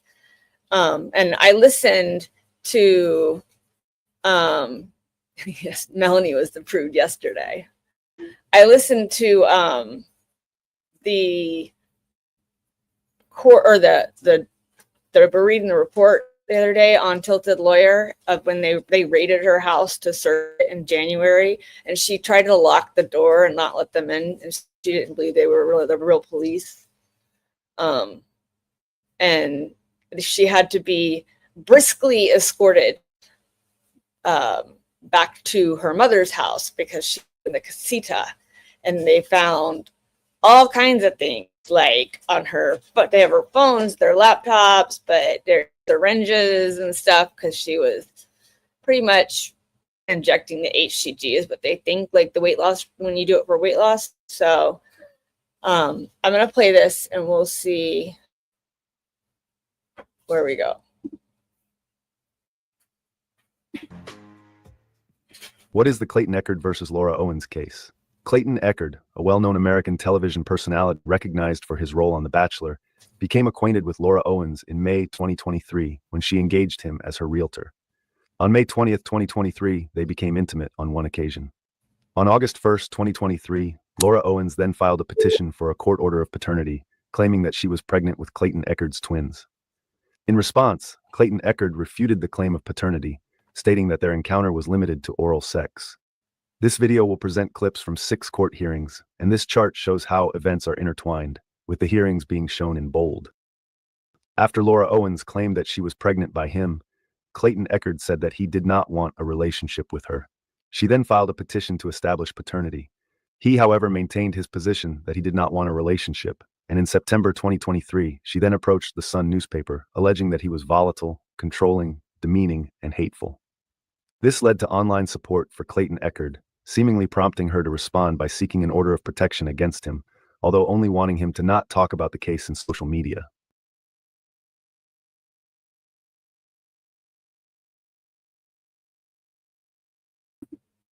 So she basically was mad that he would not accept what was happening, and she said, I'm going to go public. I'm going to go to the news. And he was like, okay. So she went to the Sun and she had it out. Well, what all that did was have people like Dave Neal and Megan Fox and the Umbrella Guy, all these people on YouTube who picked up the story, Tilted Lawyer. They picked up the story and they came to it. So I'm going to go ahead and play it some more.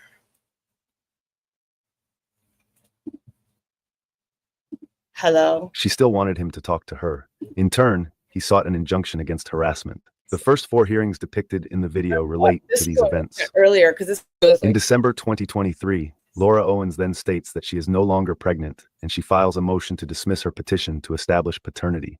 However, Clayton Echard, stating that he has found no proof that she had ever been pregnant by him, requests reimbursement for his attorney's fees incurred during the prior court proceedings. This leads to the hearings held in February and June 2024, and which will also be shown here.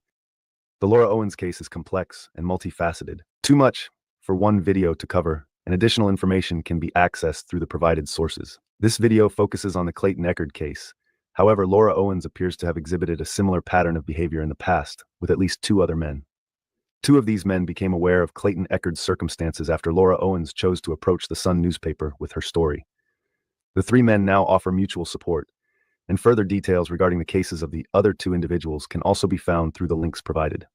All videos presented are sourced from publicly available materials. They have been edited, and the original versions can be located on Schnitzel Ninja's YouTube channel.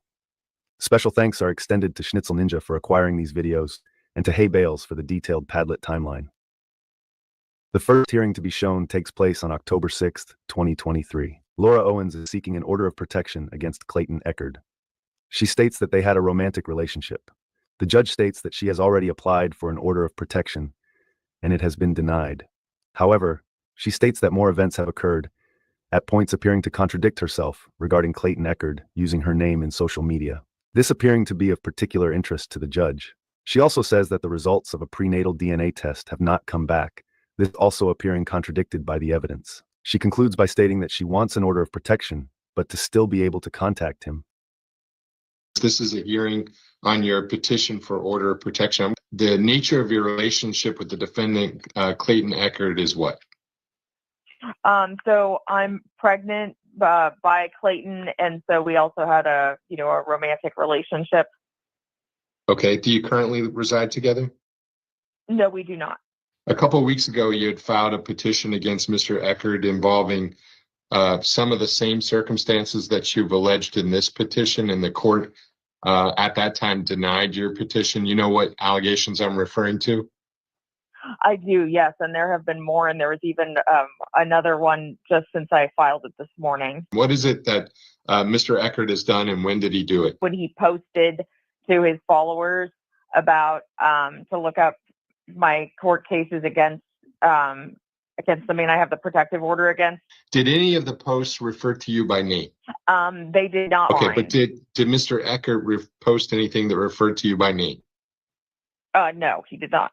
And then Clayton has now posted that the results of the paternity test came back, which they did not. And he said he's the father. He's not the father. And again, they did not come back. So what is it about these posts that you claim are not protected free speech? He went online and he named me and he accused me of faking pregnancies in the past. And again, did he refer to you by name when he made that statement? On Reddit, yes, he did. Like I said, every Reddit post just has my full name. He lists my full name everywhere. I'm going to grant your petition.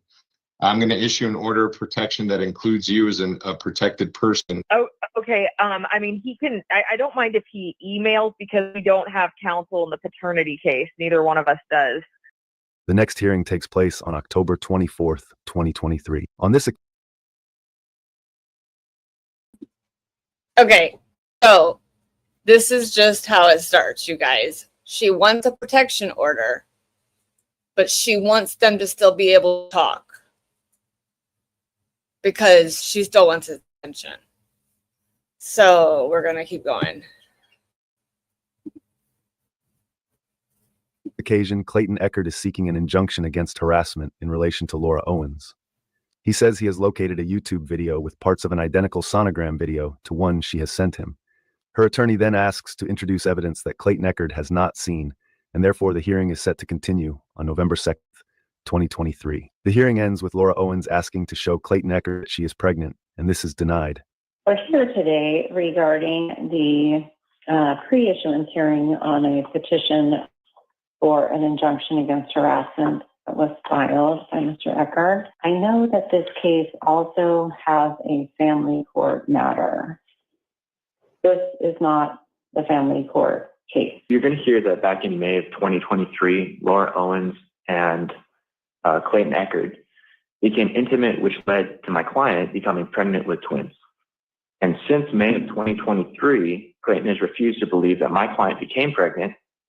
He's refused to believe that he's the father of these unborn children. And he has refused to work with my client to create a plan on how and if he wants to be a part of these future children's lives. Instead, Clayton turned to the internet. He's turned to his fans. He's turned to his followers, and he's spread rumors and lies about my client. The evidence I will present, I will explain why I've been receiving unwanted messages for the last 5 months. And I have blocked this individual from all communication, yet they continue to. If you guys watch Laura and watch her camera, okay, this girl is Laura Owens versus Clayton Eckert, Colleen. Laura Owens, she is a scammer, and she does this to men. There's multiple men she's done this to, but Clayton did not roll over and let her just. She has been indicted for scheming, for forgery, and for 5 counts of felony perjury. So here's 7 felonies. She had her arraignment this morning. She did plead not guilty, which is crazy. So, but watch her camera. She moves it around and moves herself around as well so that you can kind of see her stomach. But she's wearing a moon bump. She's wearing a fake pregnancy belly. And you can tell because it looks really weird, as well as watch what she's drinking. To send me messages. And I have asked this individual to early on do a paternity test, and she said she would not do it unless I were to date her. Exhibit 32 is an ultrasound image that I was sent via email by Laura. No ultrasound report was provided, and when I asked to speak with a doctor, she would not allow me to talk to that doctor. We also did an early resolution conference. It was in the last couple of weeks. The mediator asked for her to make that phone call to that facility to prove that she did have this do this ultrasound. She did not do it. She was not willing to make that phone call.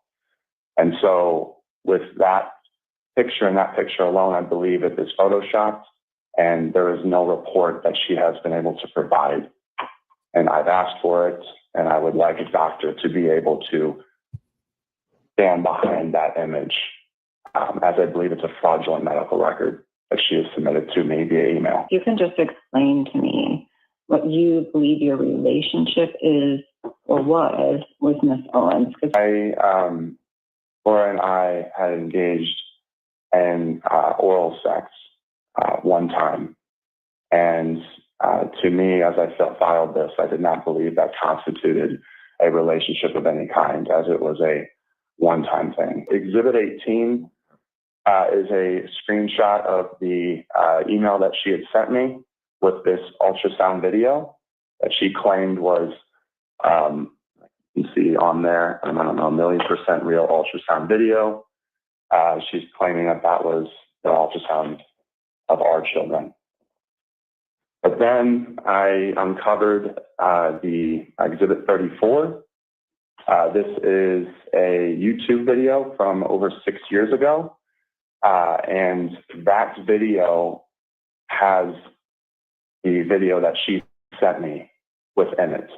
And so Exhibit 36 is the video that she sent me, and then the video on YouTube. And as you play both of them out, you can see that they are identical videos. She had cut a portion from the YouTube video and Amy, the reason why her face isn't on the camera is she's trying to make it to where they can see the belly. She's trying to bring attention to that belly. That's why she keeps moving her camera or computer, because she will ask the judge at this hearing, can she stand up and show Clayton that she's pregnant? And the judge said no. and claimed it to be her own when it was somebody else's. I feel I'm harassed because I do not believe what this individual is stating. I don't believe anything that she's saying, but she threatened to go to the media, which she ended up doing. Ms. Owens has not been able to prove that she is 5 months pregnant with twins. A positive HCG test, you can manipulate HCG levels. These sonograms don't have a report with them either. And so no doctor has ever stood behind these tests and been willing to state that she is in fact pregnant with 5 months pregnant with twins. I believe that this individual, again, her whole she tries to overwhelm individuals through constantly messaging and trying to convince them of this reality that she has created. She's done this multiple times, and I believe that she'll continue to do it. So I am trying to, for one, stop her from communicating with me, but I'm also trying to bring to light that this individual continues to do similar repeated patterns of behavior, and it has been extremely stressful. I have been very, very, very stressed out by receiving these constant influx of messages that could have all been solved had she had just took a prenatal paternity test all the way back at the earliest time that we were able to do so. None of this had to have happened. Laura, how did you first meet Clayton? He was my realtor. I contacted his agency because they specialize in creative finance, and then I got connected with Clayton. I'm sorry, go on. Did you become intimate with Clayton at some point? Yes, I did. And was it Clayton that, I guess, made you pregnant? Or the two of you that created these unborn children? Yes. There are the exhibits that we had uploaded to the court, but I don't... Were they provided to Ms. Ecker? I gave them to him on a flash drive right before the hearing. You're just going to show him them on your computer while you're talking about them? Is that what you're trying to do? I'll let him access them with my computer. Yeah. Okay, Mr. Ecker? I was just going to say, I mean, yeah, he gave me a thumb drive 20 minutes before we started this case, so I don't have my laptop with me. Nothing was submitted to me until today. I almost think we need to reset for another, half hour of hearing where you can provide the exhibits, or he can have an opportunity to at least view the ones that you provided on your flash drive. I'd like to proceed with the rest of the case, just to use up this time, and then we could do that at another time if we need to. I mean, that's fine. You had asked Clayton,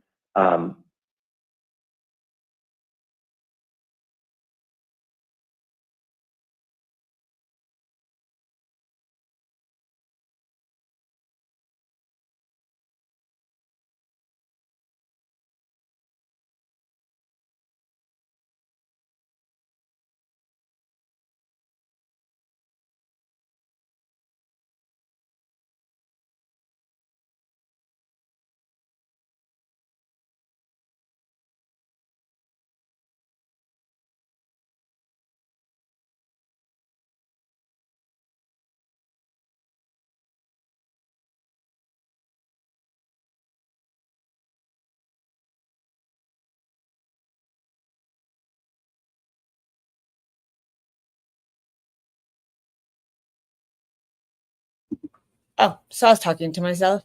Yeah, so she was claiming to be pregnant in 2023. Supposedly, they got together in July. She was assuming that she knew he was the bachelor. She went after him specifically because the bachelor. She did this to 2 other men that we know of, and there are multiple other men that have not come forward. One we know that we know his name. We don't know his name, but people know who he is. No hate. It was me. I was talking to myself. And so we know who he is, but he will not come forward. Mike Maricini, she dated in San Francisco, and this man was so scared to come forward because what she does is she uses the law against them. So she has a protection order against Clayton. She has a protection order against Greg Gillespie, the other guy she did it to in Arizona. She has a protection order against Mike Maricini. She literally has a TEDx talk where she went and talked about how Mike abused her on TEDx and how she survived it. And then she had a spot on Chicken Soup with the Soul for the Soul, and they removed it because they said they don't believe her. The TEDx talk is still out there, but she's doing this to these men, and these men can no longer, Mike Maricini has lost jobs because of it. He has lost numerous speaking engagements and things like that. Oh, her and Lindsay Gattani, they would be best friends, seriously. So if you have questions, just ask. I'll answer them, because I was watching this last year at the same time that I was watching the Karen Reed trial, and her trial was June 10th, and I literally didn't watch Karen Reed that day, and I watched this trial because it was only one day, and then I went and watched that night and caught up with the Karen Reed trial because I was like, I've been following this because Dave Neal had picked up. So Reality Steve and Dave Neal, they're both, Reality Steve does reality shows, and Dave Neal did The Bachelor, where he would, do that stuff.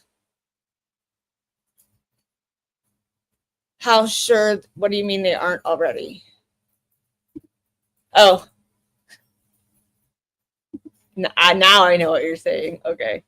I'm a dork. All right. I'm going to go. whether it was okay if you went to the media regarding this. Is that right? Correct. And what did he say? He said, if you can tell, I'm completely unbothered by it. And I went to the media the next day. I wanted to create a parenting plan because I was so unsure about, since he'd given me so many different options for what was going to happen. I really wanted it nailed down before I give birth as to what custody was going to be, and I wanted to see if there would be a possibility for us to do joint custody. So I took the paternity test on I don't know, it was earlier this month, I believe, and it came back within the sample there was little to no fetal DNA, which I was told specifically by the guy who heads this lab that the testing was ongoing, but that was not a conclusive test, and that he needed to have me do a retest. There were no results? Yeah, there were no results. Testing was ongoing. Is it still ongoing? Yes, it is still ongoing. They just needed a sample that wasn't so diluted, and so they asked me to come back. I don't think the court can order that my client, not saying that she would, but I'm just indicating that I don't think that this court can order her not to have any contact with them at this point. They have a family law case together. We actually have another protective order hearing tomorrow. Yes, she is lying. I don't think the court has the power to do that. And I don't think that request should be granted. I don't know that I can do that officially. I think that we can note Ms. Owens hears your request and is asking that you cease any communication between now and when we are able to redo our hearing, unless there's a need to do that, specifically for the family court matter. But I'm assuming you would communicate while at a court hearing versus outside of a hearing. So what she said when she told him she was pregnant is it was with twins. Yet she never went to a doctor's appointment. She canceled all the ones she made, supposedly. But everything is a lie. Everything that comes out of her mouth is a lie. It's a fake belly. Yeah, they call it a moon bump or something like that you can get off of, I think, Amazon or something. So, but you can see she's trying to let Clayton see that she's pregnant. She's trying to show the judge that she's pregnant. That's why she's pulling herself away from the camera and walking, and like I don't even know what outfit she's wearing. It looks to me like she's wearing it's a bodysuit that the fake belly went in to kind of hold it in place, and then she's got some other like tight shirt on top of it. I don't know what she's wearing, but it looks ridiculous. It doesn't even look. It doesn't even look real at all. It gets worse though. Keep listening, guys.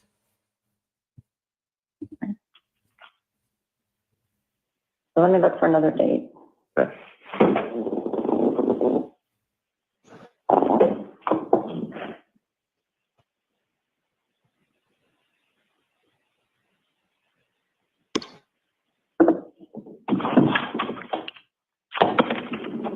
Your Honor, is it possible for me to show Clayton that I am in fact pregnant because he hasn't seen me? No.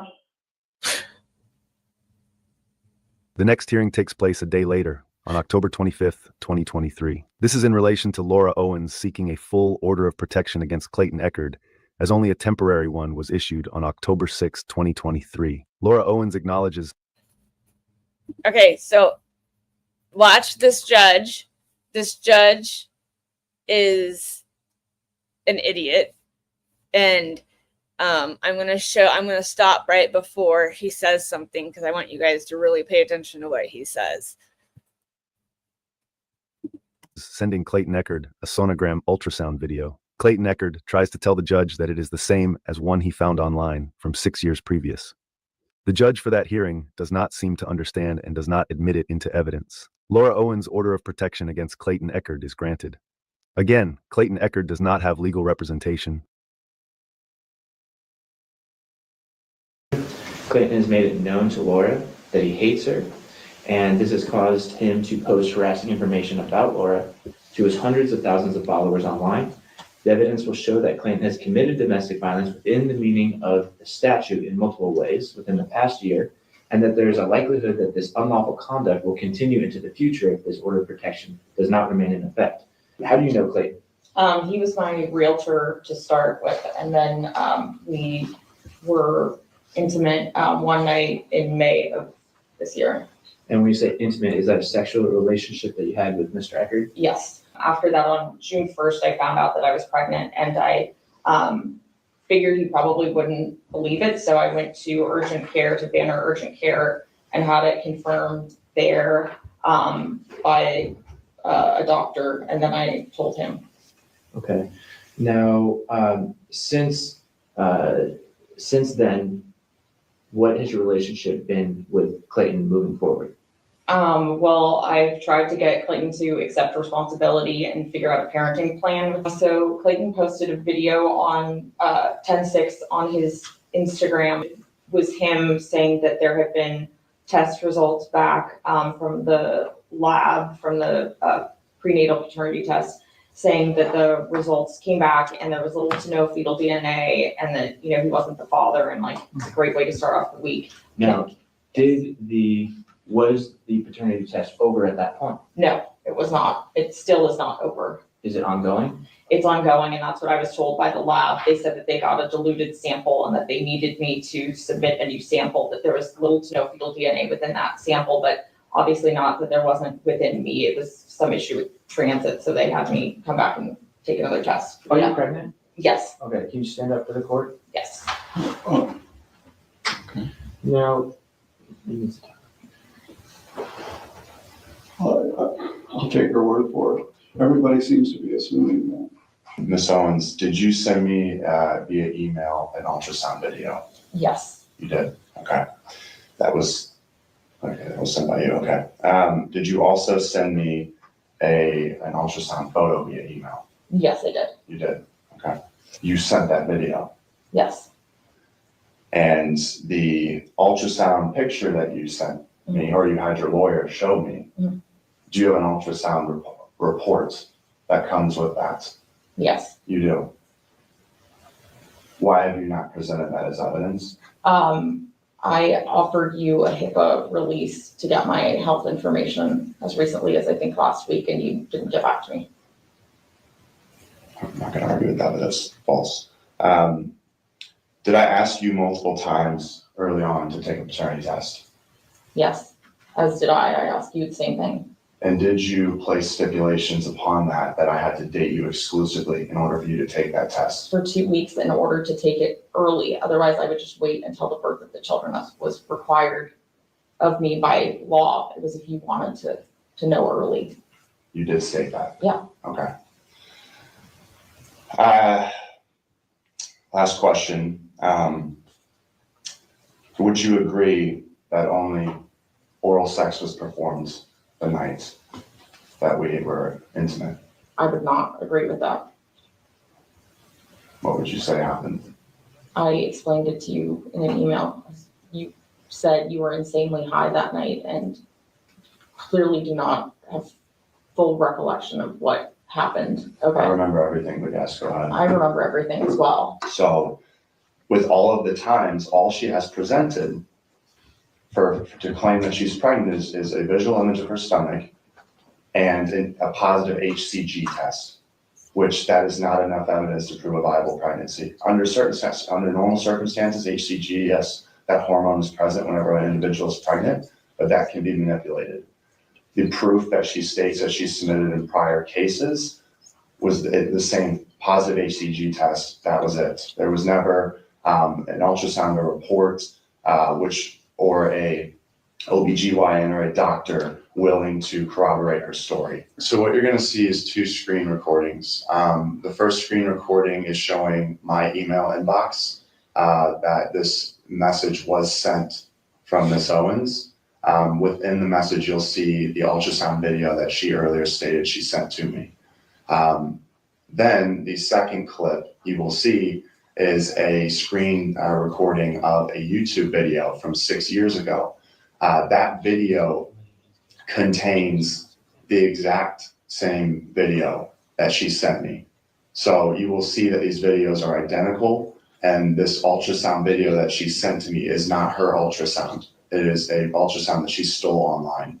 And this is the video that she sent me and claimed to be 1,000,000% her ultrasound. Now this is a screen recording from a YouTube video that I found of a video that is what I believe to be the exact same video. All right, now, how can you connect this video with the plaintiff? You have to do that first. It can't just be if some someone that you just found on YouTube and you're saying it's the plaintiff, but you can't prove it's the plaintiff. She used the exact same video. Correct. But I'm not an obstetrician. I don't know. How am I going to be able to tell that? I think with the video, you can see it's the exact same, and it even says baby A, baby B, placenta. It's all. Did you put baby A, baby B on the first one that I saw? That was already on there. That was already on there? Yes. Oh, all right. So, okay. So how do you know, besides the fact that this baby A, baby B, how did you find an ultrasound and connect it with the plaintiff? I was searching online because I did not believe it was her ultrasound. Did you search under her name? How did you search? Did you publish the first video, the one she sent you? Did you publish that online somewhere? I did not. Did you? It was sent to the press By who? by me. But it was not the same video that was sent to Clayton. I sent him a sonogram and I sent the press a sonogram. You're not the one that downloaded the second video. And so it could be that they just downloaded the same video and told you that it was from years ago to some other person. And so that's legitimate. That's a legitimate objection. How can you connect? How can you prove, first of all, that this, where the second video was obtained, and how can you connect it with her other than the fact that it has the same markings? Yeah. And how can you assure me that your follower didn't just send you the same video that we just watched and said, oh, this is from something that Miss Owens posted years ago in another case? How do we know that? Fair. Yes. So the reason why I screen recorded the first part was to show you that she sent that. That came from her email. I got it. So that video she sent me directly. This video is, I wanted to show, that this is a YouTube video. You can find this on YouTube right now. And so it's publicly available. But she claims that this is her video. This video is 6 years old. How do you know that? Because it says that it was posted 6 years ago on YouTube. You know what? I think I'm going to sustain the objection for lack of foundation. She came. Okay, so he said he was going to sustain the objection for a lack of foundation, right? Basically, she took, hey Calypso, she took a video she got off of YouTube, and they're going to show you when Dave Neal compares in a minute the two ultrasounds. They're going to show you the ultrasounds, and you are going to be like, how did this judge not figure this out? Like, she literally, it's the same exact one from the movements, from the where everything is. It's the same one. But I want you to listen. I stopped it here on purpose. I rewinded it just a little bit. I want you to listen to what the judge says, okay? Because you're going to freak out. It was posted 6 years ago on YouTube. You know what? I think I'm going to sustain the objection for lack of foundation. She came to me for an order. Well, I don't know if I'm allowed to say that. I think. Did you hear him? She came to me before. Oh, wait, I don't think I'm allowed to say that. So she literally contacted the judge prior to this hearing. Literally contacted the judge on her own prior to this hearing. Let that sink in for a second, because I don't know anybody who does that. I think at some point you accept the fact that she's pregnant, but you're still, and you have the right to still say, I don't believe that this is my child. I'm going to find that the plaintiff has met her burden. Is there anything that you want me to do to modify the order of protection? I think, we can still have communication about paternity. My main concern with him is just that he's going to be posting untrue things that are going to cause people to harass me. Mm-hmm. I'm not afraid he's going to physically harm me. Right. My concern is more that, but I still think we need to talk about the paternity case because we're both unrepresented in that. That's fine. All right, good luck to both of you. I hope eventually blows over for both of you. Here, Dave Neal shows the sonogram ultrasound video that Clayton Eckerd tried to bring into evidence in the last hearing, but which the judge denied. Laura Owens is referred to as Jane Doe. We're watching it. It ends right now. Oh, excuse me. You see the placenta on both sides, hits at the same exact second, and that's where the sync begins. And so the sync ends. The sync comes back, baby A on both sides perfectly. And now it's synced, and now baby B comes back. I mean, I got this down to the frame that has it exactly the same. Laura Owens later claims that her computer was hacked, and she did not send Clayton Eckerd this video. Okay, so what do you think? Same video? And then after she tells the judge that she sent the email to him, she then later claims her computer was hacked and did not send it. She is backtracking now. It's so crazy. This seemingly in stark contrast to what she has previously said in court. The next hearing to take place is on November 2nd, 2023. This is the follow-up to the hearing on October 24th, 2023, which could not be completed as Clayton Eckerd was only given evidence by Laura Owens' attorney 20 minutes before that hearing.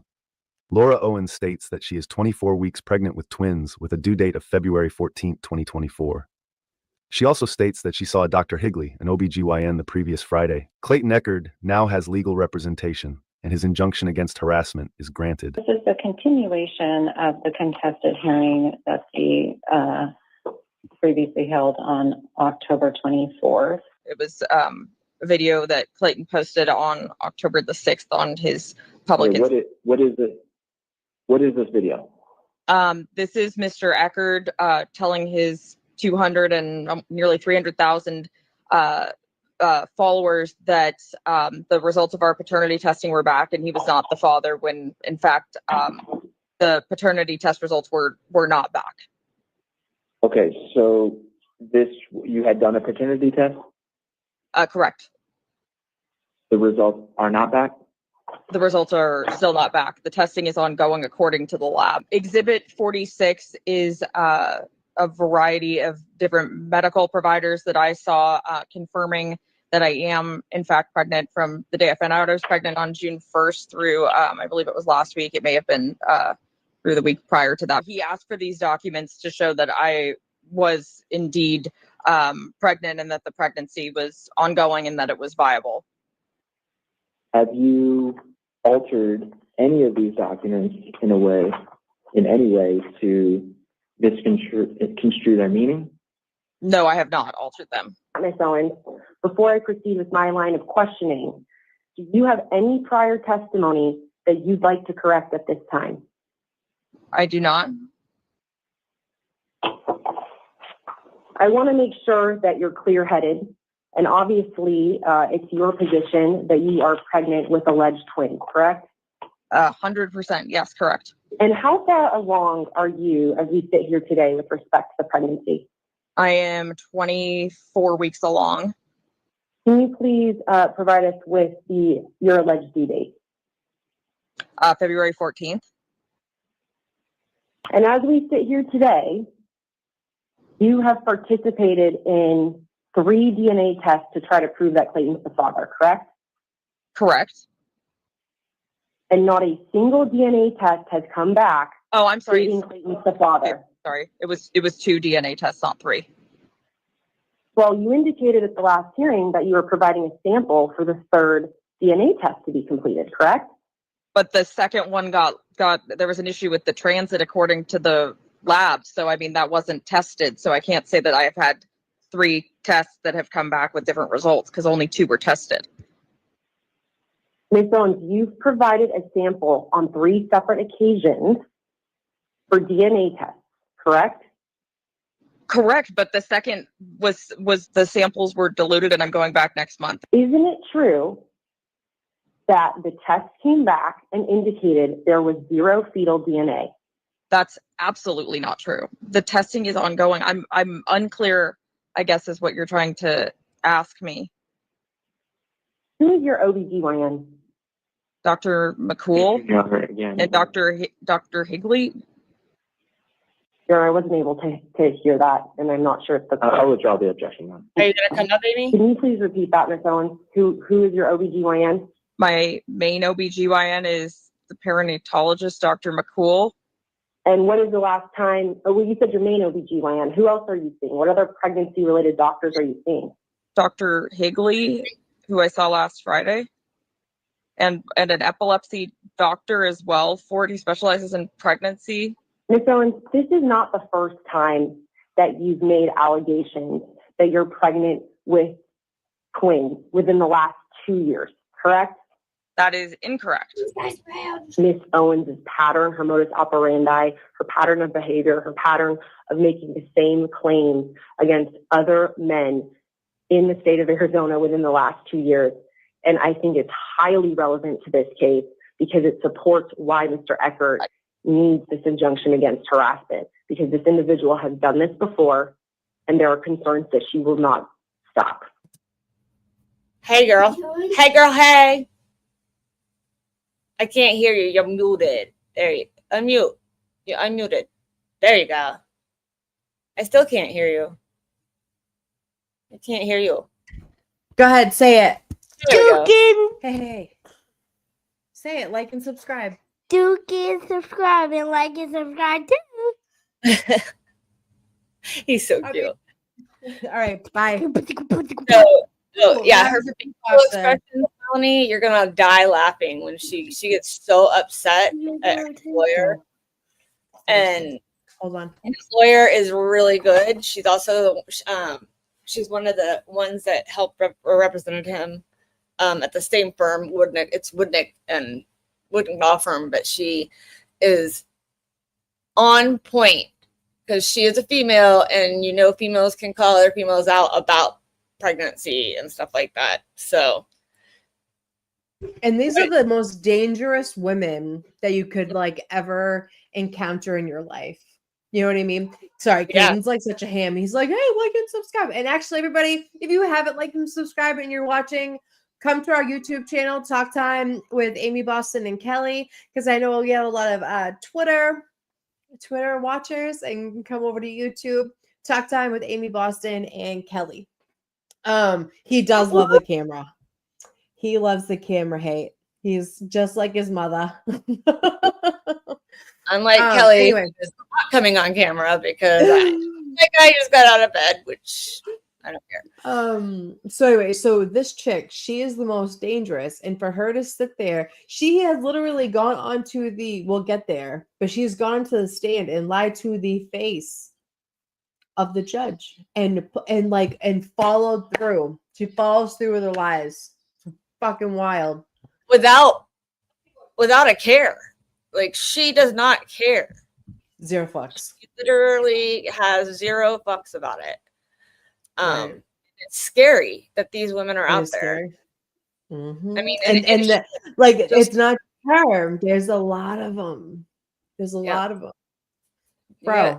I'd rather be alone. I would rather be alone. Like, why are you gonna fake pregnancy? Like, the thing is, too, is minds fascinate me because I have my own issues, but a normal mind wouldn't even think to fake a pregnancy with somebody to keep them or to trap them for money. And this is That's her not first time. normal. It's numerous times to numerous men. Like, you do this constantly to numerous men, and these people, these guys, I mean, eventually it's got to catch up with you. It's got to. Like, I don't understand how she has gotten away with so much. And thank God, Clayton, she went after a bachelor because of his status. So, and the thing is it actually helped Clayton a lot in a way, because when Clayton was on The Bachelor, he was the evil bachelor. He was the one. Oh, is he? Nobody liked him. So rude to people, to the girls and stuff. And so, which I didn't watch it. I just know from watching this. My girl Heather, yeah. Well, and the thing is too is it's just fair that a lot of people talk about women being abused, which is a huge problem. Okay, the majority of abuse, domestic abuse, or whatever kind of abuse, is generally directed at women, but there are so many women like this that abuse in a different way. She has ruined people's lives. Why? Do you know what I mean? Why? You like, No. what's the psychology behind that? What do you get out of it? Because I didn't know you could have blowy twins, but I guess you can. Blowy. She gave two blowjobs that night. That's how she got twins. She got, one baby each time. Right. And whenever I heard she gave two blowjobs in one night, it's like, all right, first of all, And she's like, you were didn't so graduate to sex. Like you were so high that night. There's no way. What? Like, you did not remember. And he's like, no, I remember everything. And she's like, so do I. Right. Like, it's craziness. It's crazy. Yeah. Hold on, wait. Let's see what Calypso says. Oh, Melanie. It says she's giving him blowjob. She swallowed it. Right. God, Or it, she like, saved jumped it for from the her- turkey based stuff. Did it go from her stomach to her uterus? Are they connected? 2 blowjobs in one night. Like I don't in one night. Like, not that I'm against that, but if you're like on your first date ain't or whatever, getting and two. if you're already sucking dick, like wouldn't the next step be like get It's called something out of it reciprocal. too? It's called reciprocal. Reciprocal. You And we haven't heard nothing about anything being reciprocal that night. exactly. She's I'm the not one that's saying it's a bad thing. Like like I said, I don't shame kink. I don't kink shame. Like, I think people can do whatever the fuck they want, and you can give 12 blowjobs a night, don't care. But the fact of the matter is, for her to like say that she did that and now she's pregnant with twins, like, make it make sense. She's trying to fucking gaslight him and make him believe that he was so fucked up that night that he forgets what happened. Yep. He To make him knows. thinks by lying to him as much as she does that she can just continue to lie and he'll believe her eventually. And I honestly, I don't. She has mental illness, but she knows what she's doing. They all do. She knows exactly what she's doing. She's like Lindsay. Lindsay knew what she was doing too. It's just the way she operates. Like, she's sick in the head. You know what I mean? Like, sickos are fucking sickos. Literally came out a couple months ago in a Medium article and said that she was autistic, and that's what caused it. Oh my god, I read that in chat. That's she literally. Listen, came out with a whole I have a moderate. Anywho, I know people who are autistic that have like moderate, and like he knows what he's doing. You know what I mean? Like, if she is autistic, she's high functioning. You might have impulse control issues. You may have like behavioral issues. A lot of time, autism, when it's on like a high functioning spectrum, a lot of kids have ADHD too, and it's a mixture of like the anxieties, however it may be. It doesn't matter if she says she's autistic, because she would clearly be a high functioning autistic, allegedly, and she knows right from wrong. She fucking knows right from wrong. Her parents enable her and help her do this, just so you guys know.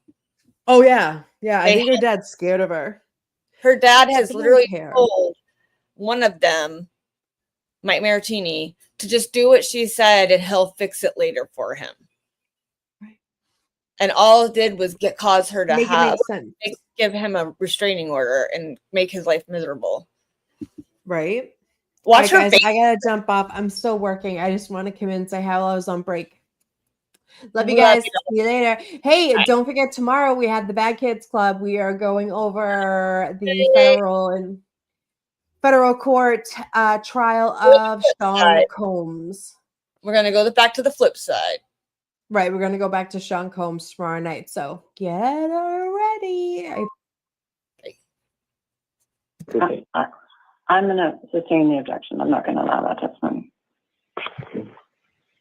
And Your Honor, I would ask, again, the court to reconsider here, because this matter, it's very important that the court hears how Ms. Owens has made the exact same allegations in another matter within the last 2 years. And that she has committed perjury in the last hearing, because she made incorrect statements. She made false statements under oath regarding the nature of that case. She opens the door in her testimony when Mr. Lopez was when he was direct examining her regarding the fact that there are no other cases that are similar regarding things that happened in that case. So she did open the door based on her direct examination. Your Honor, these are very serious allegations that the petitioner's attorney is now alleging against my client. She is insisting that my client has now committed perjury. My client has no criminal history and is not being charged with perjury. The exhibits that I have today as supplemental exhibits all support that the statements she's made to Mr. Eckert are almost identical to statements made to Mr. Gillespie in 2021. This is highly concerning behavior. She has now perjured herself on several occasions during testimony. Mr. Eckert did not have sexual intercourse with Ms. Owens. Shortly thereafter, Ms. Owens began claiming she was pregnant with Mr. Eckert's child, with an alleged child. Mr. Eckert repeatedly, from May to today's date, has pleaded with Ms. Owens to stop contacting him. He has blocked her number on several occasions, and she gets a new number and or uses an app to continue contacting him. It has not stopped. Mr. Eckert has lost job opportunities, speaking engagements. He has suffered extreme emotional distress over these claims that are baseless and over her repeated outreach attempts after pleading with her to stop. This is the definition of harassment. The court's well aware harassment is defined per the statute as a series of acts over any period of time that is directed at a specific person and that would cause a reasonable person to be seriously alarmed, annoyed, or harassed. And the conduct, in fact, seriously alarms, annoys, or harasses the person and serves no legitimate purpose. Ms. Owens has fabricated a pregnancy now twice on two separate occasions. Mr. Eckert is the second victim of this. She has provided no medical records to support that she is in fact pregnant. As the court saw, her exhibit 46, Your Honor, is not medical records to support a pregnancy. So we are asking that this court find that she has harassed Mr. Eckert from May of 2023 up until today's date, and we're asking that the court find that the injunction against harassment needs to be ordered and maintained. Thank you. As I stated when we first started this hearing, I'm not making a determination. Okay, so my dog is barking. I'm sorry. Cotton, stop. She is emotionally disturbed. Yes, you're right. She also, the faces she makes, Cotton, stop it. The faces that she makes crack me up. Yeah. But she is drinking a Monster energy drink.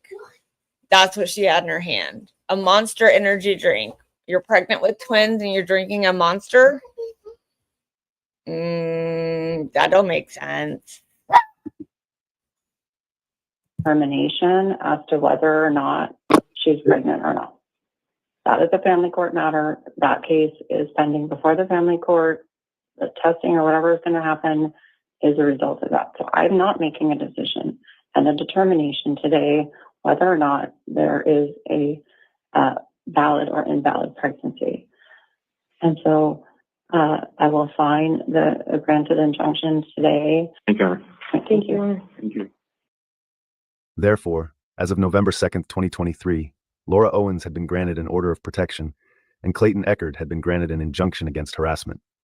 At the October 24th, 2023 hearing, Laura Owens had also asked to show Clayton Eckert that she was pregnant, and on November 2nd, 2023, she claimed that she was 24 weeks pregnant with Clayton Eckert's twins. However, on December 28, 2023, she then filed a motion to dismiss the petition to establish paternity, saying she was no longer pregnant. She provided no death certificates or a date when this supposed loss of twin fetuses occurred. Clayton Eckert, believing that she had never been pregnant, as they only had oral sex, and objective proof of a pregnancy appeared absent, rejected her motion to essentially opt out of ligation consequence-free and he sought his attorney's fees. A status conference was then held on February 21st, 2024, as shown here. All right, this is the time set for status conference. As the parties both know, a motion to continue was filed. Mr. Woodnick, that was your motion, so I'll allow you to go first. So we're asking the court just to reset the trial in a couple of months, and hopefully beginning today, there's discovery compliance, and the issues of attorney's fees and sanctions, I think, have to abide trial. And I think that's where we are from our perspective. Your Honor, there were two rulings on my client's previous motion to dismiss, one which granted in part and left open the issues of Melanie. It's funny you say that, because she does claim that. She claims it was not consensual. She also claims that his lawyer, Mr. Woodnick, also essayed her.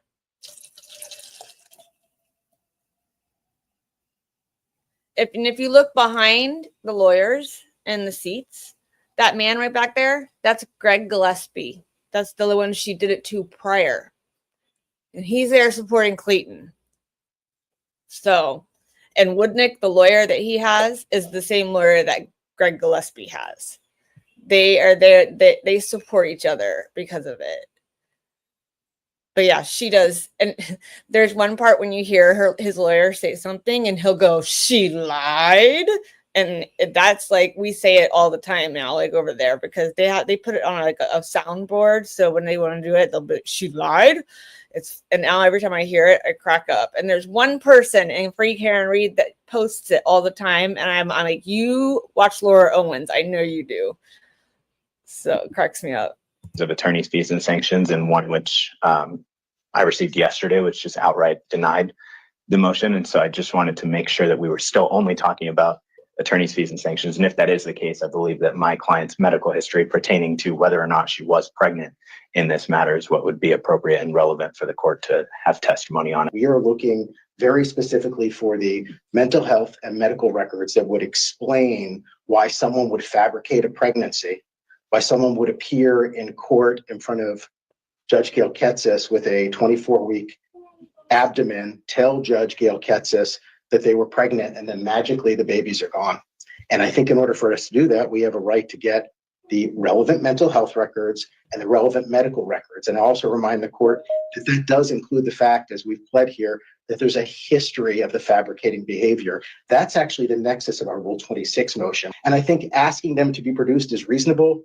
I also remind the court, as my final comment, they've provided nothing. When I say nothing, Judge, I mean no medical records, no financial record. I mean nothing. Even the stuff that is not even controversial, like legal fees, zero disclosure. So to come to court today and say, "Oh no, we want to rein in the disclosure," is a little bit disingenuous.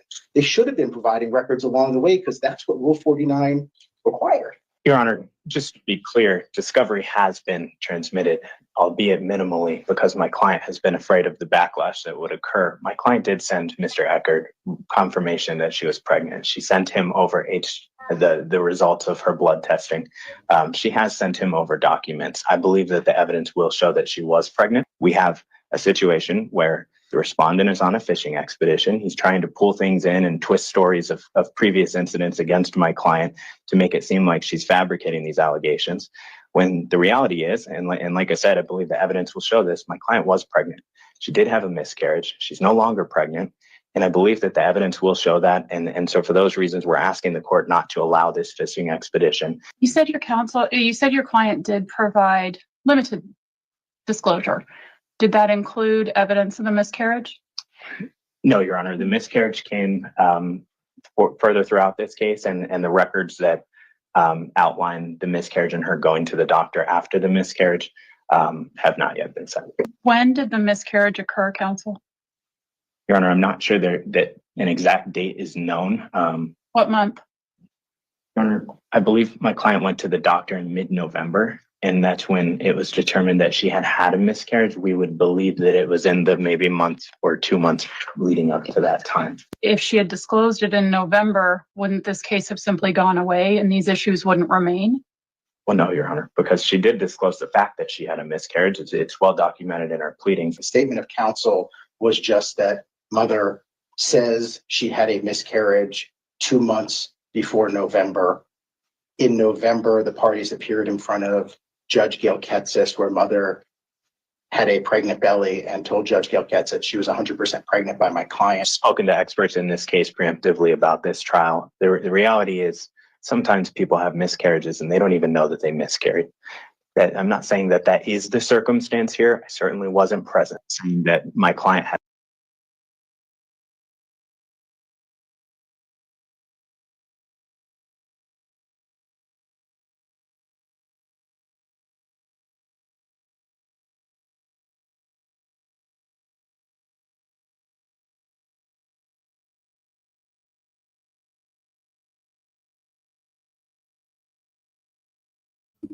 Thank you. Thank you, Heather. I turned it on mute because Declan's on the phone. So I was like, oh gosh. But so she was indicted on 7 felony counts. One was forgery, one was scheming, and then other 5 were felony perjury. Thank you, baby. I need it. I need someone to back me up because I'll talk to myself and I even realize it. And so it's felony. All 7 are felonies. And today she had her arraignment at 9 a.m. in Arizona time, and which is 12 o'clock our time. And she pled not guilty over Zoom. She didn't even appear. She pled over Zoom. It lasted like 2 minutes. But she had the first case that they have, because it's February 21st, they're going to have a case in June, like June 10th, when they do the final. We'll see the final hearing here. She actually, so she's saying she miscarried in the middle of November, or she found out that she had miscarried 2 months prior in the middle of November. Like, it makes no sense. How does anyone, oh, she's back. Hi, baby. How does anyone miscarry and twins at that far along and have no clue? It doesn't make sense to me. And then she drinks Monster Energy drinks when she's supposedly pregnant. Look at it took her like multiple years to be indicted. Like she just got indicted. That she was indicted at March 25th. And I know that they searched her. They had raided her house and searched her house, which she lives in the casita behind her parents' house. So they came to their house and then they went out to the casita and they went to search. And there's no proof that she had a DNC. Can you hear me? Hello? Yeah, I can hear you. Yeah, I got you. Can you hear me? Can you hear me? I got some food. Oh God, I barely have anything. I have put 2 pieces of food. Okay. Oh my God, I'm in the wrong earbud. Hold on. Fuck, sorry.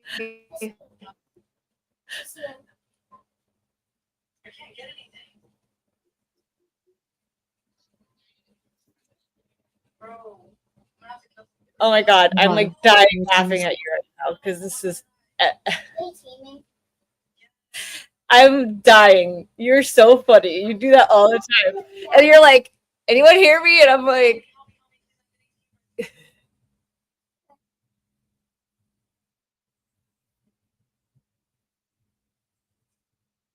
we can't hear you.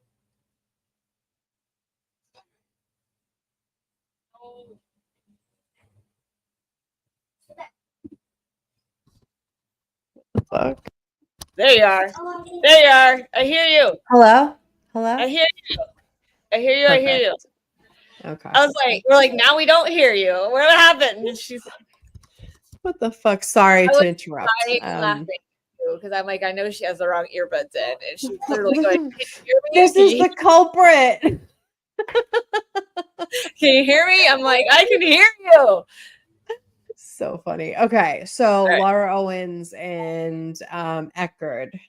Yes. So she's going, man. She's going to the wheels fall off. She's one of those liars. She's clearly never, yeah. Right, bro. She said she was pregnant with twins like 6 days after they had sex. Like guys, I found out at 7 weeks pregnant that I was 7 weeks pregnant. And you know what my gynecologist said when she called? She goes, "You're like a minute pregnant." And that was 6 weeks. Like exactly.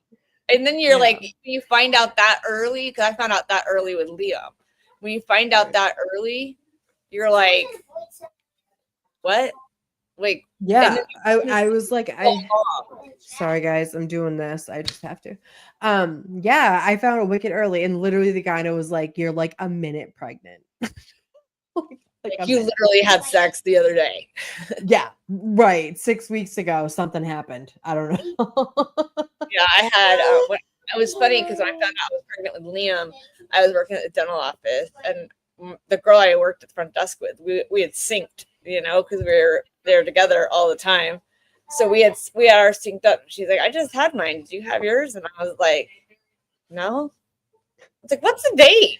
And then we were like, "Oh wait a second. I should have mine by now."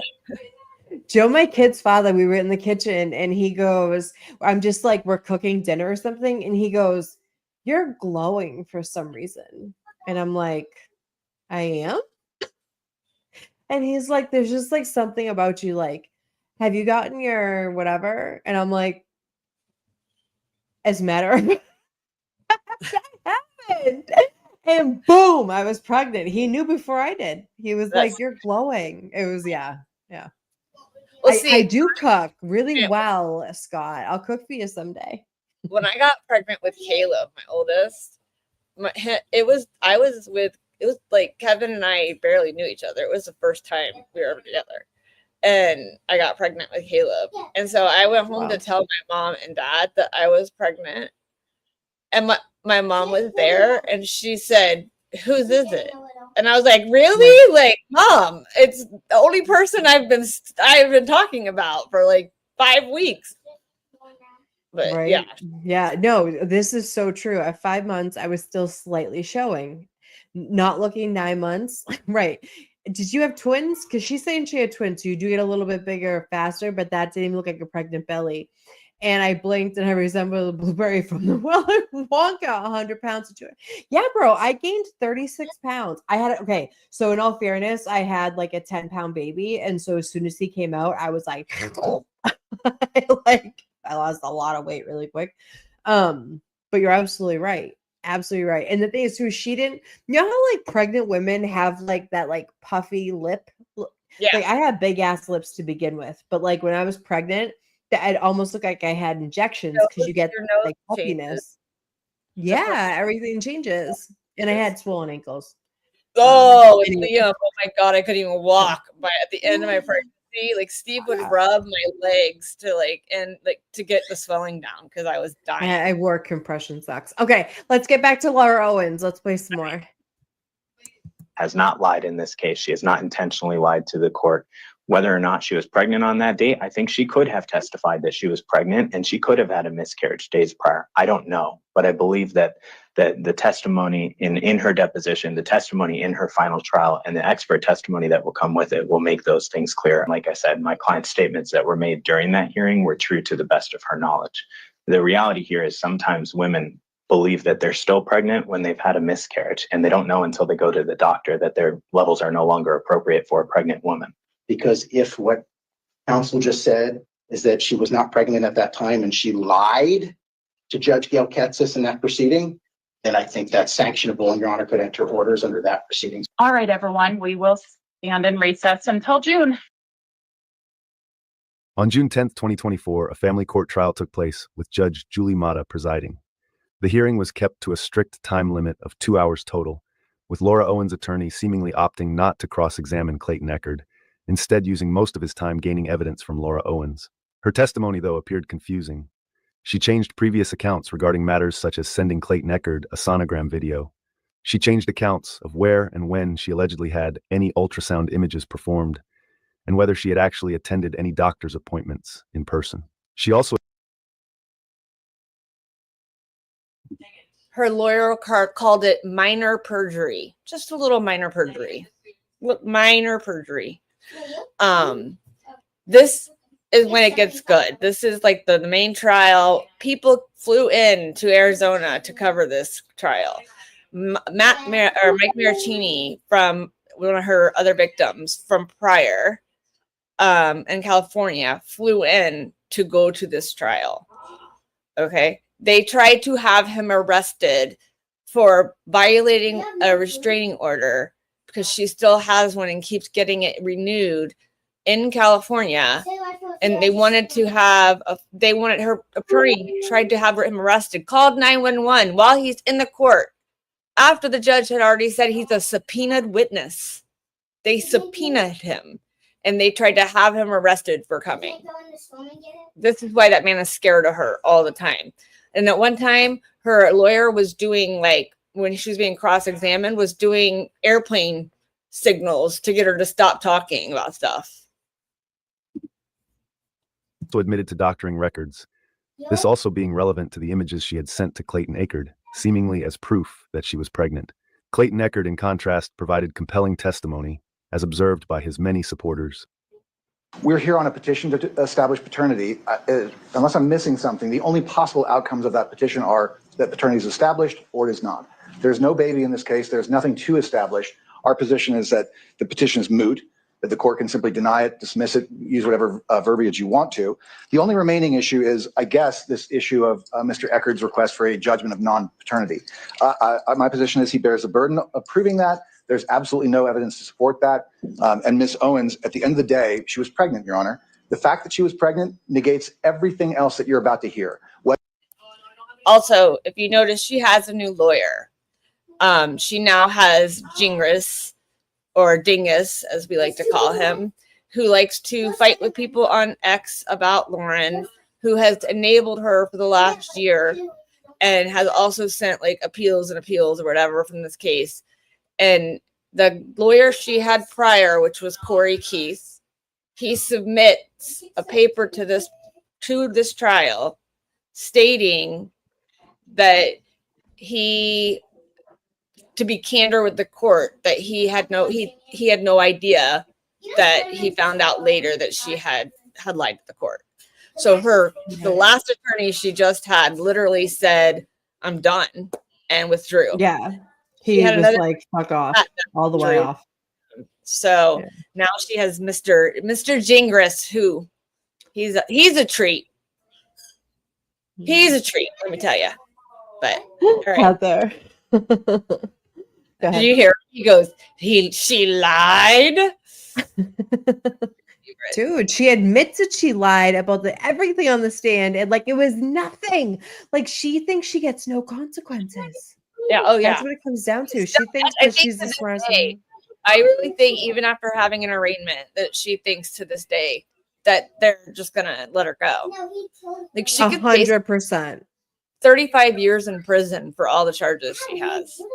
100%. I mean, I don't think she'll get it, but like maybe it'll like prevent her from being able to harm another man.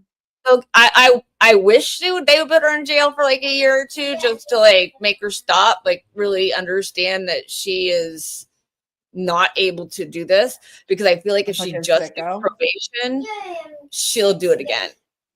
Oh yeah, 100%. But listen, leopards don't change their spots. You have to do like intense therapy to be able to change something like that. And she don't look like she even thinks like there's anything wrong with her. So there's that. There's that. Yeah. Whether she lied to an ex-boyfriend 8 years ago has nothing to do with whether she was pregnant last year. Nothing. It does affect credibility, but as you're about to hear from our medical expert, there's objective proof of pregnancy that does not require relying on her credibility. It's that simple.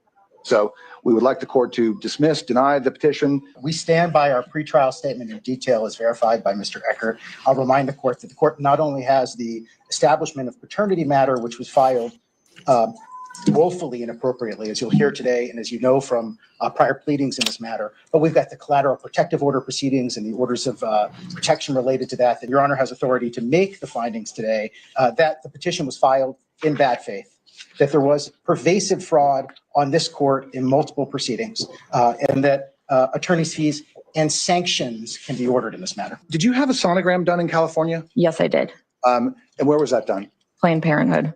And you understand, and I'm sure Mr. Woodnick will ask you about this, Planned Parenthood has not been able to verify that you were ever seen there. You understand that? Yes. Can you explain that? Yes. I went under a fake name when I went there. Okay. You can't do that. And you had a sonogram done. Did you ever present that sonogram as evidence in any court proceeding anywhere? No. We have obviously presented it in this case, but you've admitted already that you changed the name at the top or the location. Did you change the name at the top of the sonogram? Of the location, yes. Why did you do that? I changed it because Mr. Eckerd was being threatening towards me, and I didn't want him to know where I had gone and try to track down my providers. Okay. After the Planned Parenthood sonogram, do you remember approximately what date that was? I know you signed a declaration, I think it said July 2nd, and then there may be a conflict. Do you remember what date that was? That you went? It was actually the end of June. Clayton has argued, let me go back to the night of May 20th. You have, in your deposition, you said that Clayton actually had sexual intercourse with you. Do you recall that? Yes. And was that true? Yes. Did you tell him that night that you did not want to have sex? Yes. And did he honor that request? No. You filed the Bullshit. case on August 1. Did you do anything in terms of DNA testing to verify the pregnancy and verify that Clayton was the father? Yes. What did you do to verify that? We took a test. Well, I paid for a test in August at RavGen, which was the lab that he chose to conduct the test. Did you eventually successfully complete the testing? Yes. What was the result of that? It was inconclusive, little to no fetal DNA. Okay. And do you remember when that result came back? I believe we took the test September 28th, so shortly thereafter. After you learned that you were no longer pregnant November 14th, did you file anything further in this case? No. Laura, in this email at the very top there, you write to Dr. Zeman that you went to Planned Parenthood while in California, and you said they did a scan there, was confirmed that you were pregnant, and that they saw a sac. Does that refresh your recollection about the date that you went to see Planned Parenthood? Yes. Can you explain why you changed the name at the top of the sonogram that we talked about before from Planned Parenthood? I don't know if you answered that before. Yeah. I just didn't want Clayton to know where I had gone to get the sonogram because he had been intimidating before. Laura, Clayton's Exhibit 31 is appears to be an email from you to Clayton. It says ultrasound video proof. Clayton, here is my 100 billion% real ultrasound video. Do you recognize that? It's not an email that I sent, but I've seen it since. Okay. Well, you answered my question. Do you know first of all, what this exhibit shows? Do you know what it shows? I do now. Laura, assuming that what we're looking at here is meant to be an email from you, did you send this to Clayton? I did not. Did you ever send Clayton?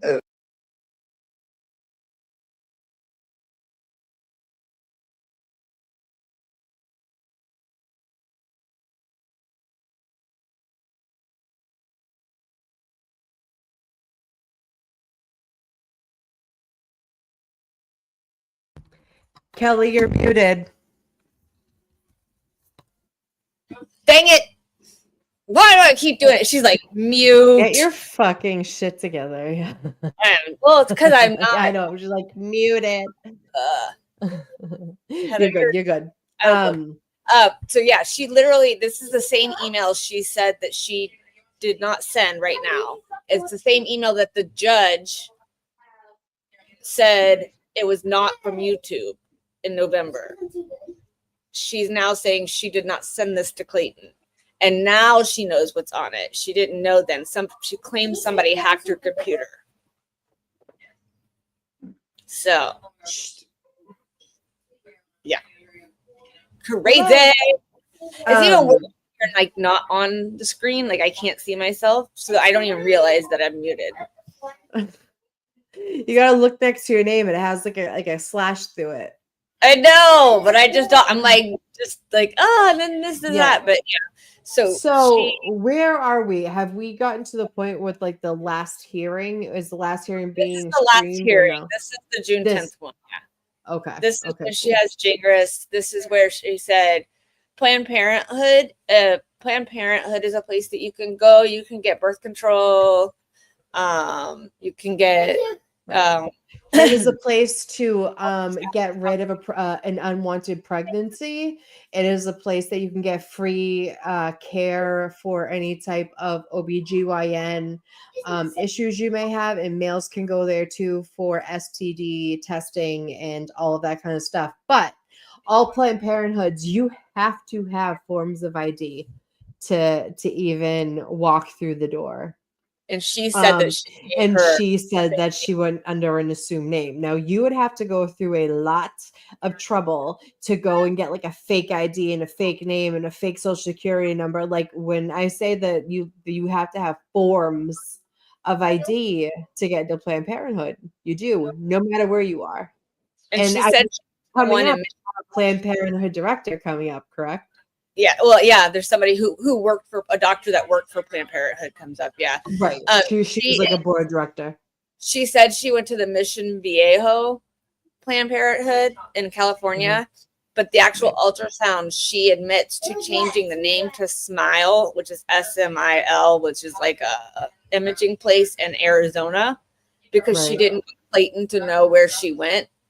So she admits to changing that, but on the stand, you're going to hear them ask her because they had gotten her records from the ones for Mission Viejo and there was nothing. And then she will change her story literally on the stand. You'll see how fast she can change her story. It's crazy. Right. I want medical records and I want metadata. I want to make sure that What's the metadata? what? Right? Metadata You should doesn't have to listen. No, I What are you know, talking but listen, you can confirm whether something is actually done or not. Medical records tell you everything. She can show as many sonograms of twins as she wants, but if there's not a medical facility that you could subpoena her health records. Well, she tells everybody, here, I'll just give you my password to my portal because she went to Baylor Health to go get a P test done on the beginning. And that's where it says, oh, she was pregnant. Right. Right. I mean, but the thing is too, people like her will go to the ends of the earth to make a separate ID, to make a false name. I'll tell you, make, she's you know what I'm saying? Like good. she's that type of person. I don't got the time. I'm tired. Is anybody else tired? Like girl. Yeah. Hey, this morning. Like I was I'm like- too tired. I couldn't care fucking less. Like I couldn't. Like if you would never catch me acting like this for a man. Not never. I might jog for a fine one, but fuck this. This is crazy. And I think it's more. I don't even think it's about money. I think it's about her trying to trap somebody. Yeah, It's she like just both. well, yeah, because she tried to make him sign a dating contract.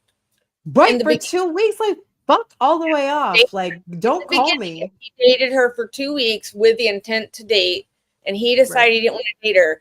Then she would get rid of the babies. And if he did not respond, she was going to have the babies regardless. Right. And like We're gonna watch rejection a sucks. video after that. After But this, we have a 2-minute video on that. Yeah, Stacy, me and you, right here, girl, right here. I don't have time. I don't got time for it. Like, are we doing this or not? Because if not, I got shit to do. Dating contract? Yeah. Yes. Call me Dating later. contract. Literally Yeah. a dating contract. And there's She 10 minutes. literally wanted a dating contract. Yeah, literally a dating Girl contract. is crazy. But watch how fast she changes her story on the stand. Just remember, Right. it's Mission Viejo is where she went. Yeah, in California. Yeah. Could you imagine asking a man for a dating contract? I have secondhand embarrassment for even thinking about it. Like, Amy, she literally said, have sex with me because you think we're gonna how tight I am. I mean, like, Wouldn't usually he that's know why it? they come back and not run. Well, we have your dating contract. Wait, look at my We Zach. already have yours pulled up. We keep pulling it up. So funny. We already have we Wow. have Zach's dating contract pulled up. It's already we're just finalizing the last bit. Zach, you know I love objectifying. You want to come up here, you silver fox? Rossi, where's Rossi here?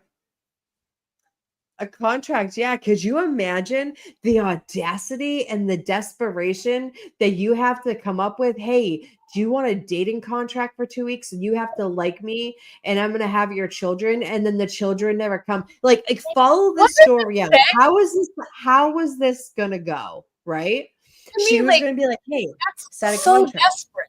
It's showing your desperation. Bro, desperation all over that. All over Why that. would Like, you be like, you have to date? Here's a contract, so you to date me, so that you can decide whether we can have the babies or not. If you don't want to date me after 2 weeks, what's 2 weeks gonna do? what the fuck's 2 weeks going to do? She wanted to bang him. Yeah. So that way she could try to get pregnant, probably. Zach, You have, they're really? Can we name taking a him? nap now, baby? They're taking a nap. They're waiting for daddy to come home.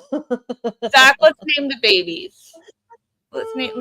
But did you get them from a blowy? That's the thing. They have to only come from a blowy. No, he came back for the tight. He came. Oh, he signed the contract. That's right. I forgot. Signed the contract. I can't. Email with the God. ultrasound video attached to it? I did not. Okay. So you're obviously under oath, under penalty of perjury. You did not send that email and you don't know who did. Correct. You testified that you were 100% pregnant on November 2nd, correct? Correct.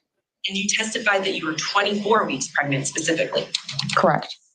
This appointment that you attended at MomDoc on November 14th of 2023 was 12 days after I cross-examined you, right?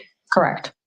And during that cross-examination, I pointed out that you had no legitimate medical records to support the pregnancy, right? I mean, you said that, but I don't agree with it. No. At this appointment, Ms. Owens, it was confirmed that you were not pregnant, correct? You claimed that you had an alleged ultrasound at Planned Parenthood in Southern California, correct? Correct. And you testified during your deposition that the alleged ultrasound with Planned Parenthood was in Mission Viejo, California on July 7th of 2023, right? I did say it was there. That's where I was staying at the time in Mission Viejo.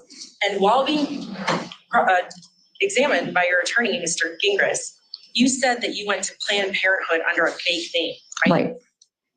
But you didn't bother to provide our office with the alleged name that you went to Planned Parenthood under, right? Right.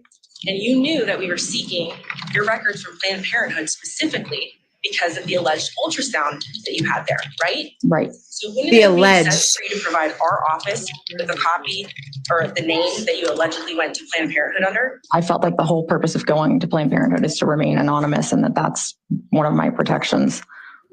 Wrong. Okay. I want you to take a look at Exhibit 28. And this is B28, Your Honor.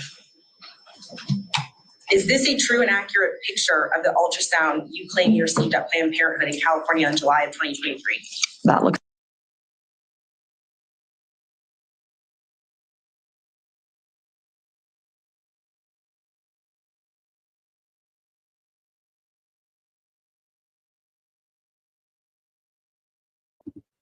Found from a blog. She found this ultrasound from a blog. Okay. That a lady in Texas had done a blog about vanishing twin. Literally had twins and lost one of them. And the other one is now 7 years old. Dave Neal found out about it, contacted the lady, told her what was happening. The lady was angry, and I guarantee there's going to be more court cases when it comes to that civilly. And because it brought back the pain of losing her child to where Dave Neal took a literally started to give a Gibson Go, and he put it up, everyone donated, and they gave it to this little boy for a birthday party so mom could have the biggest birthday party for him after what Laura did. It was like disgusting that she stole this and she's using it herself. Huh? Could you imagine? Could you imagine? Devastated. If somebody used Sutton's, like I have all Sutton's stuff. If somebody used all hers, I would be devastated. But I mean, that's kind of like what we're talking about. Like, it's like what you put on the internet, you have to realize that, like, if you're putting up, like, you have a deceased child and stuff, people, disgusting internet people use that stuff and make it their own, and they ruin other people's lives. I've learned recently that keeping a lot of like personal stuff off of the internet is best, because somehow it always comes back to bite you. And I had to learn that the hard way. But like, this is exactly why. Like, they're like, don't put sonogram pictures, don't put this, don't put that, don't put your like. It's kind of like when you're going on vacation and you're like, I'm leaving for a vacation today. All you're doing is setting yourself up for people to know that you're not fucking home and come rob you. Yeah, come steal my shit. Here we go. Come steal my shit. I'm gone. Yeah. I got watch. I get it now. I get it now. Right back out. This is a great point. Like, putting sonogram pictures, all of a sudden the best moment of your day is going to ruin some other guy's life. Yeah, and this mom, I guarantee this mom is going to be taking her to civil court. From what I know, from what Dave Neal has said. But yeah, so we're gonna start again. Subscribe. Like and subscribe. You need the haircut, this kid. We're going to the barber shop. All right, go. Looks like it, yes. And Ms. Owens, this ultrasound image does not say Planned Parenthood. It says SMIL, which I'll call SMILE for purposes of court today, correct? Correct. And in your deposition, you admitted you altered this ultrasound picture to say SMILE instead of Planned Parenthood, right? Correct. And you admitted in your deposition to altering this picture on the Adobe Acrobat program at your house, right? Correct. During the deposition, you testified that the date listed here of July 7th of 2023 judge. was correct and hadn't been edited by you, right? Correct. But you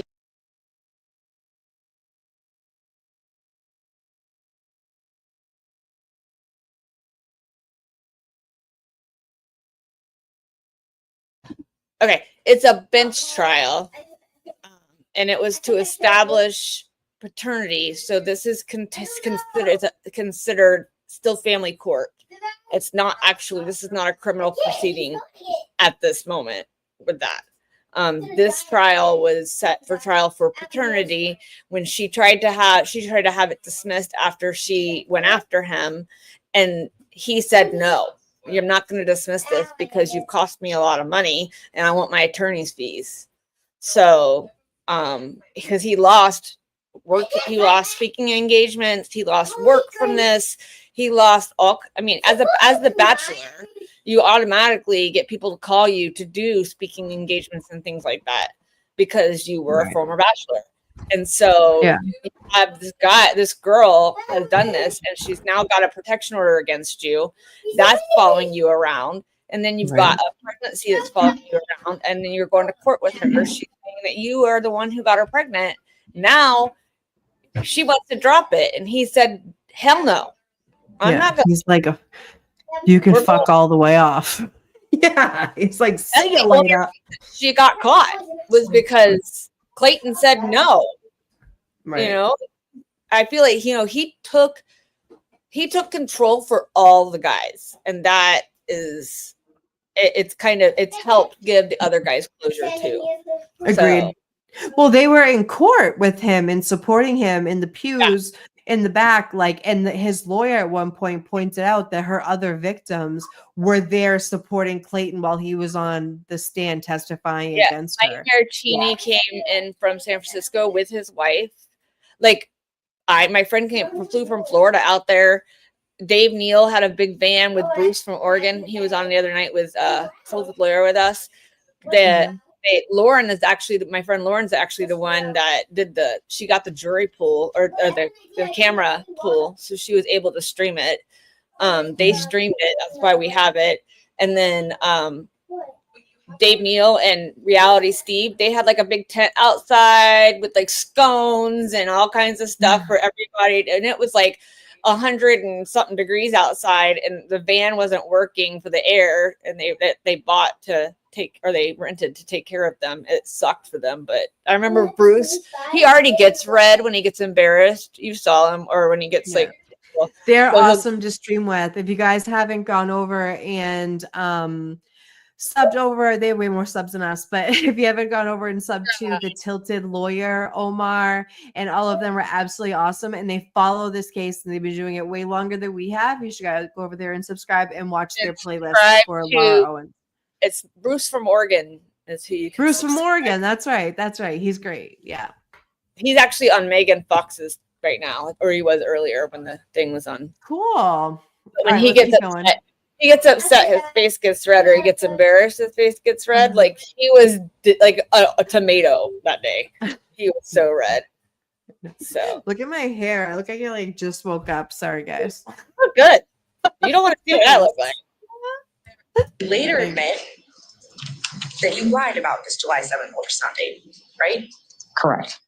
And you executed an affidavit on April 16th of 2024, claiming the correct date for this already doctored ultrasound was actually July 2nd of 2023, correct? Correct. So I want to get this straight, Ms. Owens. You initially claimed you had an ultrasound at Planned Parenthood on July 7th, which you doctored to say it was from Smile, right? Correct. Then the story changes again, and you claim that the ultrasound image should actually be dated July 2nd of 2023, right? Correct. So you changed the date on the ultrasound from July 2nd to July 7th, correct? Correct.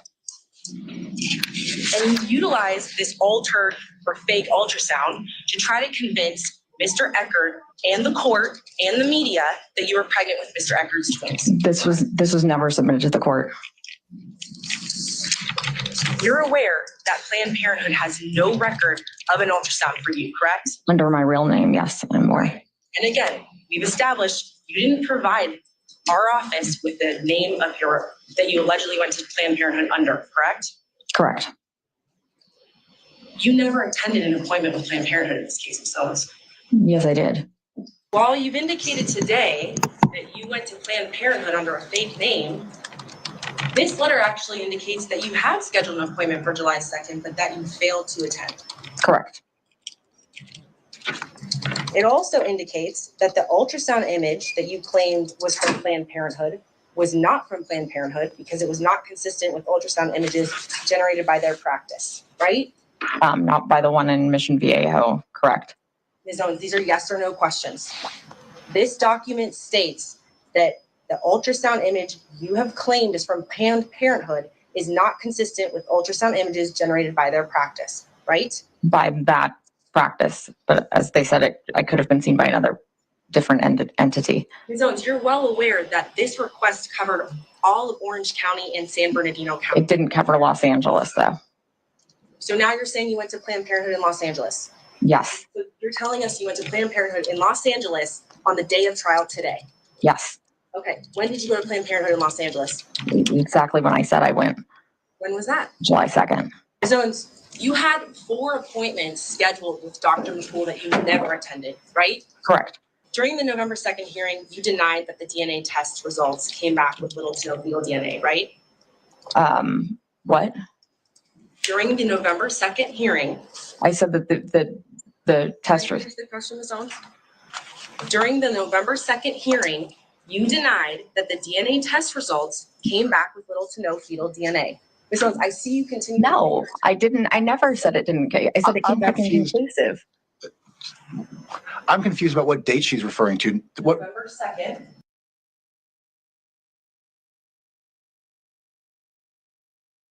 All right, that moment right there is when her lawyer was behind her lawyer doing like airplane movements to try to make her say something else, and he got caught.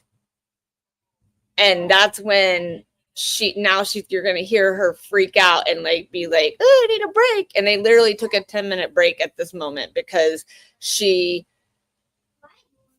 became paranoid because she got caught, is what happened. And her lawyer got caught. November 2nd hearing. Yes, November 2nd hearing. Okay, again, before my time, so that's why I'm confused. I apologize. You can answer the question. I said it was inconclusive and it was little to no fetal DNA. I never said it came back anything but that. Okay, well, today you've admitted that there was little to no fetal DNA, right? I've never said there was anything else. You also ordered and took a blood HCG test through Any Lab Test Now on October 16th of 2023, correct? Correct. At the time of this test on November 16th, you had claimed you were previously seen at Banner, Planned Parenthood, Dr. McCool, Dr. Higley, and even Dr. Zeman, right? Your Honor, objection. She misstated the date. She said September 16th, I believe. It's October Will that 16th. can be addressed and redirected?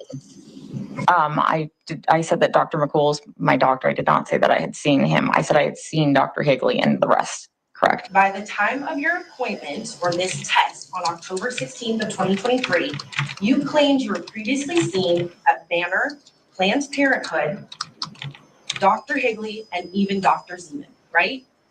Yes. By your own admission, the test result of 102 for the level for HCG was not consistent with a pregnancy. Objection. John, go ahead. I learned that it was. You learned that it was consistent with pregnancy or was not consistent with pregnancy? Well, the test results said anything above 4 was pregnant. So I thought 102 was pregnant, but then I learned it was not. You doctored this particular test twice, Ms. Owens, correct?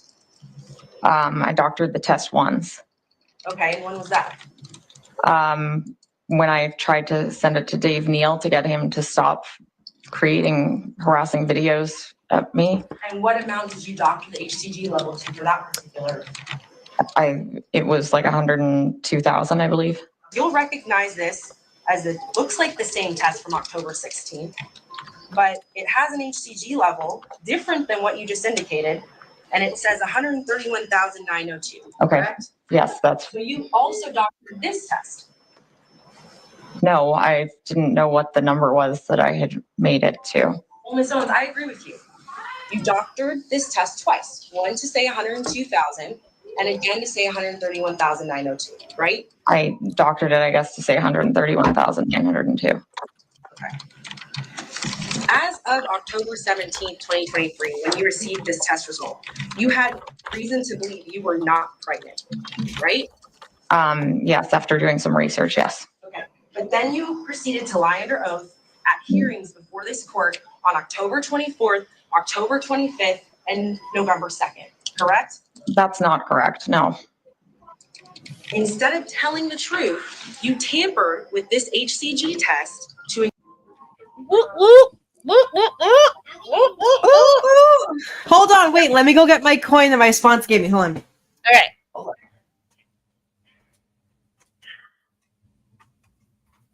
Guys, I'm so proud of her. I'm so proud of her.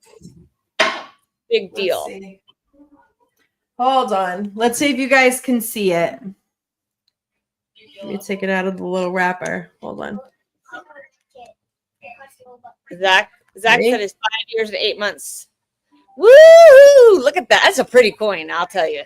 It is. That's my coin I got from my sponsor. 8 years clean off drugs. Zach, seriously. That's it. What did I tell you? What did I tell you yesterday, Ames?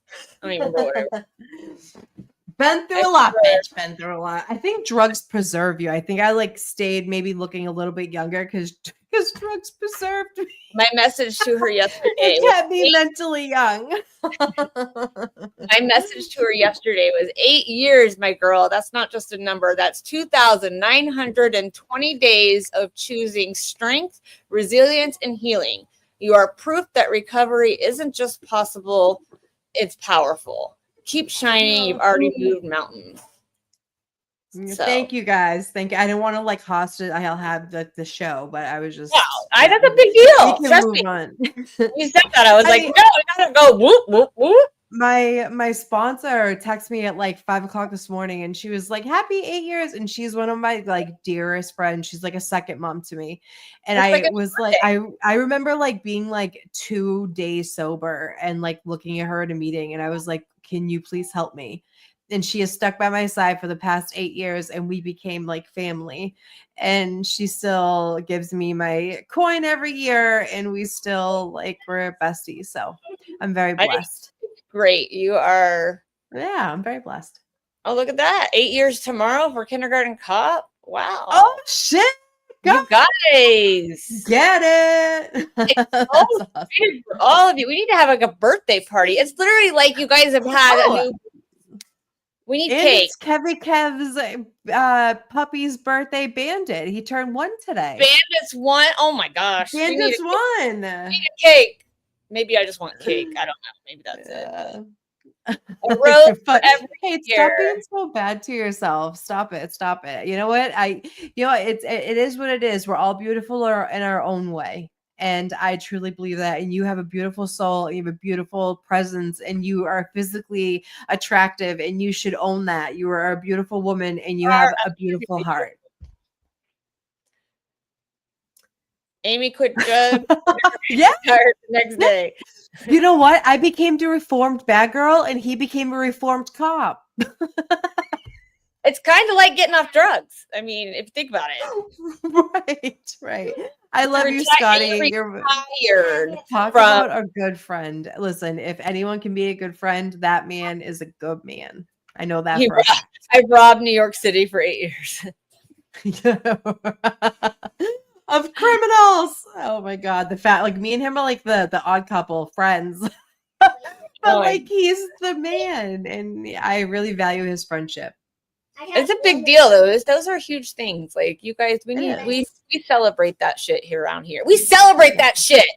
Yeah. I like to be positive. Like even when like shit's bad and like I try not to complain because I want to see this is so cliche, but like a lot of things that keep me sober are things that this is the way I think, right? You have to look at your glasses half full. You have to look at yourself as blessed because you have more than like I remember a day in my life when I prayed for the life that I have now, right? And so if you can look every day and say, you know, I have something to be thankful for. And if you can be a good person and stay true to yourself and your morals and have integrity when no one's looking, that will give you the best life, in my opinion. That's what I live by is. And so anyone can do it. Yes, you can. Yeah. You can can figure out how I missed that. All right. Next. Increase the level and offer that as support for a pregnancy. To a content creator, not to the court. You also testified on November 2nd, unequivocally, that your OBGYNs were Dr. McCool and Dr. Higley, right? Right. In fact, you went so far as to state that your main OBGYN is the perinatalogist, Dr. McCool, right? Correct. You further testified on November 2nd that you had last seen Dr. Higley on last Friday, right? Right. You lied to the court when you made those statements. I had the appointment scheduled, which you guys have. Yes or no questions. I know, but it needs to be answered. Correct. It needs to be answered. I had an appointment scheduled with him that I did not attend, but I did have an appointment scheduled. Okay, so when you say you were seen by a doctor, that's not the same as having an appointment scheduled, correct? Correct. So we would agree that you were dishonest when you said you were physically seen by Dr. Higley the Friday before the November 2nd hearing. Correct. That's a very minor thing. Ms. Owens, you've never been seen by Dr. McCool or Dr. Higley for any medical appointment, correct? Correct.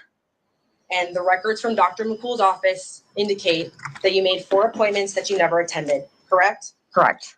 And the records from Dr. Higley's office that we obtained indicate that they have no records for you from August 2020 through the present, right? I'm sorry, you said Dr. Higley or Dr. McCool? Can I take a minute?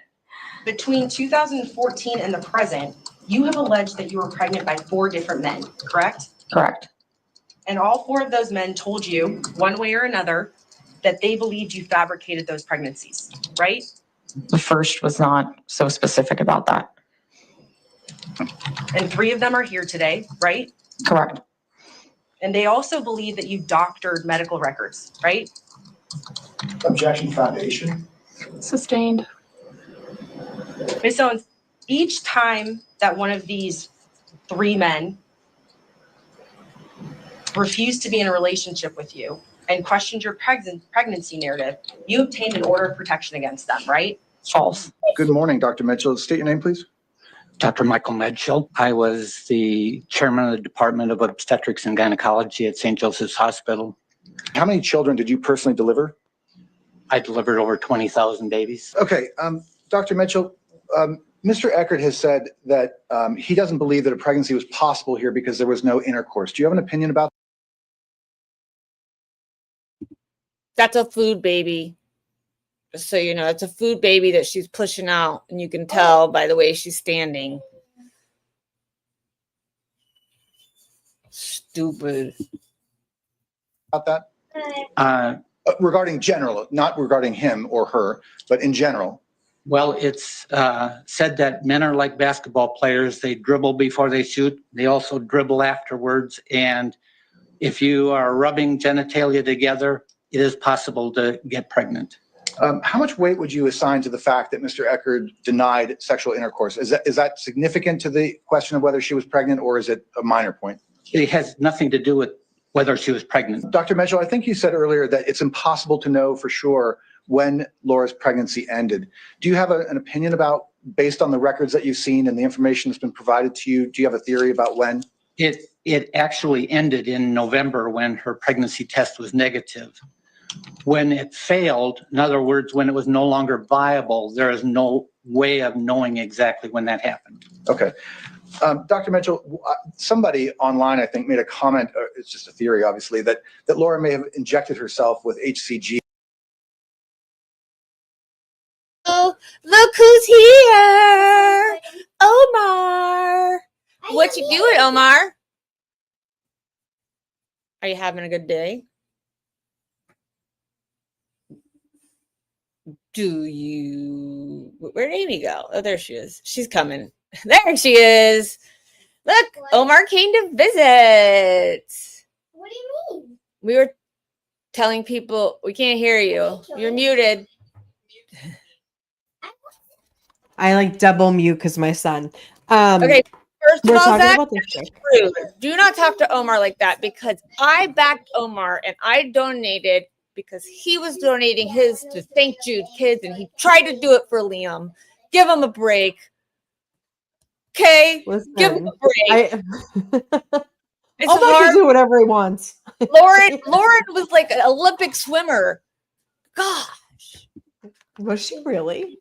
She was a collegiate, swimmer. I mean, I can like float. I can like stay up on water. Ooh, arms. You see? Hey, you know what? Lauren is. Amen. Your money was on Lauren. You're so rude. Like he was doing it for the kids. I didn't tell him that at all during text message either. When I told him to do it for the kids, Omar. Do it for the kids. I mean, he went up against someone that like did it well, you know. So kudos to you for even trying, honey. Laura Owens. I almost tried. I almost tried. See what I mean? You should have just floated. That's not too. We can teach you to float. We know how. Have her we tow know how you. In 4 feet deep water. Stop it. Stop it. That's hilarious. Kate said she couldn't swim like a fucking mermaid. Oh no, not this girl. And I don't like seaweed either. Like don't touch me. I don't even like the beach or any. I don't like. No, I like ocean. I live in Florida and I hate the beach. I mean, I grew up in the downtown Boston. We're surrounded by the ocean. I love the ocean, but I just don't like seaweed. Like I'll go out, so I don't like don't salt touch me. water. I don't like the fish in the salt water, and I don't like the sun and the hurt with the sand stuck to you. Hold on 1 second. My son's summoning me. All right, I'm gonna start again. I think that we talked about a trigger shot or something like that. First of all, what is an HCG trigger shot? It's used in trying to help somebody get pregnant, and it's by prescription. It's an injection, and I saw no records that indicated that anybody would have given her a prescription for HCG. Dr. Mitchell, one final question, one series. Can you see the picture behind you there of Laura's body? As a physician and as a man or doctor who's delivered lots of healthy babies and maybe some that didn't end healthy, can you explain how Laura's body could be that size? And she never said that she passed any dead fetus. It could indicate that she was pregnant. could indicate other things. The fact that Laura didn't claim to pass a large fetus, is that something surprising to you, or is that something that could logically be explained medically? The fact that this pregnancy, in all likelihood, was no longer viable early in this pregnancy doesn't surprise. It's a food baby, Melanie. Oh. It's a Okay, food so baby. listen, she overate, she got constipated, and it's a food poop baby. That is not not real. And listen, if she was to, I said this when we were streaming with Omar the other day. I said this: if you were that big, you are passing large, unviable babies. Okay, you would have to have a surgery. You would have to have a DNC, or you would have to have a DNC. You if cannot she kept them. If you would have to deliver them. I mean, and that's a DNC. You deliver the unviable fetuses. I forgot. And the belly, the fat suit she used, they look like they were 7 pounds apiece. I had a 10-pound baby. I was huge. I forgot. Melanie's right. I forgot. It went from her belly when she swallowed to her uterus. Oh, so she's a swallower, and she did it twice in one night. She got some hell she in had her. 2 babies. That's why. I forgot that's how she got pregnant. I didn't realize. There's so many ways nowadays. You never know. Omar, what case? No, there's not multiple ways. It's What do you do? What kind of hearing is it? Tell us. Give us info. Give us tea. Wait, I like Omar. tea. Wait, no, Omar. Did you watch her hearing today? Are you going to live stream it? Because let us all know so we can be there. If you guys haven't gone and subscribe to Omar, the Tilted Lawyer, go over and do that right now. He's awesome. We streamed with him a couple of times. Zach likes to follow me over there. I like to objectify Zach. We love it. We have his dating contract almost done, Amy. Zach has. Zach, do we need a dating contract? Is that what we need? Are you gonna come out to Massachusetts and I'll sign it? Yes, and we're gonna have to have it notarized and sent in with the courts because it is a dating contract. Childbearing tonsils, you mean? And you don't know, Zach. You know how bad the court system is in Massachusetts. You're screwed. Right. Thank you, Zach. Thank you for putting that in there.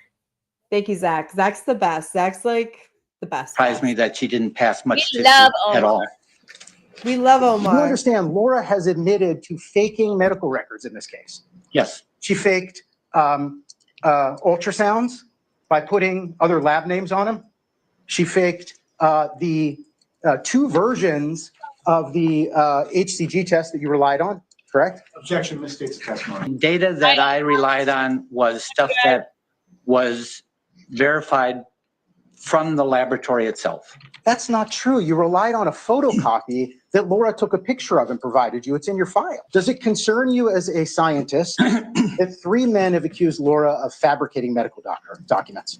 That has nothing to do with the data. Does it concern you as it doesn't have anything to do with the data? It doesn't mean that you should do a deeper dive to verify the authenticity of the data?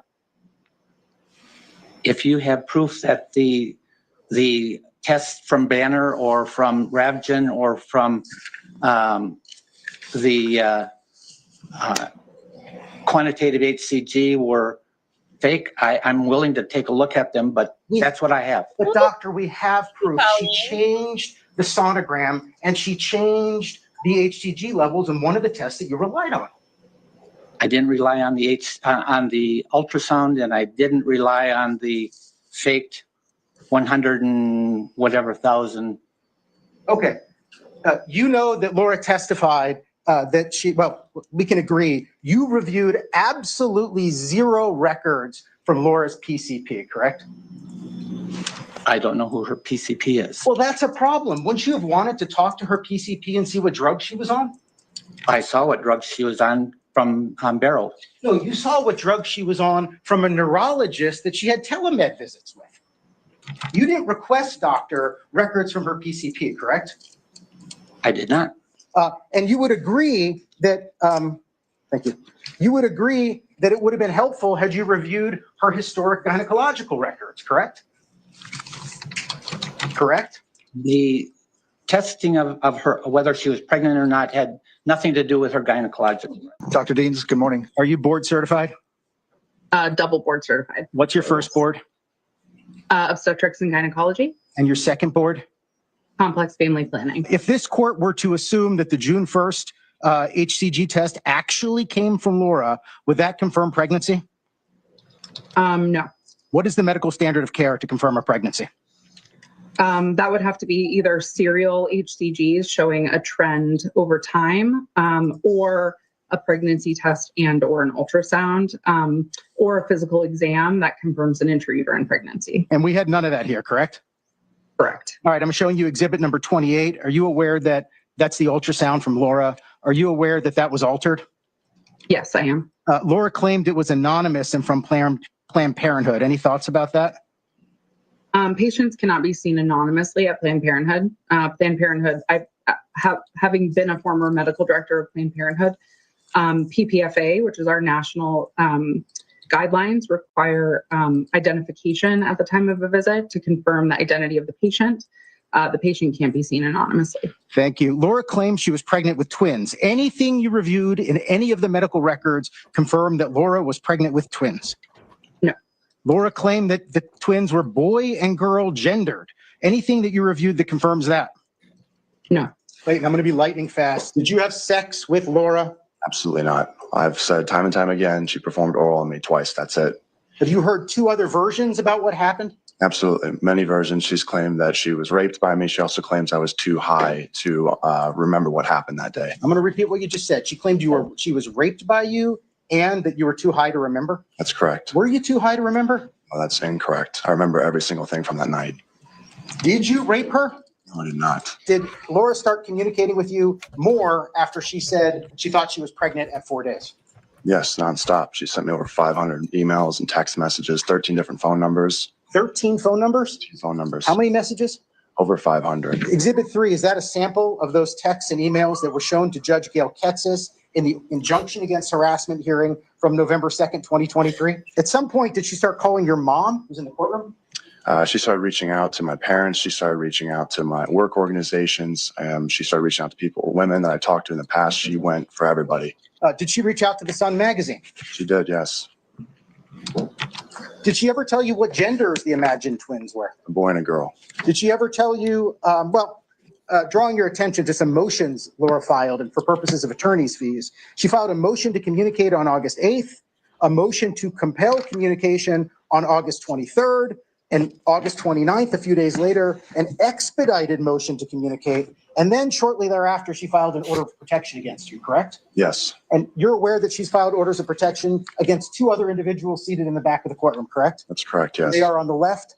Yes. Well, my right, but yes, your left. Thank you. Greg Gillespie and? Michael Mancini. I want to look at exhibit number 7, Clayton.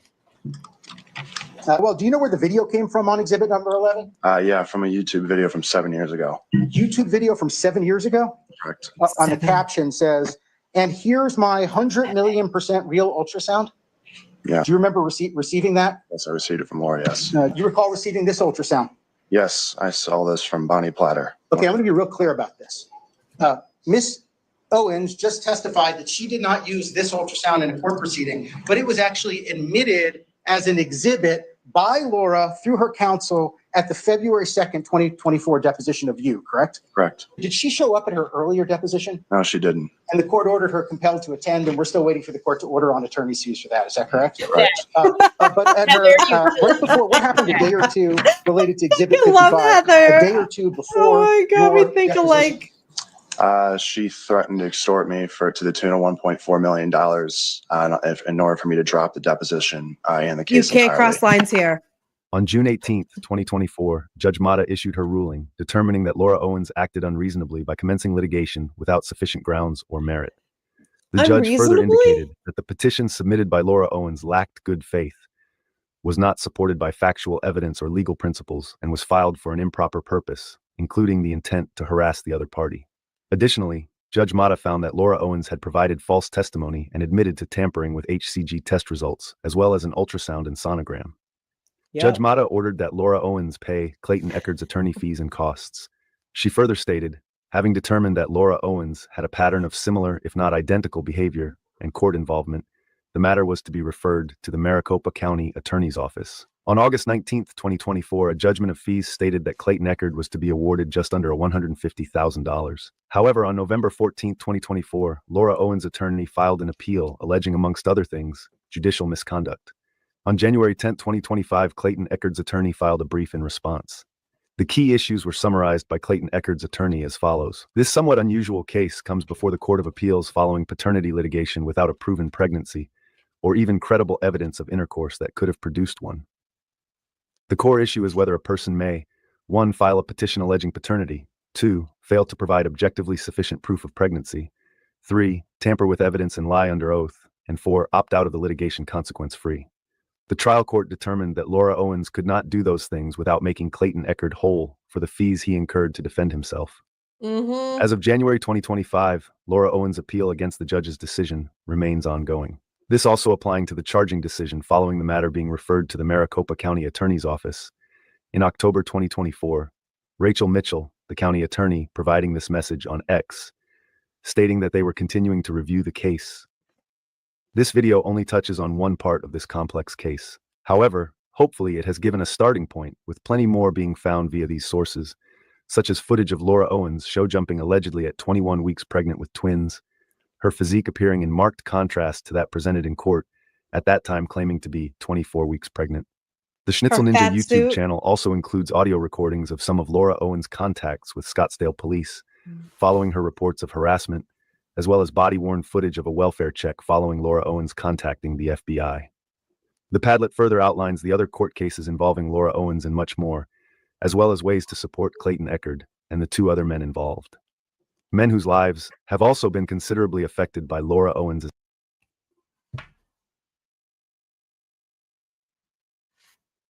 Hello? I'm here. These Hi. men are all 3 of them. So it's Clayton. Yeah. You have Greg Gillespie on the right, and you have Mike Maritini on the left. Mike Maritini was scared to death and to come near her. And we raised over $5,000 to get his computer forensically analyzed so that he could get all the text messages and stuff off of it so that he has a case too. So they're working on his. Omar's actually, I think Omar said he was helping Mike. Yeah.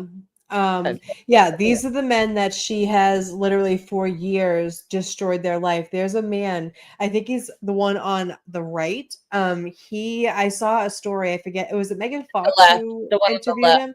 On our left, if you're looking at it, the blue shirt. Yeah, thank you. If he That was was on the Megan one. What? You hear me? It was on Megan Fox. Okay, so on Megan Fox, he gets interviewed, and if you go watch it, I'll put the link into her channel as well. Megan Fox, she interviewed him, and it's absolutely heartbreaking. Like, he literally did nothing to her. He is still so scared of her. Like, and I mean, not that he said it, but that's a feeling I got. She absolutely destroyed this man's life and whatever he does for work, because she keeps going after the restraining orders. He can't get jobs because it's on his record. And who was it? Clayton, who was the one that she still wanted to be able to email? Yeah, she had a protection order against him, but she still wanted him to be able to talk to her. Right. Scott, you're right. You're right, baby. Fucking nailed it, baby. Absolutely. She wasn't on the show. He was the one in the center there. And then he became a real estate agent, and then she hired him as a real estate agent, and they ended up hooking up. And apparently, she gave him 2 blowjobs, and then said 6 days later she was pregnant with twins. And this is her first time doing it. To the people for real estate, that because he didn't follow through with putting her what did he call it, offer in, and he gave it to a friend of his instead. And because he didn't follow through with it, she turned him into like the real estate board, and he got fined. Yeah. For that. Yeah. No, she ruined his life. Like, just She also because. went after a podcast studio because of it. Because Like, this is the first cult that I knew I was part of. So this is how I knew I was part of a cult, was Justice for Clayton. Hold on, my husband. I heard about it. I'm actually gonna jump off because I'm like not supposed to be on here. Okay, bye guys. Not that I'm not supposed to be on here. I'm almost done with break. It's been a long day, but I will be in chat. Obviously, on my channel's mod. So.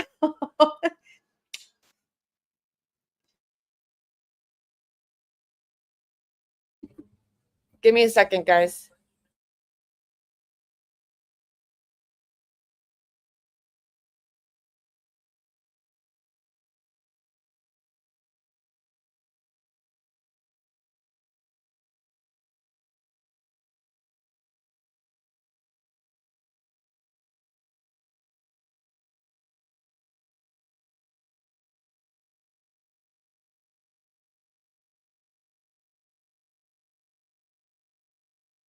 Okay, sorry guys. My husband was calling. His doctor's appointment was. I'm sorry. One time's up, man, already? Gosh. All right, so this is the one about the dating contract. This is the one that we were talking about, what she did. So it's like a quick 10-minute video, but this is by Schnitzel Ninja. Hello, everyone. This is Schnitzel Ninja, and welcome to my YouTube channel. Lots of people in the Justice for Clayton community have been asking for a recap of the Laura Owens saga to introduce newcomers to the story, so I made this video. It's important to iterate that all information contained in this video is publicly available, and much of it is public record. Let's start with a story that brought this entire saga into the public eye. Former lead of ABC's The Bachelor, Clayton Echard, and a woman named Laura Owens met in May 2023. Laura first contacted Clayton via LinkedIn asking him to represent her for a real estate purchase. But things quickly escalated beyond business. Laura began sending Clayton flirtatious messages and provocative photos, leading to an in-person meetup on May 20th, 2023. That night, Laura gave Clayton 2 blowjobs after both had taken THC gummies. The next day, as they were looking at properties together, Clayton made it clear he wasn't interested in dating Laura and wanted to keep things professional. Laura's reaction was so emotionally extreme, I love these Clayton passed her real estate deal off to a colleague. 10 days later, Laura sent Clayton a picture of a positive pregnancy test, claiming Bullshit. to be his child. Shortly after, she doubled down, saying she was expecting twins. Over the following months, Laura bombarded Clayton with over... Why are you questioning if it is? You know it is. It's always an adult chat. Made you change your mind. Those I can't hear you, Amy. THC does. Sorry, I have like 2 mutes and I'm like all fucked up. Okay. First of all, there's no rules here. No kids are allowed. We are the bad kids club, and you are in the right place if you are a bad kid. Right. THC is not gonna make you forget that you had you got it in with somebody. Like, if you had foreplay, like you had fellatio, and it doesn't seem like it was reciprocated. Put it out there. There was no reciprocation. There was no reciprocation, and the bitch gave him 2 blowjobs in one night. 2. And what did kindergarten cop say? It was she got pregnant through her tonsils. I didn't change your picture. They changed your picture. Who did? What? Oh, Scott, there ain't no rules. We ain't got no rules. I mean, we don't bring up others' names. That's all. We just don't talk about anyone unimportant, if you know what I mean. But honey, there are no rules. You can do whatever the fuck you want in here. I'll make you a wrench. Scott McGinnis always deserves a wrench, even though half of my cat are wrenches. It's an honorary mod. There you go, Scotty. You're an honorary mod here, honey. Don't feel like you got to do anything. Just you're blue because you're amazing. You just have to keep coming back to visit. That's all. Yeah, whenever you can. Oh my god. Right, dude, Scotty. She is like another Lindsay Gaetani, the same type of bitch, the same type. This is not baby Clay's. This is the twins from the Blowies. We're gonna A and B. baby A and A, B. yeah. The ones that she was 24 weeks pregnant with, but whatever. 10 days later, Laura sent Clayton a picture of a positive pregnancy test, claiming to be pregnant with his child. Shortly after, she doubled down, saying she was expecting twins.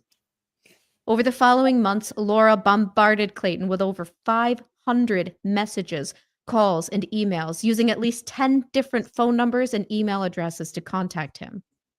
She repeatedly offered Clayton dating contracts, proposing that she would terminate the pregnancy if he agreed to date her exclusively. She even sent him an email entitled, "Having That the is so babies if I funny. don't hear back tonight." When Clayton refused, Laura took things further. She obtained Okay, so the email said, "Having the babies, or if I don't hear back tonight." Megan Fox took that and made a song about it from AI. And That's she's funny. made a bunch of songs about her. They're hilarious. So Hold on, I just want to stop and say something really quick. Scott McGinnis, you can be whoever the fuck you want in here. You can say whatever you want. You can do whatever you want. You can. There are no rules. I will never be like, Scott, get out of here. Not never. Not never. You are always welcome here, and all of your opinions are welcome because we are the Bad Kids Club, and that's what we do. So you don't got to worry about that, baby. I by the way, I meant to hug you on Sunday. And I saw you at the standout, but I had my son and we were near the street and I was like anxiety filled and I wish I got to give you a hug. But next Sunday, hopefully I get to see you at the standout. And here's Kelly back. I was like, where did she go?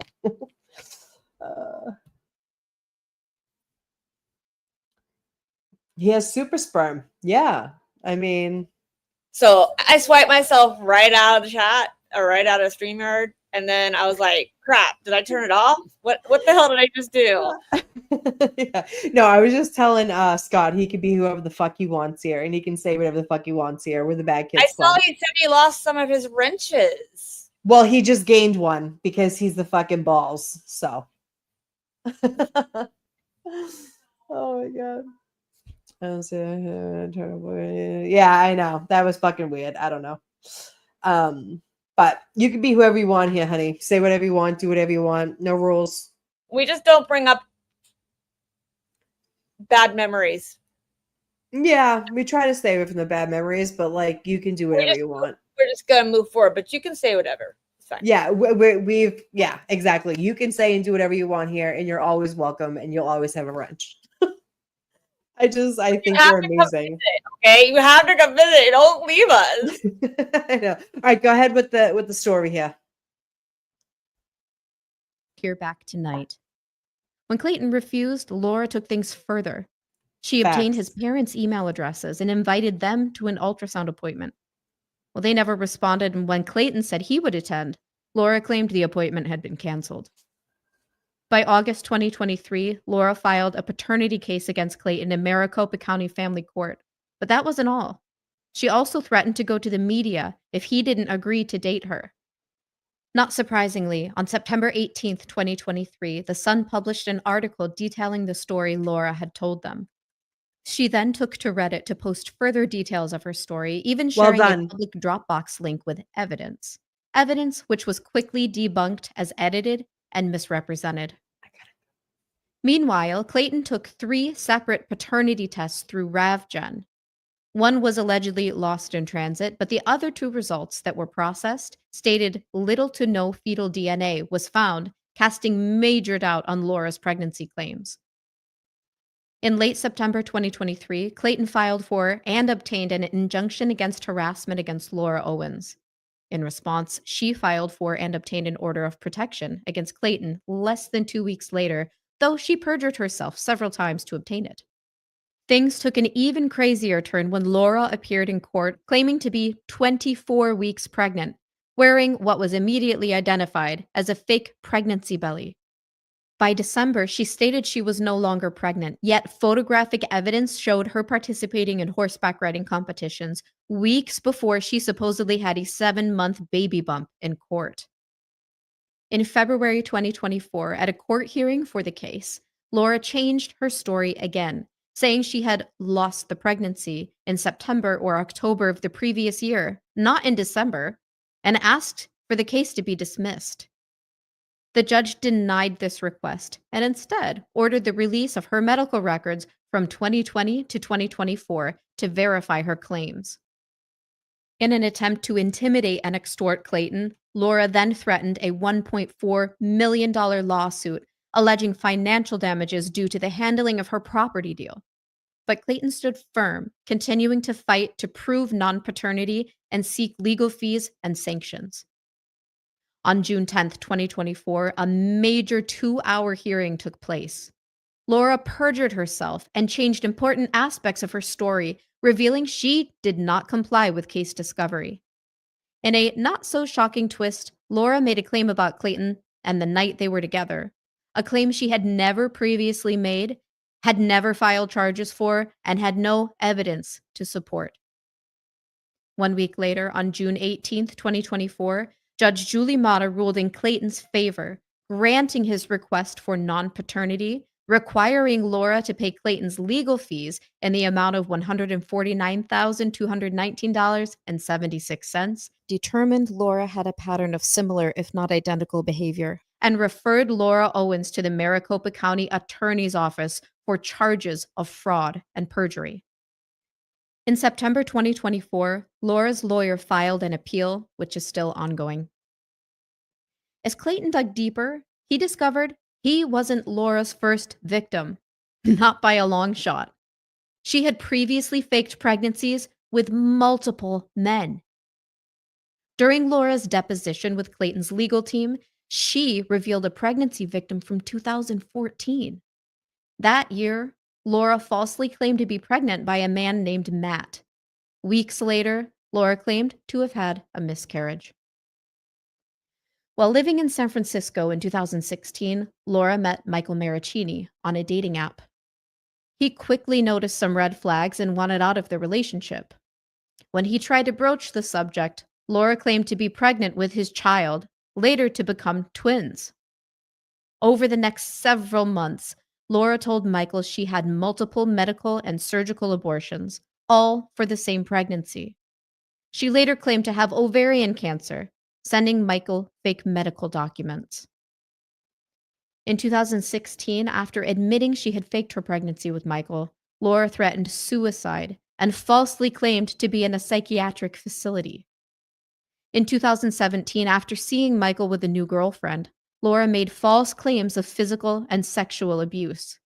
She continued to stalk and harass Michael, and after he reported Laura to the police for harassment in January 2018, Laura filed for a restraining order against him, which was granted and subsequently renewed in 2020. The case is set for another renewal in 2025. Laura recorded a self-made TEDx talk and authored a Chicken Soup for the Soul entry detailing this alleged abuse.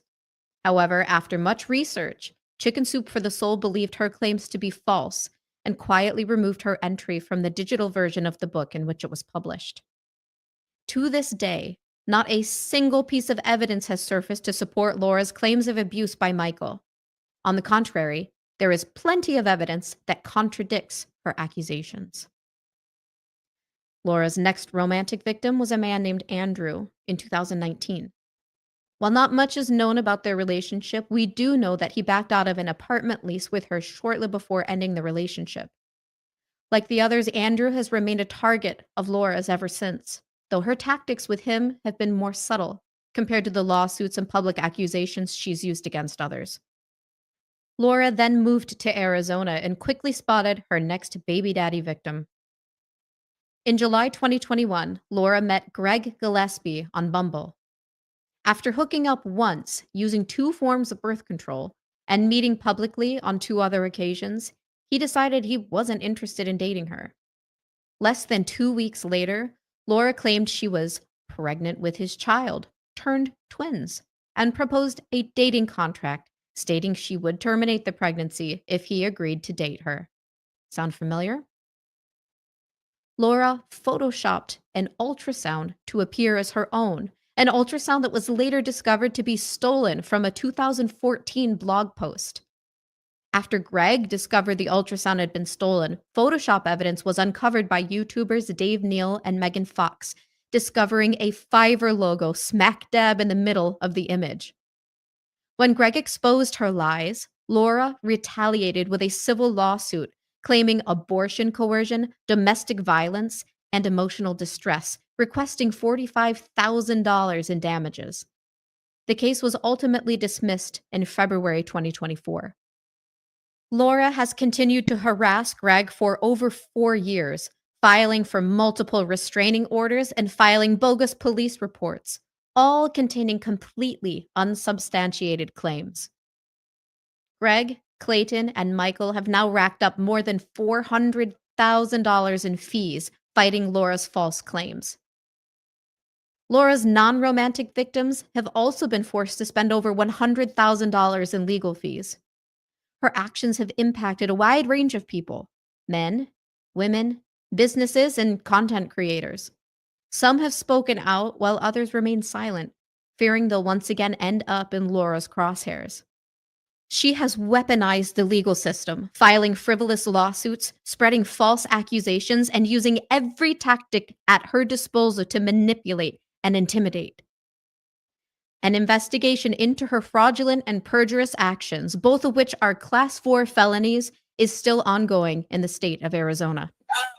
For more details and up-to-date coverage, check out these resources. The Justice for Clayton community has uncovered numerous inconsistencies in Laura's stories, including the falsifying of ultrasounds, ultrasound videos, sonograms, fabricated medical documents and doctor's letters, false claims of ovarian cancer, HCG test results, financial documents, and even posing as a Black man named Chase J. Jones online in an attempt to cancel Clayton. This recap wouldn't be complete without special thanks to Dave Neal. He's been the relentless force behind this story from day one. From exposing fraudulent lawsuits to uncovering Fiverr-altered evidence, he's tackled every twist and turn with unwavering dedication, serving up the truth like a late-night talk show host with receipts and punchlines. Let me know in the comments if you'd like a video detailing Clayton's full timeline or any other full timelines. Thanks for listening, and don't forget to like and share this video. Whatever he's doing. Hello, guys. So that is the story. I do have permission from Omar to share. Liam, no more. Hold on, guys. I do have permission from Omar to share one of his streams, which is only about 30 minutes long. It's him and Lauren the other day, and they're reading the police reports with Ninja Snishel. If you guys would like to watch that. If not, I'm just gonna go ahead and end the stream because my son flooded the bathroom. So what do you guys want to do? You want to see Omar's video?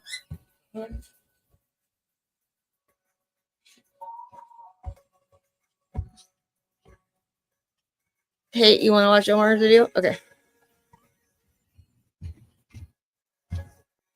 Okay, I mean, whatever's fine. Liam just flooded the bathroom, though, so I have to go clean the bathroom.